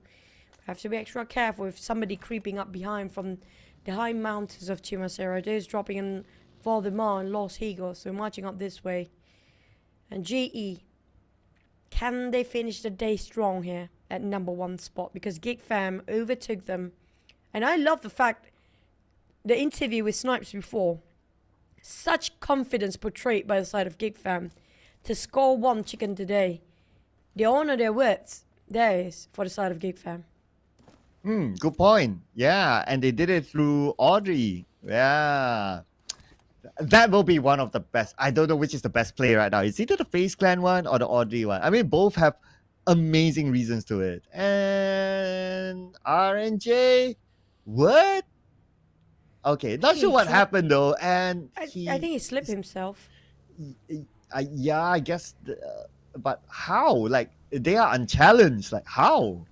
And maybe it's just, he dropped his shoe, tried to grab it, and happened to be slipped. Maybe that's the case, yeah. Just nobody stopping him. I think he just slipped down. Yeah, trying to catch a bird, possibly. Chasing butterflies. Just got attracted and distracted to the butterfly and just didn't realize he's actually at a cliff. RNJ. A bit playful right now. I'm not sure if he got himself some first aid to healed up. I'm not sure if Mega Man wants to share this point. I'm sure he has, but that was nice poetry, by the way. Yeah, I was. It's a story of a young people, okay? I was like imagining Shakespeare and Choo Choo reciting Shakespeare in that manner, but replacing it with those words. I used to though. Okay. Tomorrow and tomorrow and tomorrow. What's the poem again? Oh, come on. I was expecting more than that. Come on. I forgot the Shakespeare. Let me. I forgot. What is it? I forgot it. Okay, that was very entertaining, ladies and gentlemen. Round of applause. Thank you. The Macbeth poem. Yeah, back to as our game, right? I don't know. FaZe didn't score that much in the last one. But I am hoping for them to really get it up to number 1. Just to see how much it will impact once they got themselves number 1 and got themselves 20 points. It's total up 26 points. As the initial bonus standing point. If it's 26 points. For the final number, for example, if FaZe can make it through, then what's the safest number to be having to get into the grand finals as well? Possibly that. Because 25, if they, 26. Yeah, possibly around that. Because if I just look at the current state of like, there will be high potential that if FaZe does that, 2 teams will be down. So you gotta take into consideration that, okay, if they are like 20 points and then there will be some at the bottom and then the one that gets eliminated, the 2 teams. Okay, I'm not putting out a logical number here because I don't have it offhand, but roughly I can imagine that to be the case because of oh man, I don't have a logical explanation, so it's hard for me. But just imagine that they go up together with either Boom or GE, either one. Then the one that gets eliminated probably has like less than 20 points or so. Now, don't forget that FaZe just starting off playing today. And when it comes to Group B, they are one of the best in Group B right now. Compared to Alter Ego, compared to BTR and DBD, who's starting off just playing today. They are actually at the top of Group B when it comes to today's performance. And they only started off their day 1. I mean, we all close one eye to the side of box since they played day 1 until today. Still down there. But speaking of FaZe, right? They didn't play for the entire day now. Imagine what's going to happen tomorrow. Tomorrow, I think it will be determined who actually will be in the bottom 3. But that 4th one to be relegated is still a grey line for so many teams down there. I mean, if GE and Boom really shoot up with their numbers, DBD is going to be next on the line to be chopped off to its relegation. Yeah, and that's where the whole drama that we've always talked about, right? I think the key focal point will still be, I know it's nice to see like a drama, like if FaZe Clan sort of made it, but the key focal point will still be, oh my goodness, what the heck this circle is. Oh man, that just caught me off guard. But I don't think we ever have this circle before. I have, wait a second. I probably have because I've seen too many games, right? So No, we never have this far left, even out of the map circle. okay, the one that I could remember, I think it's one of the scrims that I hosted back then. So this kind of circle, you notice that there's like a curve at the left side. That is actually unplayable land. You cannot climb up there. So that's pretty much only 70% of land left for these guys. okay, thank you for explaining. Yep. I think in official tournaments, there's only one time we had it. That was years, way back in the days. I'm not sure even you already start casting or not, but there's only once that time. Because I specified the same exact thing that you mentioned just now. That piece of land, the Zygrass, is not playable. But speaking of playable, not Box Gaming, BTR is going to be the one that's charging them out. I'm not sure why Trongs is so far apart from the rest of Box. They try to give support fire from the flank side. Definitely well worth it. As Yuhai being knocked down, Keenan down to being knocked as well. Kwang back up with the rest of a roster. Who's saved by the side of Namcute. Here comes the nade. Will BTR regret their attempt to push up to Box Gaming here? Well, Trongzin's off angle is fine. As long as he can have a good vision and he gives support fire like that, that's okay for Trongzin's position. It's just that FaZe Clan is behind him. So now, because of FaZe Clan creeping on the Trongzin, he is in a tough position. He gets knocked out, that's it. His teammates inside of the other compound is going to have a hard time as well. Satar spotted out Namcute on top of him, but couldn't have a clear view to shoot him out. Spotted out, Satar in trouble. Couldn't even pick up, can't even properly stand up there. Namcute can see FaZe coming up to the end. A BTR, they're down to 3 players now. Box Gaming down to 2. FaZe quite interested to have some meddlesome moment towards these 2 teams. We have Boom coming into this side of the compound as well. Gosu, finish off Yuhai. FaZe spotted out Gosu possibly with those picks a shot. But coming up behind, I mean, the one that's going to change this tempo between these 2 teams is going to be Boom. Let's see how fast will Boom want to take over this high ground, because now they heard the gunshot from afar as well. That's where Box is at, knocking down one, and Momo wants going for the save, but BTR counters on the Namcute. Okay, here we go. BTR, time for them to move in. Let's see where the circle goes. It's still going to be worthwhile for them to win the fight.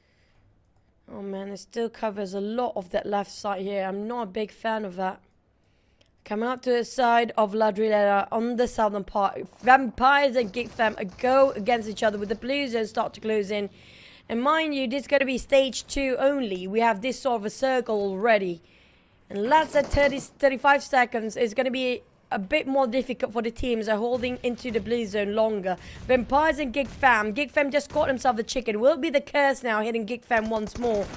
Vampires, Stone still alive. Mika in trouble, but on the side of Stone being knocked down. Tony K on his knees as well. GEEK, they are wrapping around the corners of Vampires. What is happening? Well, unfortunately for Vampire, first team to go out. It was a rough rotation for them as well, since the circle's like tucked on the left. I mean, yeah, they are supposed to be a team that is good at taking fights and all that, but yeah, just put in a bad position against GEEK, since GEEK had the elevation against them. We do have another teams passing by, migrating towards the circle. MORPH tried to stop Alter Ego. DBD taking the compounds. There's no entry in or trying to have a bit of a pause for the side of Alter Ego here. Caught themselves in a stuck in a corner. DBD and both MORPH are eyeing out to his Alter Ego. Izane shot down. Jimmy Octa on the ground. Fnatic fight back against Jimmy. Echo taken out on Fnatic. It's gonna be being run down. Almost close enough. Potato and Izane. What a face-to-face moment down there. Yen shooting up from above. Caught Rosemary off guard. The Alter Ego, they are in trouble. Rosemary going to be last one standing still, but Yen couldn't spot him out due to the angles, the edges of this rocky mountain. Now all he can do for Yen right now is just trying to steal away, but Alter Ego being shot by Echo anyhow. Another team out. And Alter Ego's not doing well as well. Yeah, 37 points today for Alter Ego. Yeah, not the best of Alter Ego. I mean, we know that they can do a lot better. So unfortunate for them. But anyway, they have an extra day in hand as compared to like the teams that played yesterday. And now we're back onto GE, the team that's up for survivability. And Max, okay, it seems Mernat doesn't know Max is there, but Max knows because of obviously Mernat running around. So this could be a surprise for Mernat. It's not great. Dangerous game. Here comes the spray. Mernat caught off guard. One loss of health. He couldn't make it through. Max got it unscathed, unpunished. It's a big one, but can he score it? Here comes the circle once more. It'll be up north or down south. Feel like it's going to be in between. Here it comes. A lot of team being favoured by this circle this time. Not so much for GMBN United. DBD have to cut across Morph to get into there. And the street for them to cross over that side. That's going to be tough for Morph, DBD, BN United and GE. But if they go up all the north all the way, like how Smell rotate himself, that's going to be great for GE. But probably he's caught himself in the fight with BN United. With Yoodo Alliance, they have to cut across. XERXIA and GEEK Fam will gatekeep them as well. And don't forget about DX, happen to be in the center with Boom. Well, look at the strip on the right. That's where the spot was really, really popular and one of the key areas in this sort of circle. The majority of the teams are there. It'll be interesting if the circle move away from there, because now the bouncy circle is a thing. So if it bounces away from there, everyone from this high ground, this stretch needs to come down. So Yoodo Alliance, XERXIA, GEEK Fam on the other side, this is where they need to manage the second stage, the next stage of the circle. So GEEK Fam, in their current position, very likely they need to win the fight against XERXIA, because if they rotate down, XERXIA will have a clear shot onto them. Unlucky now, XERXIA happened to be a bit busy with Yoodo Alliance. Managed to knock on one down. Z got a Kobe just now. It's going to be Sharper taking a bit of a front to face of a fight. The duel is done. But XERXIA, they left with only 2 men. 3 on the side of Yoodo Alliance. Megamind to make amends of what have been lost. Damage control there is. That nade was big by RNJ. Even though it projected upwards just now. Knocked 2 on Yoodo Alliance. Equal out the field between these two teams. Rapper Boy toss around, giving away his position. But the sprays of Rapper Boy once more. Almost clutch it out. Down to Iftar. Iftar, can he redeem himself from that last map before? Well, Megamind will be the one to stop him if he wins this fight.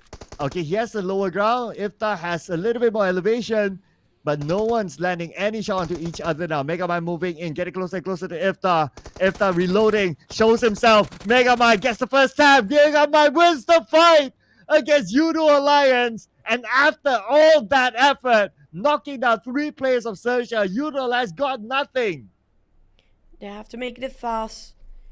I'm glad that GEEK Fam actually not interested on this side. For XERXIA, they can survive. All 4 of them will have that reset. They've got themselves probably an upgrade of loot based on the death boxes laying around. There's going to be 4 in the bag of XERXIA right now. Morph, on the other hand, surrounded by DBD, who happen to be spreading out wide. But Morph splits himself into 2-2 formation. It's going to be tough for DBD to make sure that they can surround them all around. The spread is quite thin between Morph. But DBD fanning out. DX tried to open fire towards their side as well. And Morph have to be in the center.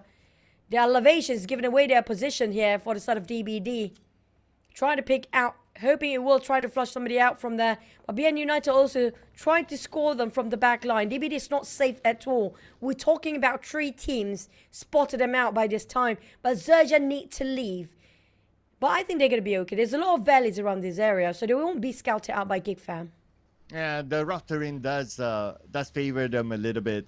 So they can take their time, play by the edge, and see where the circle goes next. That's going to be okay for them. Now we have a good view of where the teams are, but we also have a good view of the circle next. And it's going to be a circle that still has that high ground. FaZe Clan on the other side will try to stop PERSIJA, EVOS, and BTR, the El Clasico, from coming in. And this is going to be interesting. I'll be looking forward to seeing BTR and PERSIJA, EVOS next. Have to fight against Morph right now, split into 2-2. The biggest problem is getting across that. They can actually just part ways, disengage, and go down south all the way and take a bit of a rotation just to get into the circle. But they resort to just cut across straight into Morph. Yoru will be scored by Jimmy with that DBS. But Boo Boo prepare himself with those DBS in hands there. That Molly tried to flush him out. Lucky just tucked into corner, not being burned off. how much longer he can wait in here. Now, if Yen start to show up, it's going to be him shooting down. Yen get a glimpse of it a bit later for the response of Boo Boo Hoo, but nonetheless, wrapping around the corner, ring around the Rosie. For the side of DBD, the outnumbered Morph. While the other two try to give support fire at the back, but it's impossible from this angle. Oh, Mega Mine from the high ground. Also trying to get something out of that. So far, not able to, but he still landed a couple of shots. But instead, they knocked down Audrey. And Levi's is the one that got Jimmy OP. Okay, D Xavier also on the other side, taking advantage of the fact that the DBT and Morph GPX not able to get across. This is what I worry most for them. The problem is going to be the circles, not going to be that forgivable after this one. Heading to stage 6 anytime now. PERSIJA EVOS slowly hike up to the side of FaZe Clan. Ventura is already prepared on this angle. But the rest of them quite occupied with PERSIJA EVOS. They have to be sure that nobody breaching on the other end of the high ground. Venturas have to got over the whole team of PERSIJA EVOS. 3 players of PERSIJA EVOS start to reach in here. We have BTR on the other end as well. Onsen have to got over to a side of BTR. Ventura's a bit busy towards PERSIJA EVOS. But lucky they have a bit of a corner to play around for the side of FaZe. Since it's not a flat plane up here, they do have those covers from this rock. A very big rock. A high mountain rock. ZERXIA spotted a Satar. Try to force him out. But 7-9 creeping in as well. BTR might caught himself in a trap here. Well, if ZERXIA can land this one nade into Satar's building, it will be beautiful. Open top though, so that's going to be the advantage for ZERXIA. Building with a shadow roof, that is where he will toss his nade in, and he will score it for PERSIJA EVOS. One more to go for BTR now, trying to get away. That's going to be GenForce, staying away from the competition. But the moment he shows himself on the other side, even there's another team waiting. It's going to be D Xaviers, if I'm not mistaken, with that sniper rifle. Shoot them from afar. But here comes the circle once more. DX still got the grounds. Boom just going to gatekeep BN United and Morph at the same time. Same goes for DX. They are covering Morph and DBD at the very same moment. GEEK fam, they have to be careful about XERXIA. That's their prime position right now. And I have to make sure that they do not breach in by the teams coming from the southern side. There's going to be only one team from the south. That's going to be XERXIA. PERSIJA EVOS keep the pressure on. But they need to cross. They need to get into it. There's 2 teams on top of each other right now. Impossible to get out there without falling apart. Look at how Redface just tried to hike up slowly but keep slipping down. Mega Mind spot out DBD. On the side of GenForce, the last survivor for BTI doesn't want to make too much of a noise here. Because it's totally surrounded by 3 teams. Well, Rocky. Oh, Levi's exploded his vehicle. Now down on his knees. Morph GPX, as we expected, having a rough time getting across. And it's going to be Boom to pick up those points. 1 point in the back for Boom right now. Now that the fact that GE is out, this is the chance for Boom to actually try to overtake GE. On the spot out GenForce. But he knows there's going to be somebody there. I don't know if he actually spotted out GenForce. It's kind of obvious how he runs around in the corner of the house. GenForce definitely surrounded here. FaZe taking on PERSIJA EVOS. Now while they're busy trying to focus on one player of BTR, the rest of the team taken out from afar. Sam9 and Mikael take advantage of their situation and take the entirety of PERSIJA EVOS out of the equation right now. Everything seems to be unfolding. Whoever's got themselves in the center of the circle, which is going to be DX and Boom. Can Boom score and try to push the numbers up because they are in the need of it, and GE have no way to push themselves up there. But GEEK fam on the other end still have a full squad. DB next to be eliminated. Boom start to fire against Morph. Now what Boom decide to do will affect all the teams still down there. Well, speaking of effect, BTR affected by the shot from Mormon, and now they are out and eliminated. Boom still needs to collect the points. Okay. Remember that the last time we saw them, they are 15 points away from GE. Now they are 13 points away from GE. And they're starting to collect placement points at the same time. It's kind of true. Mikael reaching up to Mormon. He heard those footsteps. Want to toss the nades. But he saw his teammates slowly being taken apart just in front of his eyes. But it's a bit too late. Mikkel, too much hesitation on that spot. Out of the team for Sem 9, the whole team out by the hands of FaZe Clan right on top of them. But on the side of FaZe, they're not done yet. We're talking about Boom and D-Xaviers. Caught their attention down there. And BN United, I don't know how Porsche actually want to play healing game in Marama. But there's no for him to cross over this road right now. Yeah, he's just doing whatever he can to hold on. And it seems that he would deny his point away. Okay, he's just going to try something ambitious. But we all know that's going to be in vain. Number 6, 3 eliminations for BN United. 5 more teams, stage 6. And we got a couple of teams on the outside still. XERXIA, one of those. And a Boom Esports coming into the foot of this hill. Above them is going to be D-Xavier with a compound. Boom going for a 3-1 formation, leaving one behind as the one that will be feeding all the information about the position of all the other players. And that's going to be... Was it going to be Yummy May? Is it Razy? I think it's Razy. It's a bit far apart from the rest of the team here. D-Xavier spots out the GEEK fam. Damn root. His position a bit too far, but Mika playing a very dangerous game. A nice bait. Kind of know exactly where the shot's coming out from now for Mika. But for D-Xaviers, spotted out a lot of teams down there. Definitely got quite a view. Might actually take FaZe out. A bit of a run on him. And Mormon is out. Knocked down for now. Lucky they still have those smokes to cover themselves. But Razy tempted to take a shot. Being tasked to feed information for now. And GEEK spotted out XERXIA early from behind. And XERXIA, on the other hand, it's not going to be an easy entry for them. Well, if they want to make it easy, they have to take out Boom. But yeah, that's definitely not going to be easy. They're still on the outside of the circle though. So there's a fight that they cannot avoid. It's going to be Boom. 3v4. Here we go. Low ground. Not a good spot to be in. Earth opens up an off angle. But how much of a vision that he can get against Boom, it's not going to be much. Just look at how rough the terrain is. There's going to be a huge bump in the middle of a road down there. But Mega Mine, being caught by surprise by Shano. And that's going to be DBFs at its best. Ichan, alongside with Boom, slowly tried to take out XERXIA from the get-go. SZ fighting the blue zone right now, going against a GEEK fan possibly, knowing that they cannot cut across Boom. One of the player being knocked down and finished off in an instant. They take a bit of a rougher terrain on the southern side, which is going to be GEEK fan waiting. Oh. But Sharper managed to shut down on DX. One player down for Chua.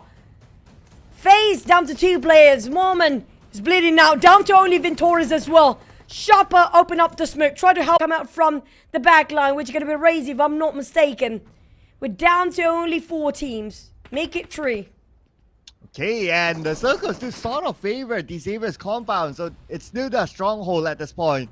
But we got GEEK fam again at top 3, doing well. Boom, on the other hand, top 3 as well. GE will be looking at this game and cringing at this moment. Make the top 2 for Boom because GEEK fam got eliminated. So now it's 4v4 with D-Xavier and their compound. And we do wish we're going to get a D-Xavier's chicken by the end of the day. We do want that Vietnam teams to fly their flag when it comes to the scoreboard later on. But Boom, they're not willing to give it away. They are in the dire need of these points. They need to push the numbers up since GE actually scored better than them right now. And try to reposition himself. Try to get a bit of an entry point to a side of DX. Grammary, try to open up the space. Finding any loophole in that sense.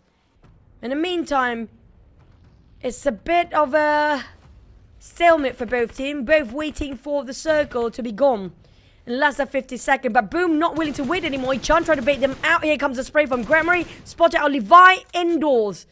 It's 2-1-1 formation on the side of DX. 2 of them indoors, the other 2 on the flank side. But couldn't spot any play of Boom as well. It's going to be a tight finale. Both teams pretty much by the edge of the blue.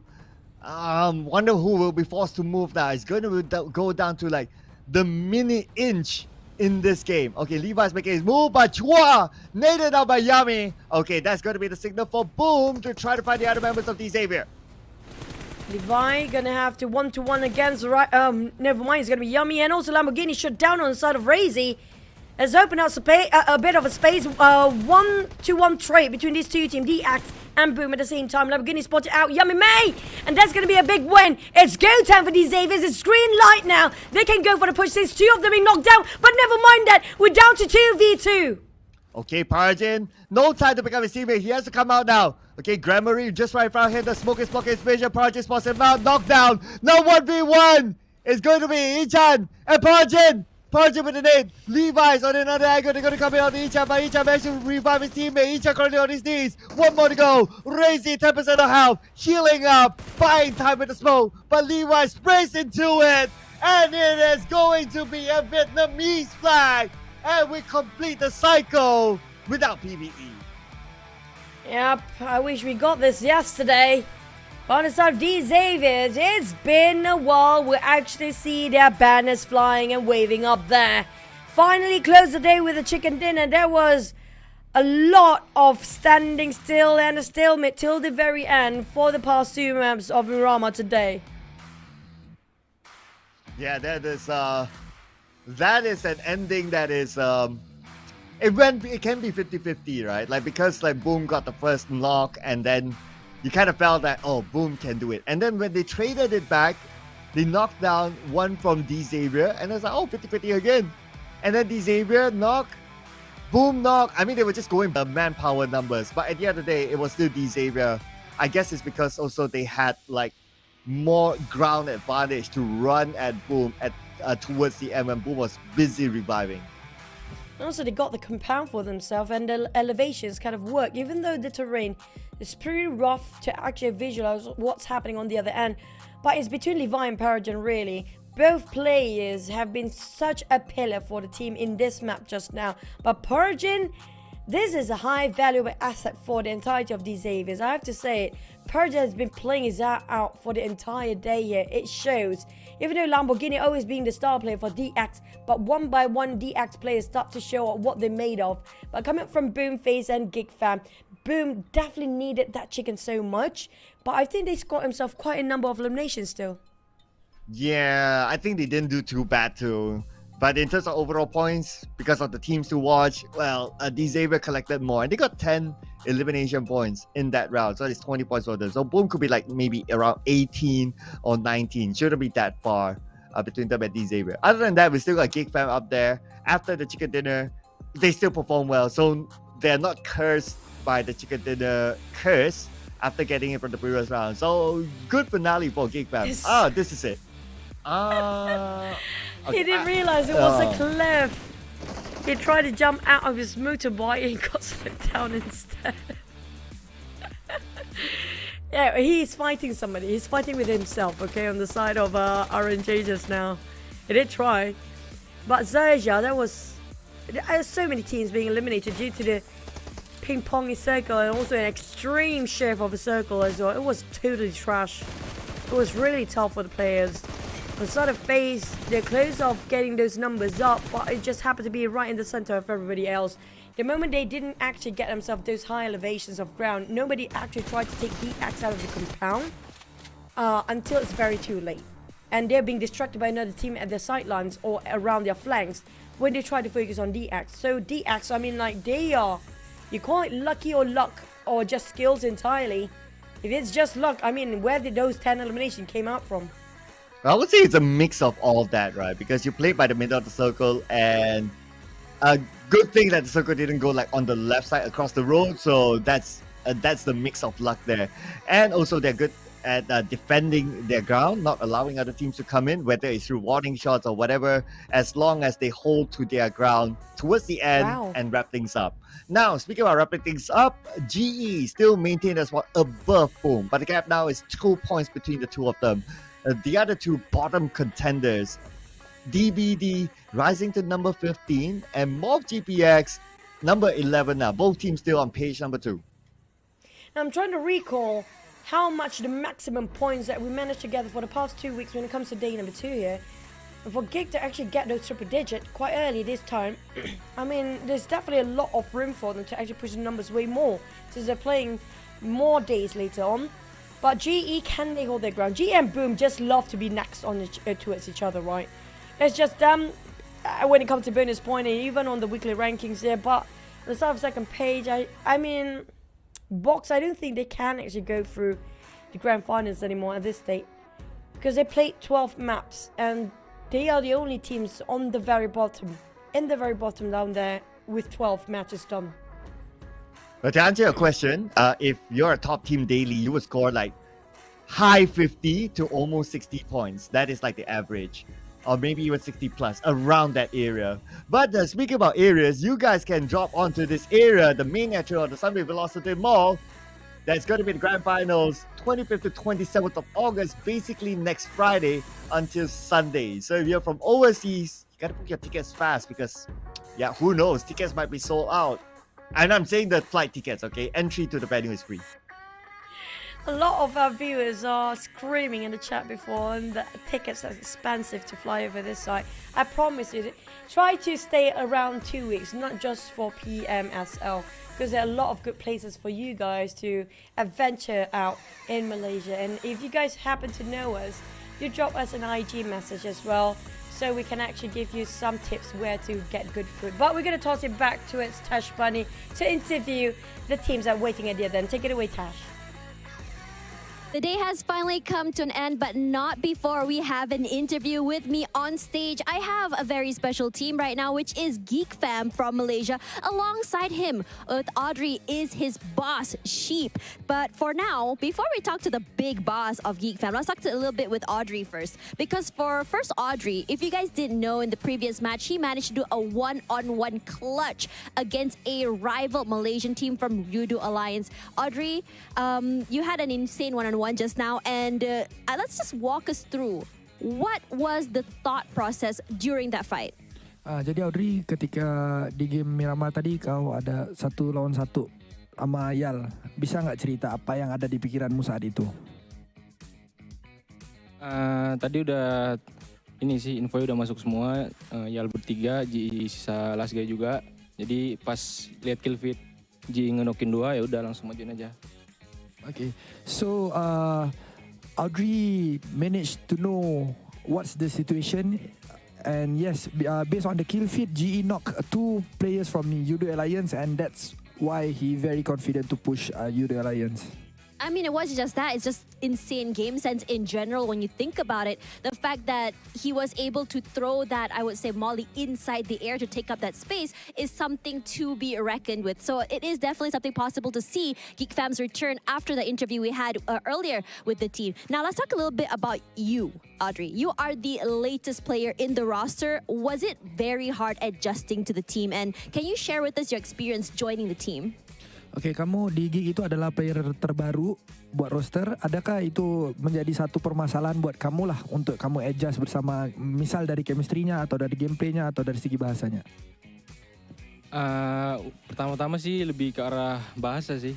Jadi adaptasi dulu, soalnya coba buat ngomong Melayu kan. Jadi ya butuh adaptasi ya agak lama lah. Tapi udah oke sih sekarang.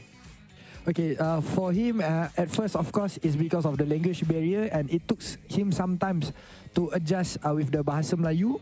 So, and yes, now he already can speak a bit Bahasa Melayu. Right, so how long did it take for him to adjust to the language? Kira-kira berapa lama kamu ngambil masa buat bisa Bahasa Melayu? Nggak lama sih, soalnya di outgame kayak biasain ngobrol terus, di GH ngobrol-ngobrol terus. Pokoknya apa aja diobrolin gitu. Jadi nggak terlalu lama. Okay, so it's not that long. It's because of outside the game they used to talk in Bahasa Melayu, so that's why he can adjust so fast. Right, so they were already prior friends to this, and I really love seeing this. I would say this changes coming in from GEEK Fam because they're having so many different teams from different countries coming through. Now let's talk a little bit about you having your boss here today. Is having the boss here today giving you extra pressure? Do you feel different? Is that why you got chicken dinner? Okay, kita bicara tentang kehadiran bos. Apakah kehadiran sosok bos buat kamu itu ngerasa pressure, atau apakah gara-gara itu membuatkan kamu dapat WWCD? Kalau ke pressure sih enggak, cuman ya semangat aja. It's not about the pressure, it's about the spirit that the boss give to them. So that's why they managed to get a chicken dinner.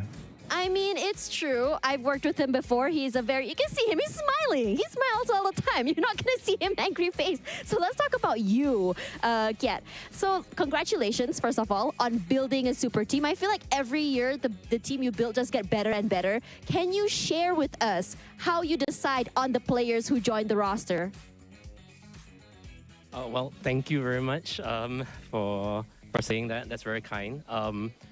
Can I share much on how we select our players? Yes. Well, truth be told, I think I've been very lucky with a lot of good people that has joined our organization across these years. Damrut has been a mainstay, even before PMPL1, you know. Jungs, for example, was our captain in PUBG PC and he was around to help us. Audrey was from GEEK Indonesia as well, you know, in one of the top teams in Indonesia back then.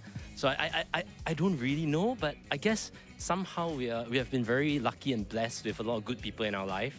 So I just hope to be able to contribute back to the ecosystem in my own way, in my own small little ways. Yeah. And that's really exciting to hear. Now let's talk a little bit about you coming here today, because I was not expecting you to be here. So, you know, seeing your team go one-on-one with one of the best teams in Malaysia and getting to see a winner chicken dinner face-to-face, how does that feel? Well, it wasn't just a one-on-one and getting winner chicken dinner, but the fact that it was like, I think we were down to one man for the last 6-7 teams, you know, and it was amazing how he was like just cool about it. And I was just telling my friends beside me, and I was saying to them like, okay, no worries. Audrey's like really good as a technical player, you know, he knows what he's doing. He's been in high pressure situations, you know. If we are gonna be able to do this, you know, it just cements his position as one of the best players that I know.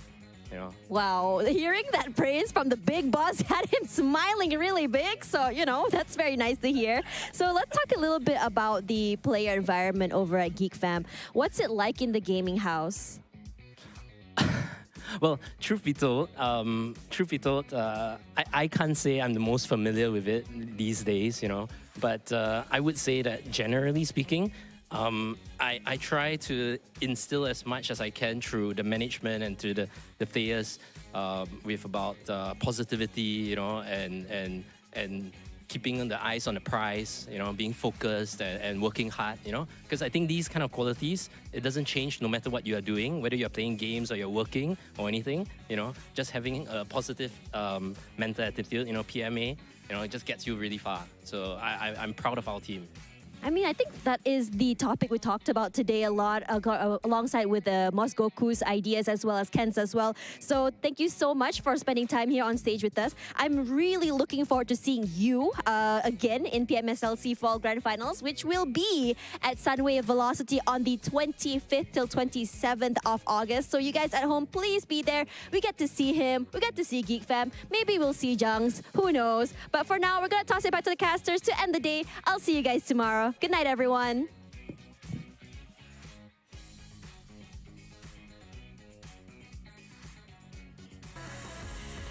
Why do I have to try the Jungs that way, man? I mean, like, why am I not supposed to be in the grand final but Jung? And also Audrey, to have that boss standing in between them. You can see how disciplined they are there, right? It's like not having too much naughty thoughts and not being too funny down there and just try to have a composure all the time. But yeah, I do love that GEEK Fam is such a great support from the boss itself, the head of the org himself, to go on ground with the players, to give them support. You know, you don't have a lot of bosses to do that. Yeah, you don't always get to see bosses showing up because they're that busy, right? They're running the entire organization, and GEEK Fam has more than just this team. They have also other businesses as well, so naturally he has to split his time. But for him to be able to show up at the PMSL venue, and when he shows up, they perform really well. So maybe it's a signal that Get should come to the venue more often then. And then we have a show match between the bosses. That would be fun too. Get, Tommy, who else? Yoodo. Let's see. Yeah, so many names out there, right? I mean, I wish I could name them all, but there are just too many of them. Yeah, maybe all 20 teams, their head of orgs will come down here one day. But speaking of PMS, so don't forget to watch it on ground. And you guys can actually, I do hope there's some gift given away for the viewers that flew over just fly over to Malaysia to watch that one. But I think that's it for today, Cloud. I think we're gonna wrap things up now. Oh, okay. Wow, I thought you were going to wrap things up, I but give, you, looks I like... give you the honors. Okay, anyway, I'm going to wrap things up on behalf of Choo Choo. So we'll see you guys again tomorrow. Make sure you guys tune in. Same channel, same time. 3 more days of drama. Who is going to see the drop? We will know after the next few days. So that's all for us today at the Caster's Desk. My name is Sir Cloud, together with Choo Choo. See you guys. Bye.